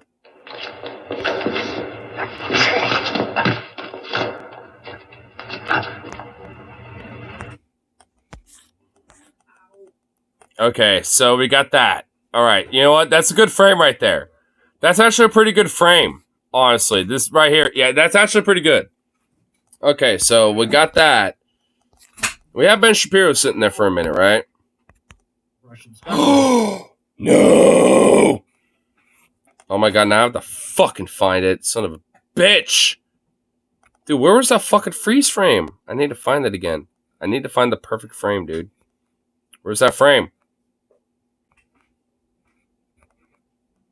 Where was the frame? Oh, okay, it was around here, right? Okay, so... Okay, alright, we're getting there. We're finding it. We're getting close. We're close. We're in the hot water. Yes! There it is. Okay. Frame 1. Do that real quick, just make sure. But the black dude who looks like he's doing an anime pose to me. Well, Ben's doing an anime pose. I mean, is this not an anime pose right here? It's like, yes, Miss Bone. It's like, yes. It's like, I mean, is this not like an anime pose right here? I mean, they're both doing anime poses. So we got like that, right? We got this. Now. Oh, shit. Okay, I guess I gotta do this. And then, where was it? Oh, fuck. I gotta do this, I guess. Can we view all, please? Oh, I guess just do that.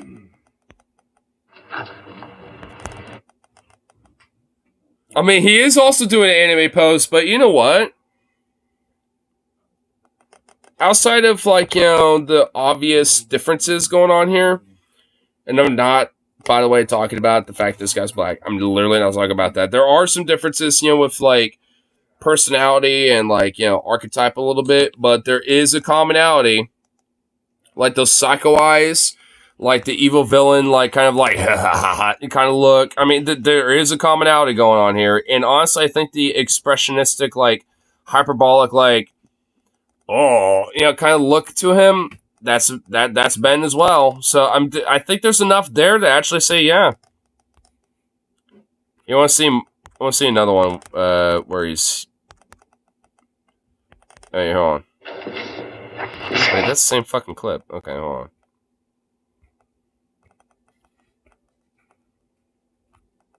Here we go right here. Whoa! Whoa, what just happened here?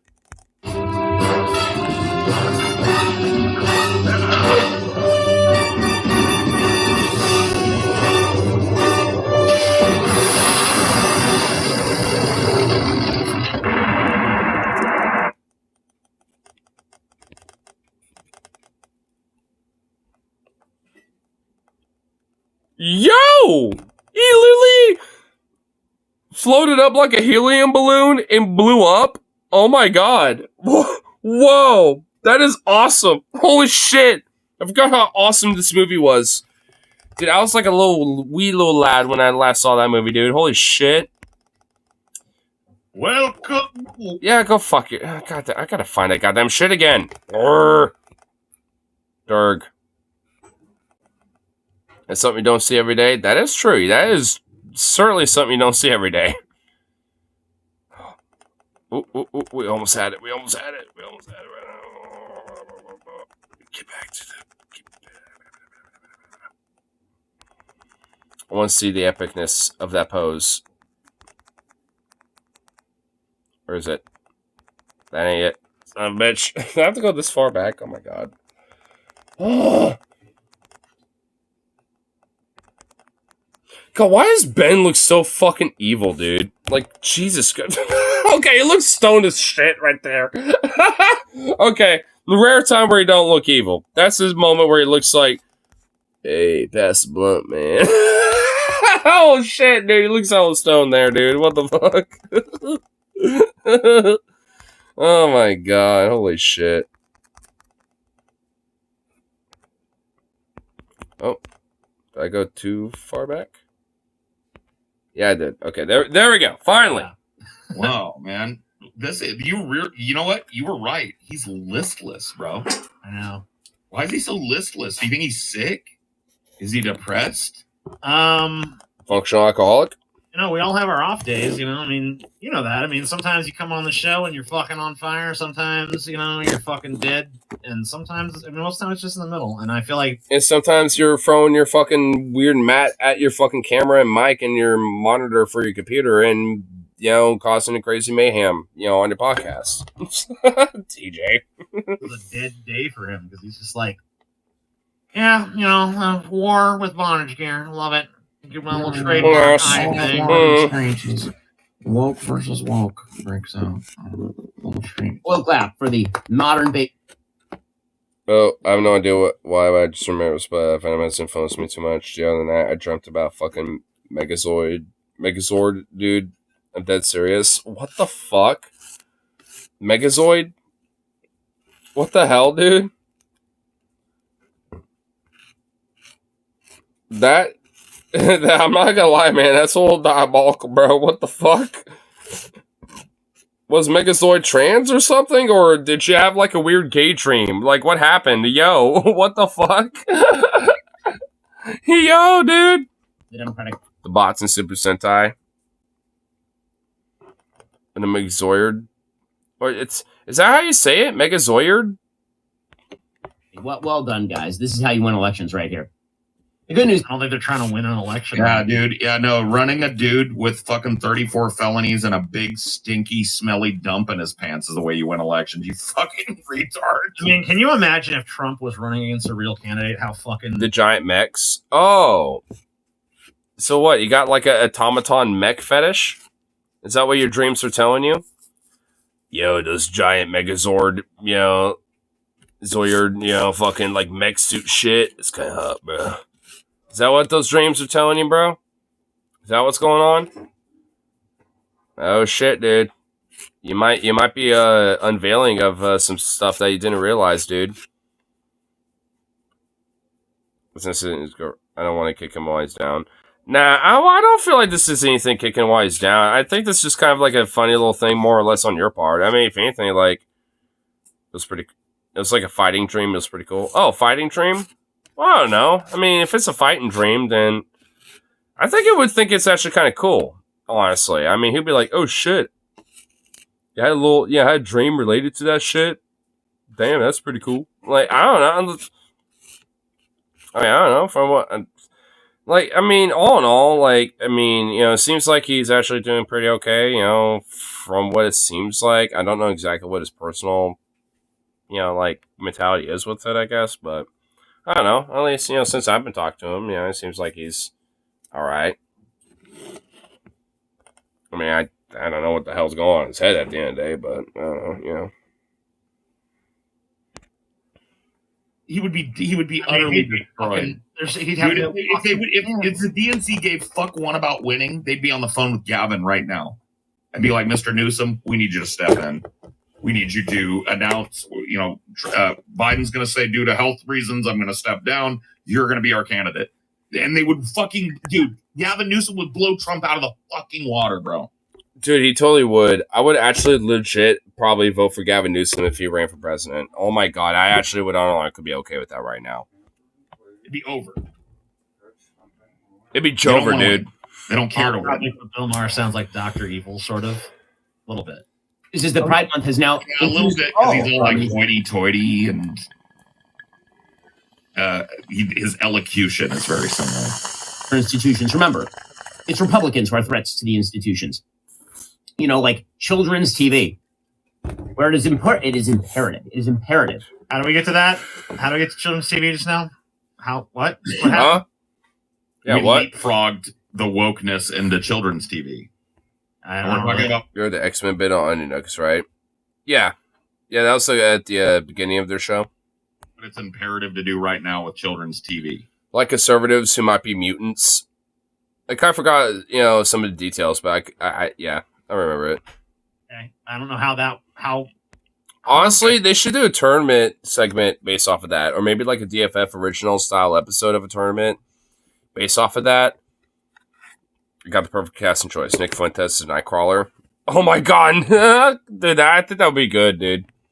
Guess we're also ignoring the fact that children don't watch TV anymore, and we're going with that. Well, I mean, he probably just means like, Why didn't he say it then? Why didn't he say like children's entertainment or children's YouTube or? People still call it TV, even though it's not. Do they really? When they give their kid a tablet and they're watching YouTube, they still think that's TV? I mean, some weirdos think that. Yeah, I don't know. I've never heard that. Our children's television. Like if I'm watching a show, I still think of it as a TV show, even if I'm watching on like my computer. But you usually watch a show on your TV. Sure. Where you watch a TV show. But if I'm watching it on my phone or something, I still think of it as a TV show. So I don't know. Yeah, but you wouldn't say you're watching TV. You would say you're watching. Oh my fucking god! They're really honestly having a back and forth about this. Holy fucking shit, Paul! I don't think it matters that much. Look, yo, chill. I love you, Paul. I love you, my dude. But holy fuck, take it down a notch, dude. Does it matter? TV show on your phone. Yeah, I agree with that. Well, activities, lifestyles, transgenderism, and gender. I mean, Paul, do I call watching a movie on my fucking phone a cinematic experience? I mean, no, but I'm still watching a movie, right? Like, so, I mean, yeah, there could be shows that are predominantly on streaming services, but are also on TV too. So I don't like what. Paul, God damn it! Fluidity. It is very, I love very you, important. but God damn it, Sesame Street did over the weekend. Sesame Street tweeted out the rainbow flag, but using like the furry tails of its various Sesame Street character. Those aren't tails, Ben, you idiot. Those are just like the fur colors of like the different characters. That's it. Happy Pride Month from Sesame Street. Today and every day we celebrate and uplift LGBTQA plus members of our community together. Let's, Ben, why in the fuck do you care about this? Because honestly, even with Sesame Street, maybe like even in its early days, they weren't like explicitly like pro, LGBTQ or like pro queer and stuff like that. But like Bert and Ernie, for example, like, bruh. What, you don't think they're queer-coded a little bit? Because you cannot tell me that they were not gay as fuck, okay, bro? You cannot tell me that. Like, they can't tell me that they were not gay, bro, okay? Ben, shut up. Like, they were totally gay. They were totally partners. Shut up. Yeah, maybe it wasn't overtly explicit, and maybe it wasn't like adult themed. It doesn't have to be. It's just fucking, you know, like 2 characters and shit. And honestly, when it comes to like, you know, other, you know, family friendly / like, you know, children's based shows like Bluey, for example, like the Australian kids show that a lot of people are, you know, really into, and honestly I kind of like a little bit myself. Like, there's unironically straight up like some adult humor in that show, even though it's not like, you know, oh, tits, cunt, booty, cock, blah, blah, blah. It's not that shit, but nonetheless, there's still a little bit of an adult humor-esque type of thing, you know, where at least adults can have a good laugh at it and shit, right? Like, and still get like a decent little message behind it and be uplifting in a way. It doesn't have to be explicit. Like, so, I mean, you know, in a lot of these shows like Bluey or Elmo and a lot of these, you know, Miss Rogers even, like a lot of shows, you know, delved into some pretty deep topics like this. And we're very positive about it and very uplifting when it came to these things. Like, I mean, this shit was woke before woke was a thing, Ben. So what the fuck is your problem? And a lot of these other right-wing fucks. Like, shit was woke before woke was a thing, you fucking weirdos. So what the fuck is the issue now? What, is it more in your face? Is that the issue? Oh, it's like more overt in comparison to like in the, you know, like 80s, 90s, early 2000s and shit. I mean, it's like, I mean, what is it at this point? Like, seriously. Like, quit being such insecure little sissy fucks and grow the fuck up. Especially when it comes to, like, these kids shows. Or, like, you know, these, you know, TV shows that if you don't like, don't watch it. Like, I mean, oh my god, dude, they drive me nuts, honestly. It's like, where did the blue-haired feminist touch you? Like, where did the blue-haired trans feminist touch you, okay? It's like, where did they hurt you? Where did they touch you? And are you okay? You know what I mean? It's like, what the fuck? It's like, Jesus. It's like, how insecure are these people? There's a kid show in Denmark called John Dillemand with a man with a 50-foot cock, and their kids are well prepared for life there. Yeah, well, yeah, exactly. And oh my god, imagine the conservatives, you know, and people like Ben, if they found out about that. Oh my god, they would be freaking their fucking shit, dude. They would have an aneurysm. They might die live on show. Like, oh my god. I actually kind of be okay with that. I mean, like, Jesus. I mean, like, holy fuck, they would freak the fuck out. If they think something like, you know, like this bullshit over here, it's like, if they think, you know, just like, you know, rainbow colored fur is, you know, an ultimatum, like, of the end all be all of the fall of the West. Holy shit, imagine what they think about that, bro. Oh my god. Supposed to be tails, and this is supposed to be fur, but whatever. Happy Pride Month from Sesame Street. Today and every day, we celebrate and uplift the LGBTQIA plus minus divided by sign members of our community. Together, let's build a world where every person and family feels loved and welcome for who they are. You think maybe there's some trouble at home or something? Yeah, I was thinking about that, but I didn't want to be creepy. But yeah, you think that like maybe he fought with his wife, or maybe even sexier. Do you think maybe he had like a lover's spat with Abby? Yeah, who knows? Oh, Abby Shapiro? Oh my god, that would be diabolical, dude. Oh my god. Paul, you diabolical fiend. I love you. Holy shit. Tinfoil hat mode. I can't believe it. Before you know it, diamonds will be considered woke because they generate rainbow colors. Oh my god. I'm surprised I haven't gotten that far. Oh, you know the visual light spectrum? It's woke. Actually, if you blind yourself or make yourself purposely colorblind so you can see black and white, that's actually being against the system. Because the visual light spectrum's woke. Oh my god, if they actually go that far with it, I would fucking die, dude. Oh my god. Lana survives. Lana survives, holy shit. True. Like maybe she was draping them big old mommy milkers in his face, and then he said something that displeased her, and she's like hasn't letting him, you know, in there anymore. Yeah. I don't know. I mean, it seems like he's down. It seems like he's glum. I want to give the little guy a hug and ask him if he's okay. Maybe his kids are reaching an age of awareness. Oh yeah, that's true. He's oh shit. Yeah, maybe his kids are starting to come of age where they're starting to be aware of these things and starting to get on the internet and on the TikTokies and shit. Oh my God, do you think they're starting to get aware and they're starting to come to terms with their own selves and realize that their dad's a piece of shit? Oh my God, dude, that would be even better. Oh my God. Yeah. Maybe his son just came out as genderqueer or something. Oh shit, yes. Worth noting here that Sesame Street is a television show directed at 2-year-olds. Don't worry, folks. They're not coming for your kids. Not just 2-year-olds, but, you know, for, like, kids in elementary school. I was watching that shit and like, at least, you know, around, like, when I was 7, 8 and shit. I mean, it's not just for fucking 8-year-olds, you weirdo, but, or, like, fucking 2-year-olds, but whatever. Totally coming for your kids on the radical left. Meanwhile, Miss... Oh, what? You're not? And people like you aren't doing that? Who's, I am told, a very popular YouTube personality for the Childers.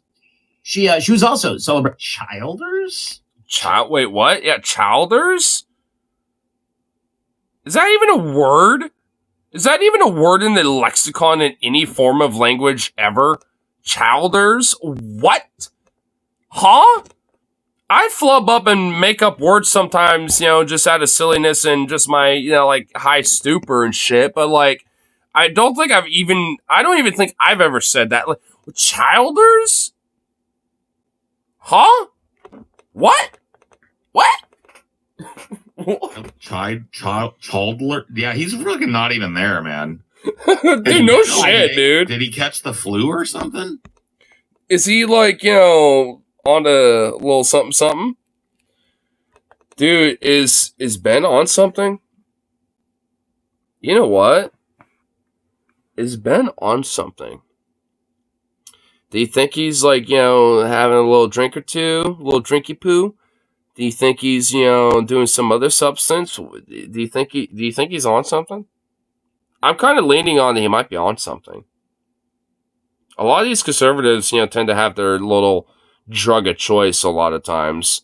People like Rush Limbaugh, fucking, you know, goddamn Trump, like all these fucking weird right-wing sons of bitches have their little drug of choices, right? Like, so it's like, you know, fucking Jordan Peterson with benzos and alcohol and cigars to a lesser extent. So it's like, makes me wonder, dude. You think he might be on something? Because I think he might be, dude. I think, you know, a little Benny boy might be a little inebriated on something here. God sent a rainbow after the flood. Noah, what is this woke horse shit? Oh my God, dude. Holy shit. Dude, that would be the greatest irony of it all. Yeah, maybe he's sick. Miss Rachel. So, yeah, perhaps you should not leave her alone with your littles because, again, perhaps you wish to... Your littles? Whoa, Ben. Is Abby Shapiro a little little? Or are you a little to Abby Shapiro? What's going on with that? The only time I ever heard littles ever used in any format is usually with, like, the... Like... You know, like the adult baby fetish thing a little bit. I've never heard of littles ever used beyond that community. I'm being fucking serious. Like, whoa, is this a weird, like, minor, like, projection on Ben's part? Is he into that stuff? Oh my God. Dude, I've never heard. The only time I've ever heard of littles in any term is usually in, like, the whole, like, adult daddy, baby girl kind of fetish stuff and all that other shit, you know, like the adult baby thing. Like, it's weird. It's whatever, but, you know, more power to him, I guess. But, you know, like, the only time I've ever heard that phrase is within that community. And it makes me wonder, dude, is Ben into that shit? Because what the fuck? Why would you? I've never heard of that term outside of that. So it's like, what? Why would he have that in his lexicon? Unless he's aware of that. Because he might be into it. I got ordered from eBay on my birthday. It's a headphone extender since the one I had kept going out. I had to fill fuck with it. Damn. I actually wonder, when's those fucking, like, you know, DFF signature DVDs coming out? They said it was supposed to come out, like, late May and, you know, shit or something, but I haven't got any info about that. It's like I need, maybe I need to do a couple little super chats for tomorrow. Be like, yo. Well, maybe not tomorrow, but Friday. Be like, yo, the fuck is up? Oh, it's Carly, Kitty. Oh shit, Zukov, don't fuck around with the cat, dude. He's gonna fuck you up.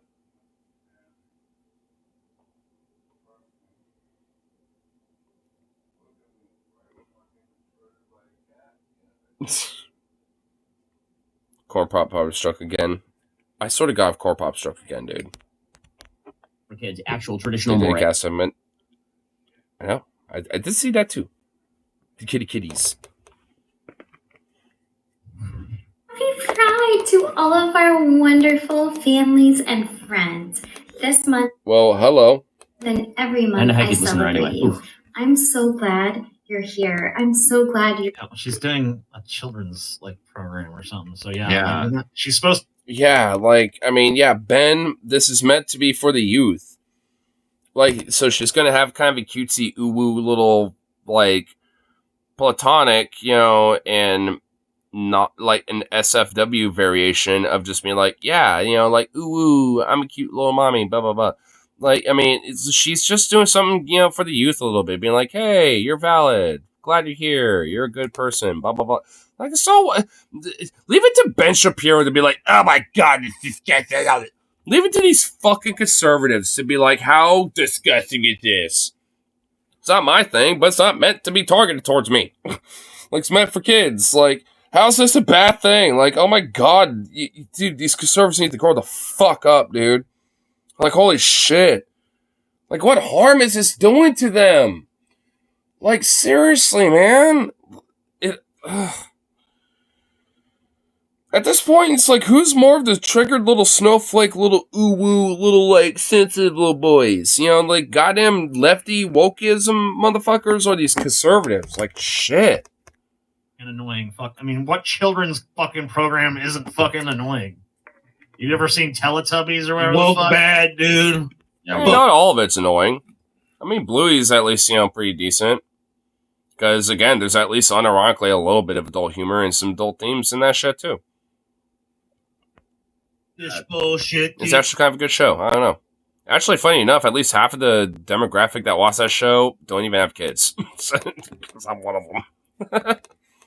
Oh, I forgot. Woke bad. Right. You're gonna fucking sit for this shit, TJ. You make me want to fucking puke. Yes, MW Mores is grammatically correct. It's a way to talk about morals in a generalized and plural form. Be who you are. Teletubbies is fucking disturbing. I never liked Teletubbies. Growing up as a kid, my shit was either historical documentaries or just documentaries on Discovery, History, or Animal Planet and shit like that. Meerkat Manor was a pretty big one. For kids shows, it was either Ed and Eddie, SpongeBob. For earlier, for a PBS, it was Zoom, Arthur, fucking what else? It was Blue's Clues for a little bit. Actually, I have some OG VHSs laying around somewhere with that shit. What else? Fucking... There was Zoom. I don't know if you ever had that growing up. What else? Fuck. I'm trying to think outside of Nickelodeon Cartoon Network. I'm trying to think outside of that because that's a little too cliche. I did. Hey, so you know what I'm talking about. What else was on that TV channel? Maybe it was a different channel for you, but on PBS it was that. Arthur. The fuck else? Oh, goddamn. Bob Ross was on before Zoom. I was watching that shit, hella. There's also Cyber Chase. Oh, I kind of remember that a little bit. Cyber Chase, yeah. Rough Man on PBS. I think that was a little bit before my time. Because I kind of vaguely maybe remember watching some of it, but I think it kind of fell out of PBS, by the time I started kind of remember some of these shows. I am familiar with it, though. A lot of it in hindsight, but I am familiar with it. Though there's always been a part of my mind that I think I might have, seen some of it growing up. Oh, fuck. Dude, man, not to, like, nostalgia bomb myself, but, like, fuck. I mean, a lot of these shows, like, I mean, also, like, with Elmo and stuff and Sesame Street, I was watching that growing up. I mean, it's like, I don't know, man. It's like all these shows, like, yeah, there was a lot of, like, uplifting kind of, I think it was Cyber Chase, like, there was, like, one cartoon show. I don't know if it was on PBS or not, but there's, like, one that, it was like a black kid that was like kind of had like it was like a superhero, and shit. Oh fuck, that might be Cyber Chase, but I might be wrong. I don't think that's the name of it. It might be something completely different. Fuck. It was like Shock something, I think. Yeah, it wasn't Cyber Chase. It was like Shock something, or like something Shock, or I think Shock was in the name of the show, but. I forget exactly what it was, but I remember at least one episode. Static Shock! Yeah, Mornak's got it. Yeah, he was able to find it. Yeah, Static Shock. Yeah, because there's one episode that was actually kind of like Rose, a little late, but yeah, Static Shock. But yeah, Static Shock with, because I remember one episode where, like, it kind of delved on the whole, like, concept of a very strong adult, commentary about, like, racism and shit. Which, funny enough, is a very tangential to this, where it's all woke. Because the whole idea is, like, Static Shock had, a friend whose, whose parents were, well, at least his father was hella fucking racist, and because, Static Shock was a black kid, was just like, oh, well, nah, I don't like you. Me, I don't trust you and shit. Yeah, I think it was the one where Richie got shot. Yeah. I saw Cartoon Network for a while, then it went to Disney. Oh, really? Okay. Yeah, so I knew it wasn't on PBS. I figured it was on a different channel. But, yeah, I kind of remember vaguely growing up with that a little bit, too. So maybe I think it was on Cartoon Network for a time. I think that's when I remember that. Because I remember watching some episodes of that. And honestly, that one kind of stuck with me, to this day to an extent. Just because of, like, for a kid's show, like, that shit went hella deep. Like, I mean, it went hella hardcore with, like, some of the commentary and shit. It was on WP first. Oh, WP. Yeah, I remember having that channel off and on for a little bit. Though, to be frank, it kind of depended on what service we had. I know we had, like, some sort of, like, cable satellite or some shit like that initially. Then it went from, like, Comcast and then something else. I think DirecTV. Then we went to Xfinity again, and yeah. So... But I do kind of vaguely remember watching it, at least sometime during the early 10 years of Watch TV. Wasn't WB a local channel? Yeah, but I think the TV shows that were on that channel were also kind of like regional, were also like national and other regional channels as well. Because, like, I mean, I've heard of other people knowing about that show despite being, like, somewhere else in the U.S. or some shit, so... I mean, it's a well-known show for some people, so I know a lot of, people my age or maybe a little older, like during the late 90s and mid-90s and shit, growing up, like, are aware of the show, so it wasn't necessarily just local around here. Maybe it was on a local channel, here, but maybe it was the same thing for other places around the country, I'd assume. Richard got shot in the bowling episode, by the way, I don't like that one.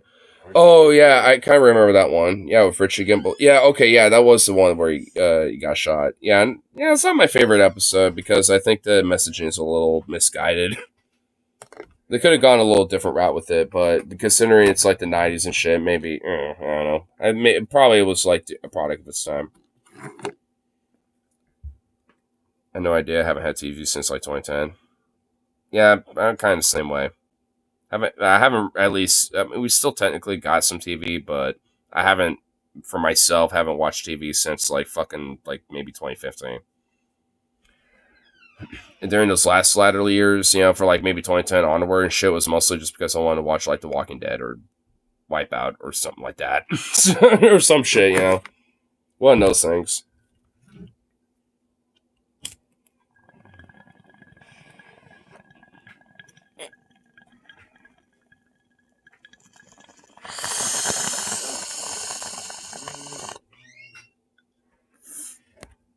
who are going to comment they can't watch the show anymore because of the support, no worries and much love your way.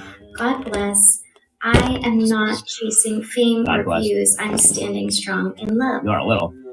It's not spelled like Moreil. It's spelled Mores. It's French. Fame and views, which is why you are a famous viewed person on the YouTubes. The YouTubes? What are you, fucking 83?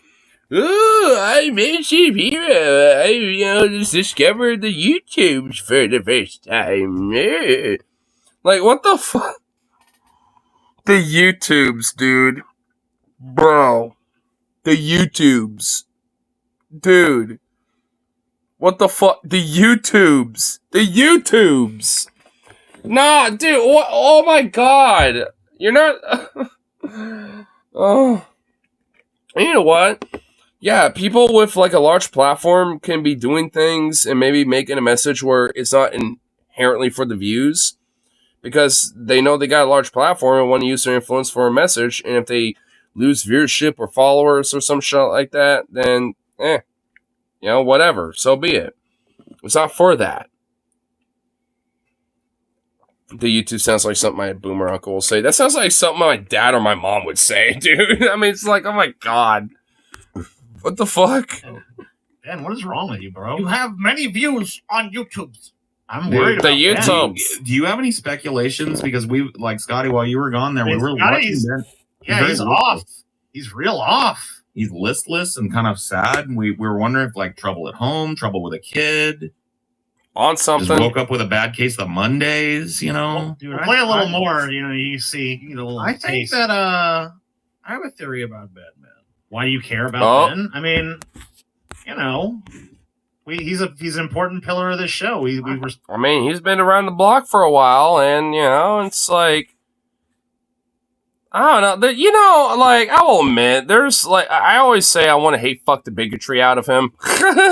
So I don't know. There is like a little something about Ben. I mean, I will admit there is a little something. But, I mean, he's a detestable little worm, so I still hate him. But, I mean, I don't know. I mean, in a vacuum, I can, see myself doing, like I said, we'll hate fuck the bigotry out of him. On his videos all the time. Oh, yeah, you like that little Hamas sword going up in you, don't you, Ben? Oh, you like it when that little woke, specter, goes right into you, don't you? Okay, I'm getting okay, never mind. I need to shut up. I'm starting to get into my... I'm starting to let the intrusive thoughts win. I need to shut up. I want to see the fiery fucking talking a mile a minute fucking, ants in his pants, Ben. I don't like this. Ben has lost his passion, TJ. Dude. I know. Someone needs to, fuck the passion back in him or something, dude. He needs to, that might be it. Maybe he just hasn't, gotten a good nut in a minute, dude. He started to get antsy. He started to get all, antsy and all edgy and shit because he hasn't, gotten a good nut in a minute, dude. You know what? Wyatt. You like it, Ben? This is the pork. Gonna be porking you with my little, pork rind there, boy. Oh, yeah, you like that, huh? I stop. Rose, stop enabling me. I was about to go really bad there for a minute. Oh, my God. I had to really be like, nope. I'm not even going to entertain what the fuck I was thinking, by the way. So y'all just gonna have to explore that in your own adventures. I'm not saying nope. That's staying in my head. That's what I want to know. Yeah, Why the passion is gone, Ben, because Ben's doing the same thing. There's nothing new. This just feels. You feel like it's beginning to just. By the way, I'm being fucking serious because it was really bad. It was edgy. It was some edgy shit. So it's like a little cancellation worthy spice. You know what I mean? Yeah, another one of these. Ben needs a shake up on a show. Refer to my static shock comments as a distraction. It's good her a lot worse than Broly in fiction in real life, but what happens in the episodes the bully kid gets his laptop broken and shoved in the locker, then he's going to school. I could get the locker thing and hint to him and have claustrophobia, but what if I did that in school for those same reasons? People would be like, I was mental, and they'd be right. Yeah, a little bit. Needs to shake up the show and do something different, I think. Maybe if you got a fucking different colored yarmulke, Maybe you That- got wow. maybe you got a red one, something. Yeah. Something like that. Yeah, he needs a red yarmulke. red would look nice against the dark, color of his hair. He kind of looked too much like a Vatican. You're a highly viewed person on the internet. That's why you're a viewed, human and stuff. So, anyway, I hate the gays. Damn, Ben, where's the passion? They suck. I hate them. Rainbow flags everywhere. Rainbow flags suck. Rainbows. Me. To be gentle domed by Ben, right? Mm-hmm. And then I want Abby to come in and brutal dom me. Me. You know what I mean? Like, fuck me all the way up. Beat me up, mommy. You know what I mean? Ben seriously needs to crank off a load. I think Paul might need to crank off a load. Holy shit, I thought I was getting a little too intrusive. Oh shit, Paul's going the sub route, or I'm going the dom route, dude. I want to, hate fuck, Ben like the twinky little... I don't even want to finish that statement. I just want, the twinky little shit that he is. I'll just put it that way. Because, goddamn. My lord, dude. I didn't think Paul would be going this route with it. What, power bottom status of Ben, and then, Dommy Mommy Abby comes in with a dildo, like a Bad Dragon fucking horsecock dildo, and just fucking, wrecks his ass or something? Is that what's going on here, Paul? Goddamn, dude. I feel like now I'm starting to think my family's blending in with, Paul's a little bit, but, maybe, honestly, him and I aren't really, thinking that far apart. He's just taking a lot more of a passionate, submissive route with it. Kiss me, make it better, daddy, and then beat me up, mommy. That's my...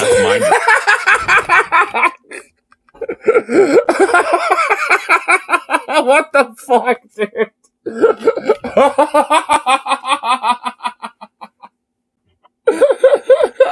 Right there. That's a man. Dude, can a man not dream, TJ?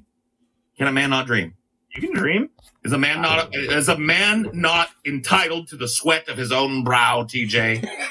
No, says the man in Washington. It belongs to the state. No, says the communist at the Kremlin. It belongs to the people.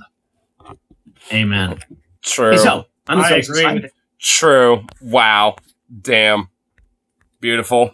The Biden administration that is helping most with driving inflation. Would you kindly agree?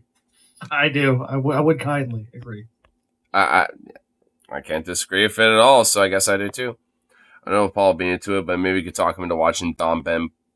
Paul, help me! Ben says to pin him down. Oh, dude, yeah, he could be the muscle daddy that comes in and fucking rustles me off and hate fucks the twinkiness out of me. And then he, lets, it's all okay, daddy, kind of power bottom Ben, takes the reins, and then, Abby just, does, the punishment Dommy Mommy on everybody for being just, little bad little boys. Oh, my God. Okay. God damn it, Rose. Stop it. Son of a bitch. No. No. On the economic side, you have people not being able to eat in restaurants because the cost have doubled over the course of the last 3.5 years. I'm sure you know a lot about those kind of... Oh, yeah, man. I'm sure you're really feeling that one. No. On the international side, how bad is Joe Biden as president? He is so bad that OPEC is basically now attempting to push against... There's a little fire there. It's his re-election. That's how bad he... Hey, OPEC has been doing that since the Trump dude there, by the way, Bucko. Sounds like a Johnny Carson. For all of Joe Biden's attempts to save Hamas... Well, he's way more fucking annoying. Hey, dude, I want... And a little... twink little shitbag, because obviously considering all the other little random side comments, I mean, he's got that appearance for sure. I don't know, just heard him walking in. And to really gentle dom me during the aftercare session, right? When he's like, everything's fine. Come on back down to reality. Everything's fine. It's okay. Yeah. Fucking all of a sudden, I hear boom, boom, boom, boom, boom. And I'm like, what is that? Oh, nothing. Nothing to worry about. Everything's just fine. And then all of a sudden the doors fly open and she's clearly busted them open with her giant, pendulous mommy milkers. Mommy milkers! Paul! She's like, get out of here, you weaselly little bitch. It's my turn with the piggy. And I'm like, who's that? It's like, nothing I can do to help you. Nothing at all. Oh, shit. Oh, my God. Oh, man. That's diabolical. Dude, it's getting more intricate by the second. I'm really starting to get into this. I mean, God damn, Paul, you're kind of bricking me up. What the fuck? I'm getting bricked up. I think we're just tapping into the memory banks. Yeah, maybe. You know who actually doesn't want to save Hamas in the Middle East? The Saudis.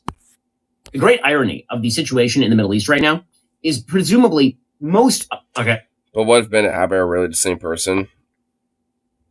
Oh my God, that'd be wild. It's like Benny Boy's like, alright, I'll be right back for you, Paul. But first, my sister's gonna have to make sure to watch over you, you little piggy boy. And then, he leaves for a minute. And then Abby Shapiro comes back and it's just Ben in drag, just being like, alright, little sissy little bitch boy. Yeah, oh my God. Yo. This is getting way too intricate, dude. Holy shit, this is getting too much. Holy fuck. And then you're like, what is Matt Walsh doing here? His wife and her boyfriend kicked him out. Yeah, he's just sitting there in the corner watching with just like this weird little like, oh yeah. Oh. Like he's just like kind of like quietly murmuring to himself while he's just like busting one in the corner. I know, like a weird little hobgoblin. Classically pendulous. I know what's going on with Ben, dude. Classically pendulous.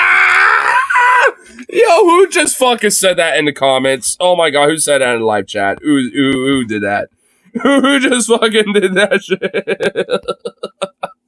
Who just fucking did that? Oh my God, I need to know. I must know. I must know, sir. I must know. Smokenstein, you're the winner of the internet for this month. Oh my God. Classically pendulous.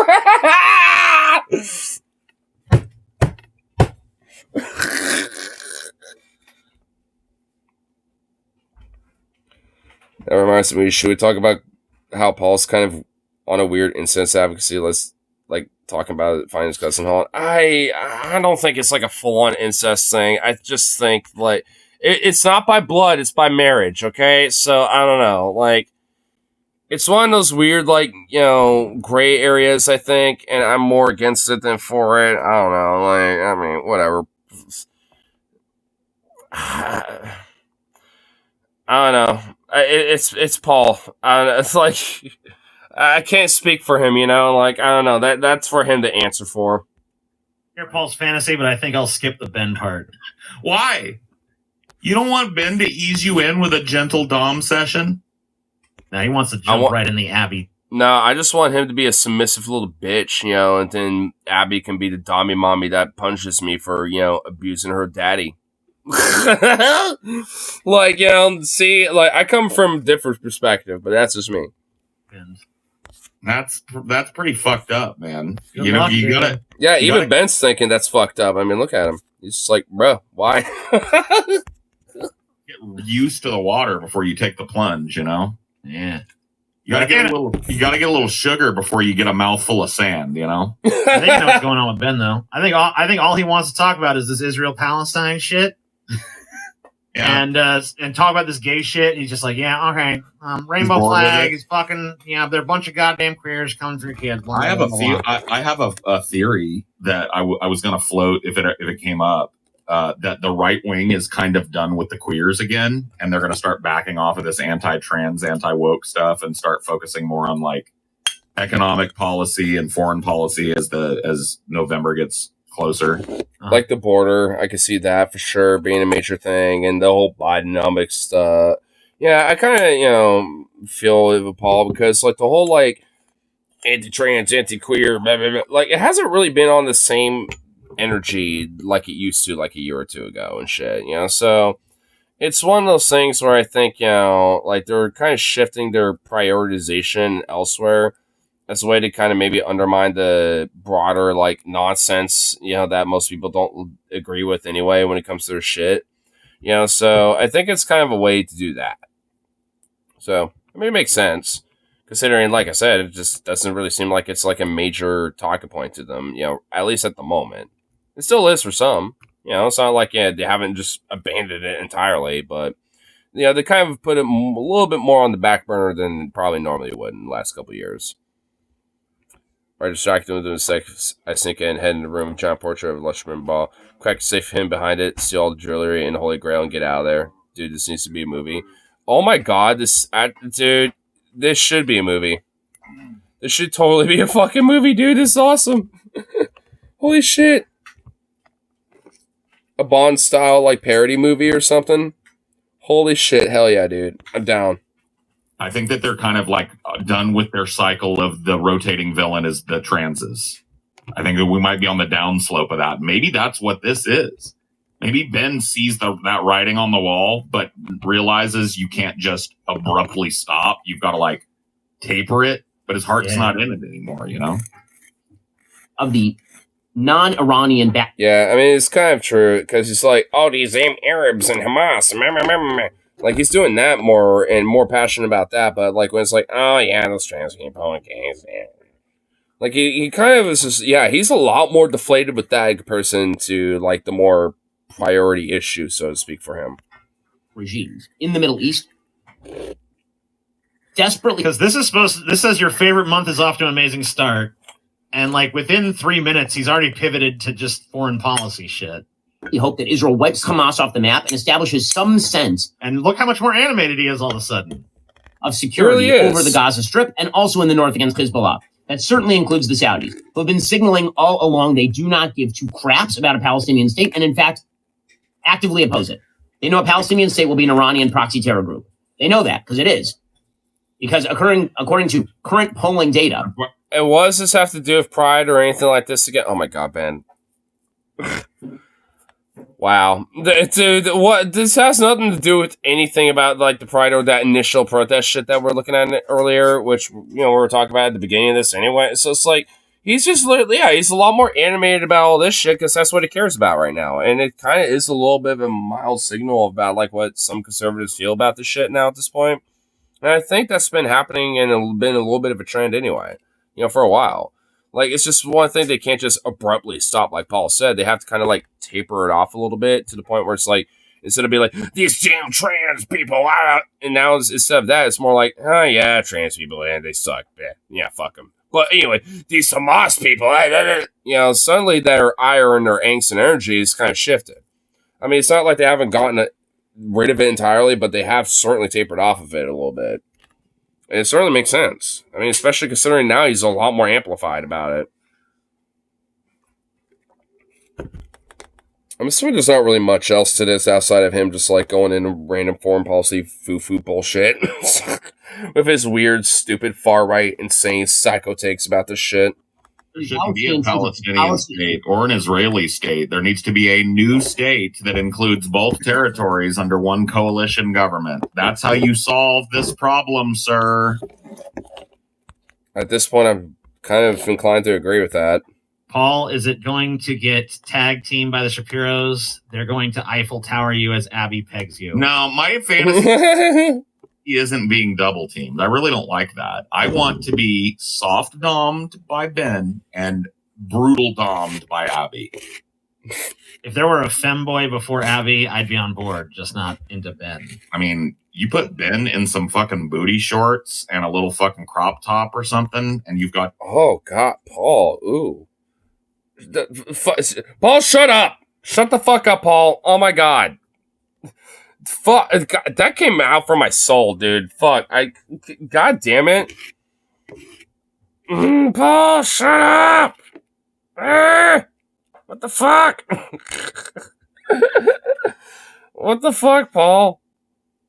Perfect time with my comment. I can censor before it helps. I mean, which way you peg is to get pegged first, wanking. Meanwhile, I'm singing for the events, which for some reason are big enough for a person. Then I do a Batman aerial take down some guards. Oh, shit. Justice. Justice supposed to be it's forgotten. I'm Batman.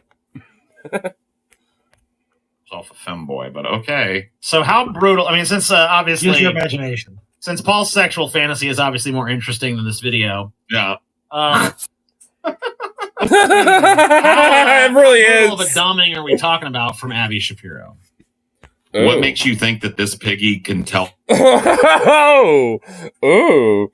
Like, is Abby gonna be in like some like latex like stockings and like, you know, thigh high boots that are leather as fuck, like fishnet shit? Like, what's going on, Paul?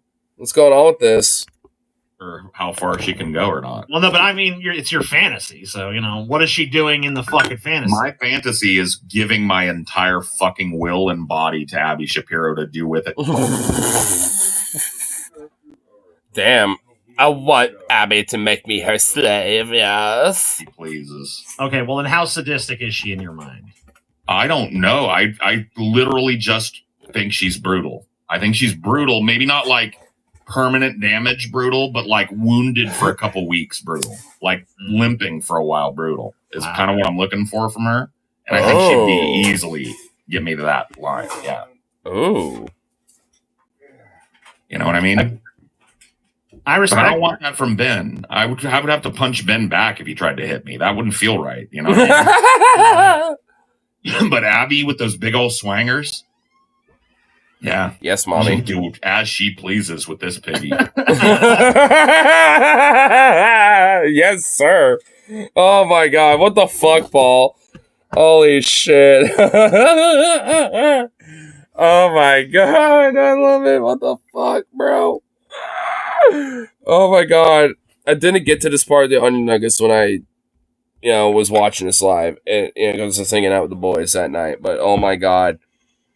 I'm so glad that I did eventually found this. Because holy fuck. Oh my god. What, He's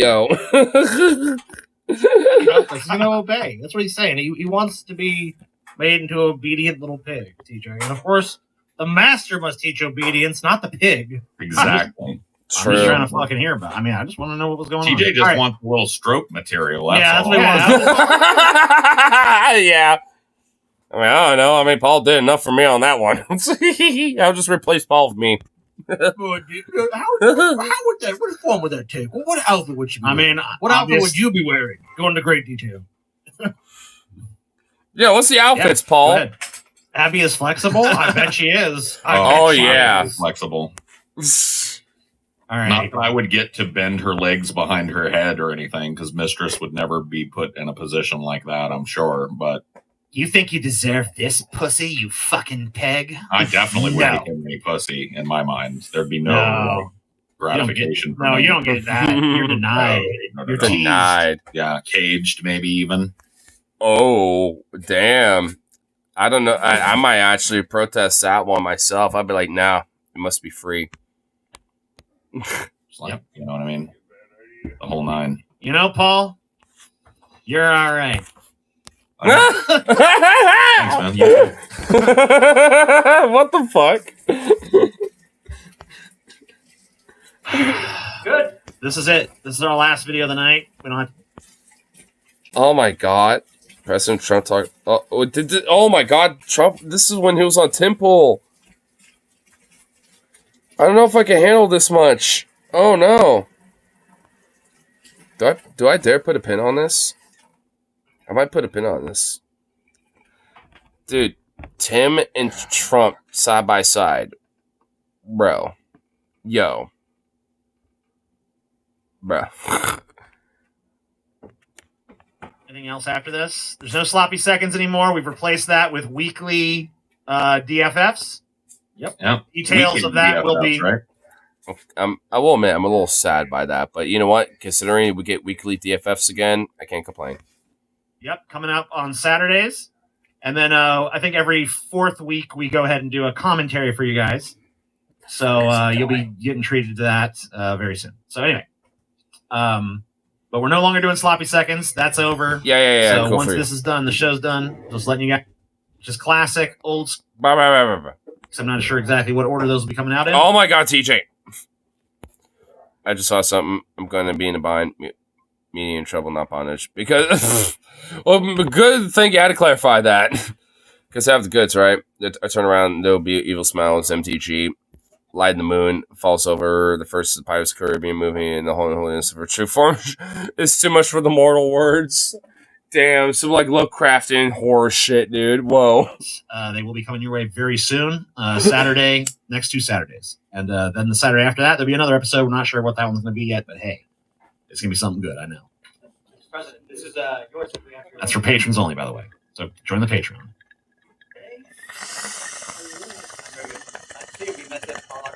I remember. Yeah, you complimented my face. I really do appreciate it. You complimented my face? What the fuck? That's so weird. Damn, give it the face of an angel. Trump complimented Tim Pool's face? I guess. Okay, strange, but I mean, okay. That's so fucking. That is so strange. What is this weird like? Dude, it looks like he's wincing. It looked like he winced. Like, was he in pain when he tried to sit down? Look at him. Face? I guess. Oh. Okay, strange, but I mean, okay. Did Paul go fucking? Dude, it looks like Trump is actually kind of in pain when he's sitting down. Oh my god, look at that fucking nut. Oh my god. Ugh. Dude, he's such an abomination of man, bro. He's an abomination of earth. Oh my god. Ugh. Someone I follow on Twitter says that someone needs to fuck MTG, so I have to ask, how much are you willing to take one for the team? No, I'm not doing it. I'd rather eat a bullet. In Minecraft. I think Paul had to go clean it up, dude. Paul had to go fucking take care of some things, I guess. Yeah. I was trying to Yeah, Paul needed to spring one. be like Bust a nut, low-key spring a about leak. it, but I mean, I couldn't see Paul's hands most of the segment. It looked like he was kind of. Thanks for. Thank you, Mr. Can someone rip the beanie off this guy's head? I don't know. Paul long goes away right when we gotta fucking do this Trump shit too. Okay. I'm Tim Pooh. I'm Tim Pooh. Na-na-na-na-na. Na-na-na-na-na. I'm a fucking dog. I'm Tim Pooh. I'm Tim Pooh. I love it. I'm Tim Pooh. Na-na-na-na-na. I love how that is actually a fucking song. It's beautiful. Tim Pooh. I'm la, Tim. la, la, la, la. La, la, la, la, la. For sitting down, I really do Even appreciate like $6 billion, hypothetically, let's say there's no risk catching STDs or anything similar. Dude, it's Marjorie, dude. I don't know. I don't think I would literally be capable of it. My dick would literally shrivel up and I will like force trans myself because my dick will shrivel up and be scared to even try to fuck it, okay? Like, it will literally become a vagina ovaries because that will literally shrivel up inside of me, okay? Like that, and nah. I don't know, bro. I legit, even if I did accept that, I don't think I would be able to. I think it would be legit incapable of doing such. Someone slept over free. At least you get money. I know, man. I just got standards, bro. I don't know. I suppose, like, you know, as long as I can keep the money, if I at least try, then sure. But I think I literally would unironically become trans just on the attempt. Because it literally will shrivel up into a vagina ovaries and, like, transmorph itself, like, somehow, like, you know, within a short period of time, you know, in the attempt to try to do it. You know, like, I don't know, bro. Okay, so I know you don't have a lot of time, so I'll just, we'll jump right in. Okay, good. Okay, good. Good. Why are you the greatest president this nation's ever had? I find it funny I insult someone use hookers and yet they expect women to sleep with them because they spent money on them. Dude, I know. It really is kind of the biggest irony on them. Yeah, I go for these softballs, dude. Have you seen this interview? No, but I'm imagining that's what he's getting. He's gonna get softball questions. Tim Pool's not gonna go fucking hardcore in Trump. Of course not. We had a couple polls we went over on the show, on our show, IRL. Young people. Surprisingly, immigration is a top issue for them now. Is that true? Look that up, Scotty. I was talking to a young guy, he's 26. He says he's watching what's going on in New York. He owns a business. He can't afford to buy his own house. He struggles to be able to support a family. And I know that you've said that there's going to be the largest deportation effort in your next term. How do we do it? And also, despite that fact, Biden has deported more immigrants and more people under his administration than even Trump did in his first term. So, like this isn't exactly like some big dog on the Democrats at all. Dude, why is these are Nerf questions? Yeah, this is like Nerf. Why is there so much negative space in the fucking framing of Trump here? Dude, did they think Trump was like going to be some lumbering 8-foot-tall giant, so they set the camera up like this? Yeah. Titan amongst men, TJ. How dare you? He looks like a little shriveled little shrimp pop, dude. Look how he's framed. Dude, Framed they must like a god, I think emperor himself. It's like they set this camera up thinking Trump was going to be fucking like Andre the Giant or something. Why is it so zoomed out? Why is he so fucking small in the frame? I know, he looks Millions tiny. And millions of people are coming into a country. Millions and millions. And it's not necessarily exactly what we want or had in mind. They have open borders where people just flow. That's not even true. That's literally a lie. Oh my god, I was just saying it earlier. Whatever. Okay. No, they don't. We don't have open borders. They're dude. What are you flowing talking in, about? TJ. Yeah, they're Look. closing them up more and more by the day. Okay, and Biden's continuing your fucking wall, Trump. So shut up. Ugh. Flowing in, look, like a river is flowing. There have been like thousands of deportations. I mean, tens of thousands of deportations Okay. this year alone, right? So Gallup polls, most important problems. Percentage of Americans mention economic issues as the nation's most important problem. Well, he said young people now view immigration as a huge issue. So is that true or what? Looking here at this poll, I doubt it. trying to see if where immigration ranks. Wait, what did Tucker White say? What did he say? Is that true or what? Looking here at this poll, Tap sign. Biden deports more people than Trump did. Hell, Obama deported more. Yeah, that's true. Yeah. I mean, Tucker White's actually being accurate with that. trying to see if where immigration ranks.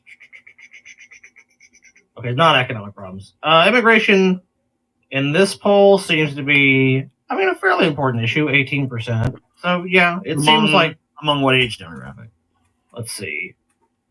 It doesn't say it doesn't say the demographics. Oh well, I mean, he said. I mean, well, the thing is, the claim is that young people are now very turned on to the So immigration. Pew Research. Let's see. America's top policy priorities for 2024. I mean, he said he saw some kind of poll. I'm just wondering what the fuck he saw. I mean, Nothing, probably. Because, like, for all intents and purposes, it's probably made up. He's probably just, just saying it, just, on the hopes that people just, believe it on the fucking surface level of it. Poll. We don't know if he necessarily Yeah, he saw probably. a poll. I mean, that's what I'm thinking. I'm thinking he didn't see shit because that doesn't sound right to me. That don't pass the smell It seems test. like the economy is the number one issue in most of these Of course, polls. I mean, it usually is. Yeah. I mean, usually it tends to be with a lot of these things. And if anything, that usually tends to be the biggest, issue with a lot of election cycles. And anyway. Ugh. I mean, yeah, so, I don't know. Maybe I'll put a pin on this, maybe not. I know I actually have a pin on something else I want to, revisit. So, maybe I won't visit this again, but, ugh. I mean, just see, I honestly, I will say this at least, like, I do feel like, Trump is probably going to go on, like, Joe Rogan or some other podcast like that. I wouldn't necessarily be that surprised. And, because he's making the rounds, when it comes to this type of shit. Like, I mean, he's doing more than just doing his rallies. I mean, he's going all over the place now at this rate. I mean, so it's kind of interesting to see, honestly. And, man, if he goes on Joe, that's going to do some crazy shit for him. Maybe good, maybe bad. And also, I guess it depends on how Joe, goes about it. But I guarantee you he's just going to, coddle his balls just as much as, Tim does. So, wouldn't be too surprised. Streamlabs, don't fuck up. Go.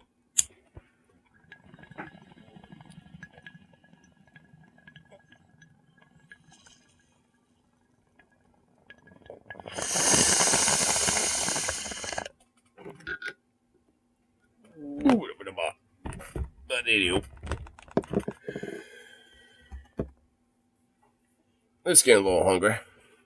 Want to get myself to food and all that fun stuff. So, I'll call good for the rest of the night and all that fun shit. Have a little coffee stream for tomorrow before work and all that good shit. All that fun shizzle.